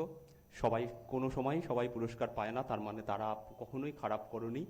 এবং তোমাদের মধ্যেও তোমাদের পাড়ায়, তোমাদের অঞ্চলে, যে মহল্লা থেকে তোমরা এসেছো, স্কুলে সবার কাছে এই বার্তাটা পৌঁছে যাক। কেন সমাজের সর্বস্তরের মানুষের সর্বান্তঃকরণে সক্রিয় অংশগ্রহণ ছাড়া এরকম কোনো ক্যাম্পেইনকে আমরা কখনোই এগিয়ে নিয়ে যেতে পারবো না। At the risk of repetition আরেকবার উল্লেখ করব যে সেপ্টেম্বর মাসটা হচ্ছে ন্যাশনাল নিউট্রিশন মান্থ, এবং তার ফলে একটা কথা জাস্ট বলবো যে আমাদের এই 140 কোটি মানুষের দেশে যদি অ্যাভারেজে ধরেও নিই, নানা রকমের তারতম্য আছে, বয়স, লিঙ্গ, কীরকম কার্যকলাপের সঙ্গে জড়িত নানা রকমের তারতম্য আছে, যদি ধরেও নিই যে 1500 থেকে 2000 কিলো ক্যালোরি প্রত্যেক দিন যোগান দিতে হবে, তাহলে এই 140 কোটি মানুষের দেশে সে এই খাদ্য যোগান দিয়ে যাওয়া এবং পুষ্টির সুবন্দোবস্ত করা সহজ কাজ নয়। এবং গ্রিন রেভলিউশনের বিপজ্জনক দিকগুলো আমাদের কাছে খুব ক্লিয়ারলি ম্যানিফেস্টেড হচ্ছে, তার ম্যানিফেস্টেশন ক্লিয়ার হয়ে যাচ্ছে। এবং আমাদের নগরায়ন, নগর সভ্যতার বিকাশ এটা হতেই থাকবে। শিল্প স্থাপনের জন্য জমির প্রয়োজন হতে থাকবে, বাসস্থানের জন্য জমির প্রয়োজন হতে থাকবে, বনভূমিকে অক্ষুণ্ণ রাখতে হবে। এই সমস্ত চ্যালেঞ্জের মাঝখানে অল্প জমির মধ্যে খাদ্যের সংস্থান করাটা চ্যালেঞ্জ হয়ে দাঁড়াতে পারে, যেখানে আমাদের দেশে সরকারি তথ্য অনুযায়ী স্টান্টিংয়ের সমস্যা কিন্তু দেশের একটা বড় সমস্যা। তার ফলে সামুদ্রিক সম্পদের দিকে জৈব বৈচিত্র্যকে অক্ষুণ্ণ রেখে আমাদের ভবিষ্যতের খাবারের সংস্থানের জন্য কিন্তু প্রোটিনের সংস্থান, লিপিডের সংস্থানের জন্য আমাদেরকে কিন্তু সমুদ্রের দিকে তাকাতে হবে। ফলে সামুদ্রিক সম্পদকে অটুট যে কোনো মূল্যে রাখতে হবে। আমি বাণিজ্যিক প্রোডাক্টেরই উদাহরণ দিয়ে বলছি, সেটা আমাদের সবার কাছে পৌঁছে যায়। আমাদের একটা খুব popular so called health drink আছে, নাম না করলেও অনেকে বুঝতে পারবে, এমনি এমনি খাই, তাতে স্মার্ট নিউট্রিয়েন্ট থাকে, নাম না করলেও সেই প্রোডাক্টটা সম্বন্ধে আমরা বুঝতে পারবো। তাতে দেখবে একটা পুফার কথা উল্লেখ করা হয়, রাইট? এবং সেটা আমরা বলে থাকি, সেটা তার কগনিটিভ ডেভেলপমেন্টের জন্য তারা ক্লেম করে, অনেক দাম নিয়ে ক্লেম করে যে সেটা খুব অত্যন্ত প্রয়োজনীয় জিনিস। আরও অনেকগুলো কমার্শিয়াল প্রোডাক্টের উল্লেখ থাকে। তাহলে এই যে পুফাগুলো, এর কিন্তু সংস্থান আমরা ভবিষ্যতে দেখতে পারি। কিন্তু এখানে আমরা খুব সাধারণভাবে আমরা জানি, যারা স্কুলের বাচ্চারা তারাও জানো যে বাচ্চাদের ডেভেলপমেন্টের জন্য কড লিভার অয়েল খুব প্রয়োজন, রাইট?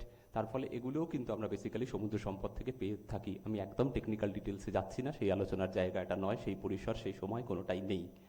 একটাই বলবো, এবং একবার উল্লেখ করেছি প্রারম্ভিক পর্বে, যে আমাদের ওবেসিটির পসিবল সলিউশনের অনেকগুলো মলিকিউলস, বায়োমলিকিউলসের যোগান কিন্তু ভবিষ্যতেই সমুদ্র সম্পদ দেবে।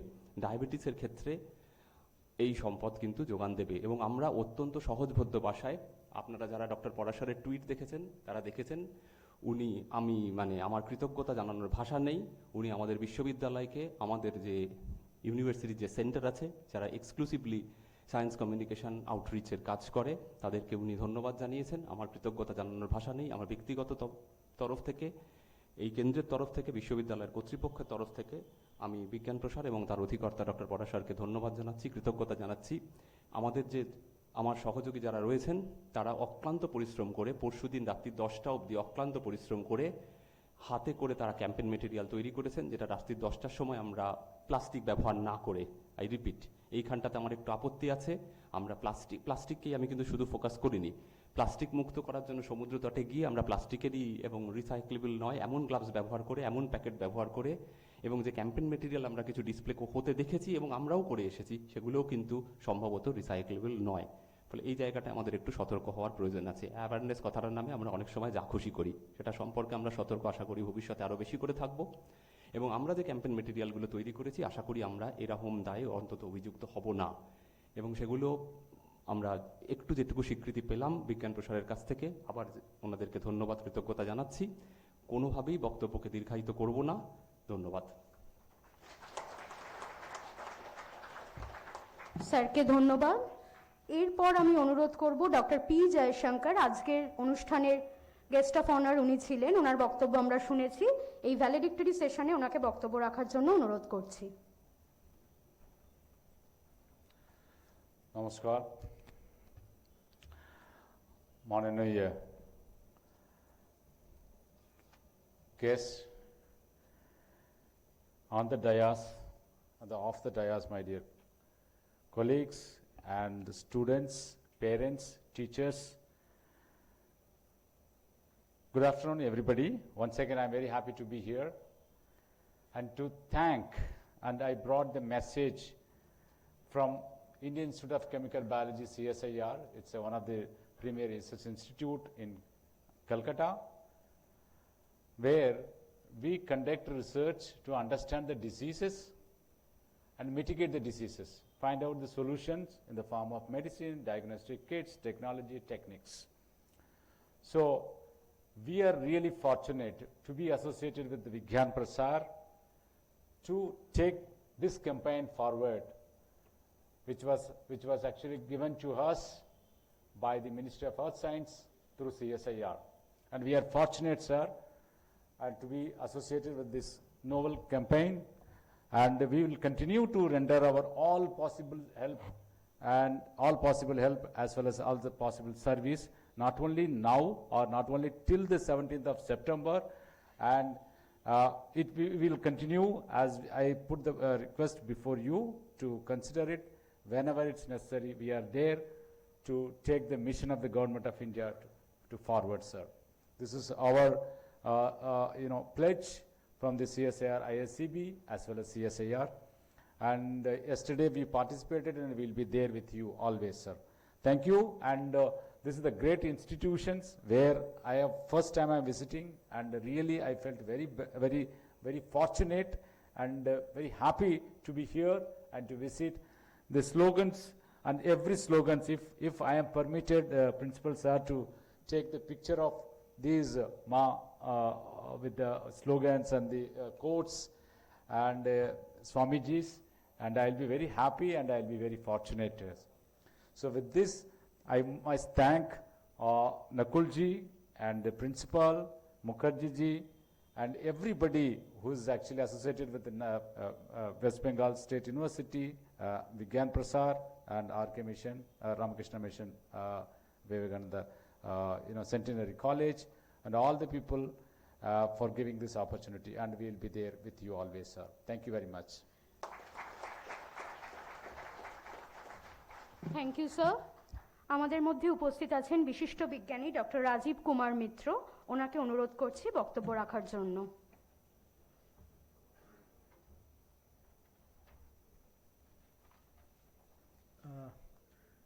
এখানে আসার আমার একটা বিশেষ আত্মিক কারণ রয়েছে। এখানকারই একজন প্রাক্তন স্টুডেন্ট এখানে এমএসসি করেছে। ও আমার অত্যন্ত একজন প্রিয় ছাত্র, আমার কাছে পিএইচডি করে ও এখন জার্মানিতে পোস্টডক করছে। নির্ণয় সামন্ত, আমি এক্ষুনি মহারাজজির সঙ্গে কথা বলছিলাম, মহারাজজিরও সম্ভবত উনিও ওনাকে চেনেন খুব ভালো করে। তো আমার খুব দেখার ইচ্ছে ছিল এই ইউনিভার্সিটিটা কীরকম। সো আমার I am feeling very high when I come here, এবং আমি যেটা দেখলাম আমার ভীষণ ভালো লাগলো। এখানকার স্টুডেন্টদেরকে, বিশেষ করে মহারাজজির সঙ্গে দেখা হয়ে খুব ভালো লাগলো। আমি এজ এ সায়েন্টিস্ট এটা বলতে চাই যে সায়েন্স আমাদের অনেক কিছু দিয়েছে, আবার অনেক কিছু নিয়েও নিয়েছে। আজ থেকে 100 বছর আগে আমরা কখনো ভাবতে পারতাম না যে আমরা একটা মোবাইলে একটা ছবি তুলব যেটা এক্ষুনি ক্লিক করে রাখা যাবে। ঠিক একইভাবে যে এই মোবাইলে যে ট্রানজিস্টার ইউজ হচ্ছে এবং সেই ট্রানজিস্টার যে অ্যামাউন্ট অফ হিট জেনারেট করছে সেটাকে কী করে ডিসিপিয়েট করবো সেটা 100 বছর আগে আমাদের ভাবতে হয়নি। 100 বছর আগে আমাদের ভাবতে হয়নি, আজকের দিনে দাঁড়িয়ে আমাদের একবার একটা মিটিং করতে হবে যেখানে আমরা ভাববো যে সমুদ্র তট আমরা দূষিত করছি। তো এই যে বিজ্ঞানের চেতনা যেরকম এসছে সেরকম একটা অবচেতনা বা অচেতনতাও আমাদের মধ্যে তৈরি হয়েছে যে বিজ্ঞানের যে যথেচ্ছ ব্যবহার সেটা কিভাবে আমাদের পরিবেশকে আস্তে আস্তে দূষিত করছে। বিজ্ঞান আমাদের অনেক কিছুকে সহজলভ্য করে দিয়েছে, কিন্তু তার যে একটা খারাপ দিক আছে সেটা কখনোই আমরা কখনো তুলে ধরিনি। সেটা ব্যবসায়িক স্বার্থে অনেক অবশ্যই, কারণ যে জিনিসগুলো আমরা দেখাচ্ছি, যে প্লাস্টিকগুলো আমরা ইউজ করছি ব্যবসায়িক স্বার্থে সেগুলোকে আমাদের মধ্যে দেওয়া হচ্ছে, আমরা সেগুলোকে ব্যবহার করছি, কিন্তু সেটা কখনোই আমাদের বলা হচ্ছে না আমাদের কতটা সেটা ক্ষতি করছে। সেটা যে কোনো ক্ষেত্রেই কিন্তু সত্য। তো আমাদেরকে যেটা করতে হবে ছাত্রদের মাধ্যমে, তোমরা হচ্ছে মানে কি বলবো, মানে আমরা আমাদের বক্তব্যকে তোমাদের কাছে বলতে পারি, কিন্তু সেটা সর্বজন সমক্ষে যখন তোমরা বলবে তোমরা কিন্তু অনেক বেশি লোকের সঙ্গে মিশতে পারো, অনেক বেশি লোকের কাছে যেতে পারো। সচেতনতা কিন্তু তোমাদের মাধ্যমে আসবে। তোমরা যখন কোনো কিছু করবে, তোমরা যখন প্লাস্টিক ইউজ করবে না, তার কিন্তু একটা বিরাট ইম্প্যাক্ট পড়ে সোসাইটির ওপর, যে দেখো এই ছেলেটি করছে না তাহলে আমিও করব না। তো এই সচেতনতা তোমরা যখন ছড়াবে আমাদের থেকে অনেক বেশি ইম্প্যাক্ট কিন্তু তোমাদের করতে হবে। আজকে 75 বছর আমরা স্বাধীন হয়েছি, কিন্তু স্টিল আমরা কিন্তু আরেকটা স্বাধীনতার লড়াই আমাদের লড়তে হবে। সেটা হচ্ছে আমাদের অজ্ঞানতা, যেটা শুধু পড়তে লিখতে শেখাটা কিন্তু লেখাপড়া নয়। লেখাপড়া হচ্ছে মৌলিক অধিকার জানা। সেইটা কিন্তু তোমাদেরকে অনেক বেশি করে প্রত্যেকটা লোকের মধ্যে ছড়িয়ে দিতে হবে। একটা সুস্থ সচেতন পরিবেশ পাওয়া কিন্তু প্রত্যেকের একটা মৌলিক অধিকার। সেই অধিকারটা থেকে আমরা যে কোনোভাবেই হোক একটা সময় হয়তো সরে এসেছি, এখন তোমাদের হাতে সেই দায়িত্ব সেই অধিকারটা তাদের মধ্যে ফিরিয়ে দেওয়ার জন্য। আমরা চাইবো যে এই ধরনের অনুষ্ঠান তো হবেই, কিন্তু তার থেকে এই নির্যাসটা যেন বেরোয় যে হ্যাঁ আমরা এগিয়ে আসব এবং এসে আমাদের পরিবেশকে আরেকটু সুস্থ করে তুলব পরবর্তী প্রজন্মের জন্য। ধন্যবাদ।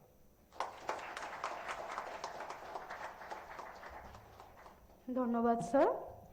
এরপর আমি বিজ্ঞান প্রসারের নির্দেশক ডক্টর নকুল পরাশর, যার নেতৃত্বে এই অনুষ্ঠান, ওনাকে অনুরোধ জানাচ্ছি বক্তব্য রাখার জন্য। Namaskar, and for all those dignified, esteemed people on the dais and off the dais, I really feel very happy that we've been able to be here today, and I remain indebted to Professor Jordar, Dr. Manas Pratim Das, for having accepted our invitation at the last minute, and truly from the core of my heart express my gratitude for being with us. Yeah, both of you have been with us ever since we started our campaign in Bengal about 3.5 years ago. I distinctly remember when I first met Professor Jordar in CGCRI, Kolkata. Please don't mind, but it was love at first sight. But the kind of elocution, the kind of concept, the kind of clarity that he had, so that is something that you get so impressed, and then you look for more from him. And every time he has been on the stage, we have seen him. Every time he has been on a webinar, we have seen him. The kind of way he emits his knowledge in a very concatenated manner. So, sir, we are very much obliged, and thanks for your support with us. Dr. Manas Pratim Das is an icon, and we all know that for science communication all over the country, there are very few people, and with nothing, where nothing is being taught as such as a formal course, all that we have learned by experience. Professor Dr. Manas Pratim Das has been a pillar in terms of not only electronic, not only textual, but also a digital medium as well. And that was echoed some time back when we saw the small films that he has made. So my request to all of you would be, please, whenever you get a chance, before he leaves, get his number or something, so that, or a place where his repository of digital films are available. They are so nice, so very well done, that I really request everyone to emulate him in order to ensure that the hidden science communicator within you should come out. So sir, thank you so much for being with us. Truly appreciate your being with us here as well. Of course, I remain indebted to Dr. Jaishankar for having accepted our invitation. I remain indebted to the entire team of IISCB who's been with us, and particularly Dr. Sarita Ghosh and Induji for being with us. Your support for Swachh Sagar Surakshit Sagar will certainly go a long way. Somebody who's been very silent and very effective science communicator through the sidelines, through the webinars, through various work that she has done. And I first met her when we were trying to look for how films can be made. So Professor Srimati Ghosh has been a towering figure in terms of somebody who's been quietly and very relentlessly working in order to ensure that science communication happens, and that too happens in Bangla. So we have so many people. I'm so happy, and that is probably why I'm tilted and inclined towards working more in an area like Bengal, for plain and simple reason that every second scientist over here has an urge to tell the world what he or she knows or what or she understands. So that's something that the rest of the country, I'm sure, would look forward to. My experiences in Tamil, in Kannada and other languages have been similar, but for some reasons I think this has been a mecca of science for all of us. So back to our Swachh Sagar Surakshit Sagar, I would certainly we'll be having a small discussion, so I'll request all our stakeholders to be, while we have our lunch together, we can discuss about it, because 17 September is not too very far. And before that, I request Professor Srimati Ghosh to help us with few webinars so that we can have them effectively more communicated. Today's lectures, as I said, and you would see my tweets that I have made while the lectures are going on, and I would request you to retweet them so that people come to know that the effort that Swamiji has made, and Swamiji has been, Maharaj has been very supportive and very proactively supportive. And I feel very touched, moved and inspired by his leadership. We all know that. And not only this, for me, I mean, I had goosebumps when I meet people outside Kolkata who very strongly, very firmly tell that I am a student of RKM VCC, right? So all of you are sitting here, right? You would certainly become a part of this alumni very soon. And you should be proud to say that you have studied in this college. I was there lecturing at the Center of Biomedical Research in Lucknow, which is a huge institute. They had organized an international conference. And the person who came to pick me up, and he was a bright PhD scholar. And the moment he introduced himself, he very proudly said, I am from Ramakrishna Mission, Vivekanand College, Rahora. And the moment he told this, I got more inquisitive. 3 minutes time, it looked as if we knew each other because my connection to this college has been there. So all of you, I invoke that spirit of this college be within you and let you all succeed, right? So I take this opportunity to, not only pep you up, but to tell you that you belong to an organization which you should be very proud of, and you have to be the torchbearer and the flag bearer of this institute. Yesterday, at Haldia, I saw the way you all came together, the kind of, the josh that you had was immense, and we would all be very happy to see you happen this on 17th of September. So we'll be planning for 17th of September very soon, Diga, Bakhali, Henry Island and Haldia. So these 4 beaches are the ones that have been associated to us. My responsibility is pan-India. So I'll certainly try to, be here around that time. I'll try my max to be here. But in case if my presence is required elsewhere, not by my choice, but by force of my bosses who sit and tell me to be wherever I should be, so I might have to run here and there. I have some emergencies. One of my team members had fallen sick, and he was supposed to reach Bangalore. So I've just got a message, so I might have to rush to Bangalore day after tomorrow or so.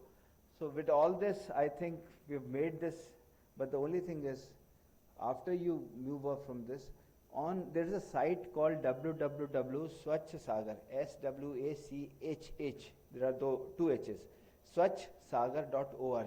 Please go to this site, enroll yourself, right? You might get a digital certificate also, and enroll the pictures of the team that had gone to Haldia, and very proudly say that you are ambassadors of ensuring that it's not just Swachh Bharat, but Swachh Sagar also, right? So with all this, in a land, under the blessings of Thakur, Ma Sharda and Swami Vivekanandji, I think we should all be very empowered, and we should all take this initiative, a national importance initiative, to the hilt, and we should hold it here. And when we hold it here, we ensure that nothing can then, dissuade us from being a good citizen of this country. With this note, thank you so much. Jai Hind, Jai Bharat. স্যারকে অসংখ্য ধন্যবাদ। এরপর finally আমরা এই মহাবিদ্যালয়ের অধ্যক্ষ স্বামী কমলাস্থানানন্দজিকে অনুরোধ জানাচ্ছি বক্তব্য রাখার জন্য।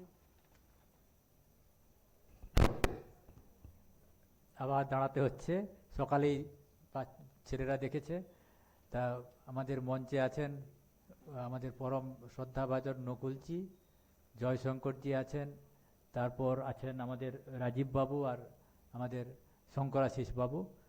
সামনে সবাই আগে যারা ছিলেন, ইন্দুভূষণ বাবু, তারপর আমার মানস বাবু, জোয়ারদার বাবু থেকে শুরু করে সুমন বাবু আর শ্রীমতী ম্যাডাম, আর স্টেট ইউনিভার্সিটির সমস্ত যারা স্কলার থেকে শুরু করে পোস্ট ডক্টরেট যারা করেন, অমিতেশ বাবু, আমাদের টিচার, এই ছাত্রীরা, আমাদের ছাত্ররা। তাই এই যে আজকের এই প্রোগ্রামটা কিছুক্ষণ পরেই তো শেষ হয়ে যাবে, তা আমাদের এইটা তো শেষ হয়ে যে কোনো অনুষ্ঠানই শেষ হয়। তা সেইটা আমি আজকের বক্তৃতা শুরু হঠাৎ মনে পড়লো যে আজ শুরু করেছিলাম রবীন্দ্রনাথ দিয়ে, শেষও রবীন্দ্রনাথের কথা মনে পড়ে গেল। রবীন্দ্রনাথের একটা ছোট্ট সুন্দর কবিতা আছে, বাচ্চা ছেলে মেয়েরা শুনে রাখো, আমি অনেক আগে মুখস্থ করেছিলাম, আটকে গেলে হাসবে না তুমি। সেটি বলছে, শেষ বলে একদিন সব শেষ হবে, হে আরম্ভ বৃথা তবে আড়ম্বর তবে, আরম্ভ কহিল ভাই যেথা শেষ হয়, সেইখানে পুনরায় আরম্ভ উদয়। তাহলে ব্যাপারটা হচ্ছে কি, আমাদের শেষ বলে কোনো জিনিস নেই। এটা হচ্ছে শেষ, মানে যেটা শেষ হয় আর যেটা শুরু হয় এটাকে বলে কন্টিনিউয়াম, যেটা ফিনিশ হয় আর যেটা বিগিন হয় এটা এরকম চলতে থাকে। এভরিথিং এরকম কন্টিনিউয়াম, শেষ হচ্ছে আবার শুরু হচ্ছে, শেষ হচ্ছে শুরু হচ্ছে। এই হচ্ছে আমাদের বিশ্বের প্রকৃতির নিয়ম, সেটা কবিগুরু রবীন্দ্রনাথ সুন্দর কবিতাতে লিখে রেখেছিলেন। তা আজকের এই বিশেষ দিনে এতক্ষণ ধরে এই স্বচ্ছ সাগর সুরক্ষিত সাগর এই যে প্রোগ্রাম আমরা শুনলাম, আমাদের আগামী দিনে কি করতে হবে, আমাদের বিশিষ্ট বিদ্বজ্জনেরা এতক্ষণ ধরে তাদের আন্তরিক প্রচেষ্টায় আমাদের একেবারে মনের মধ্যে বোঝাতে পেরেছেন। এবং আশা করি আমাদের আগে যতটুকু মনের বোধ ছিল প্রকৃতি সম্বন্ধে, এই প্রোগ্রামের পরে অনেকটাই বেড়ে যাবে। কারণ আমাদের সবারই চেষ্টা, যারা বয়স্ক জনেরা, এতজন বিজ্ঞানীরা আছেন, তা প্রত্যেকেই প্রথিতযশা, যারা আছেন আইআইসিবি থেকে, এসএন বোস থেকে, এরা একজন বিশাল দিকপাল। তারা আমাদের তোমাদের এই ছোটদের মধ্যে এসছে একটাই কারণে, এদের 10 মিনিট সময় অনেক, কিন্তু শুধু এসছে তোমাদের উৎসাহ দেওয়ার জন্য, আমাদের উৎসাহ দেওয়ার জন্য, যাতে আগামী দিনে আমাদের যাতে এই সংকল্প এবং যাত্রাপথটা যেন ঠিক থাকতে পারে। তা সেই জন্য এরা কিন্তু সকাল থেকে এখানে এসে বসে আছে এই উৎসাহ দেওয়ার জন্য। তা সেই উৎসাহটা ধরে রেখে, সেই উৎসাহর প্রদীপ জেলে আগামী দিনে যেন আমরা পথ চলতে পারি, এবং আগামী দিন আমাদের এই রকম আরও নতুন মানে যাত্রাপথে আমাদেরকে নিয়োজিত করতে পারি, এই মানে আমাদের সংকল্প রইল। আর এনাদের সবার আশীর্বাদ তোমাদের উপর বর্ষিত হোক, যাতে তোমাদের আগামী দিনের যাত্রাপথও এইরকমভাবে সুন্দর এবং সমৃদ্ধ হয়ে উঠুক। তাই এই কটি কথা বলে আমাদের বিশেষ করে নকুলবাবুকে আমরা ধন্যবাদ জানাই না, কারণ নকুলবাবুর সঙ্গে দীর্ঘদিনের মানে আমি বলি যে উনি is the also not best উইশার, he is the member of our institution. যে আমাদের এখানে অলরেডি যারা করি আমাদের মানে দীর্ঘদিন মানে উনি শুধু নয়, আমাদের বিজ্ঞান প্রসারের সবাই এইভাবে এই প্রতিষ্ঠানের সঙ্গে যুক্ত। আর এটা আমরা মানে ভেতরে বলি, সবাই তো সামনেই বলে ফেলছি। তো এই প্রতিষ্ঠানে আসে সবাই ঠাকুর মা স্বামীজিকে ভালোবেসে, তাই সবাই কিন্তু কোনো না কোনোভাবে এই প্রতিষ্ঠানের মেম্বার। তা এই হচ্ছে মানে আমরা বিশ্বাস করি, তাই কারণ এইভাবেই সারা পৃথিবী জুড়ে ঠাকুর মা স্বামীজির বিশাল কাজ চলছে, তা সেইটাই সবাই যুক্ত আছে বলে। তাই সবাইকে এই জন্য আমি আমার আন্তরিক শ্রদ্ধা ও অভিনন্দন এবং আমার মানে কৃতজ্ঞতা জ্ঞাপন করে আমার বক্তব্য শেষ করছি।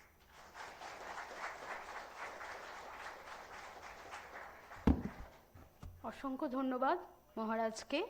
এই মূল্যবান বক্তব্যের সাথে আমরা আমাদের অনুষ্ঠান এখানেই শেষ করছি, সমাপ্তি ঘোষণা করছি। সকলকে ধন্যবাদ।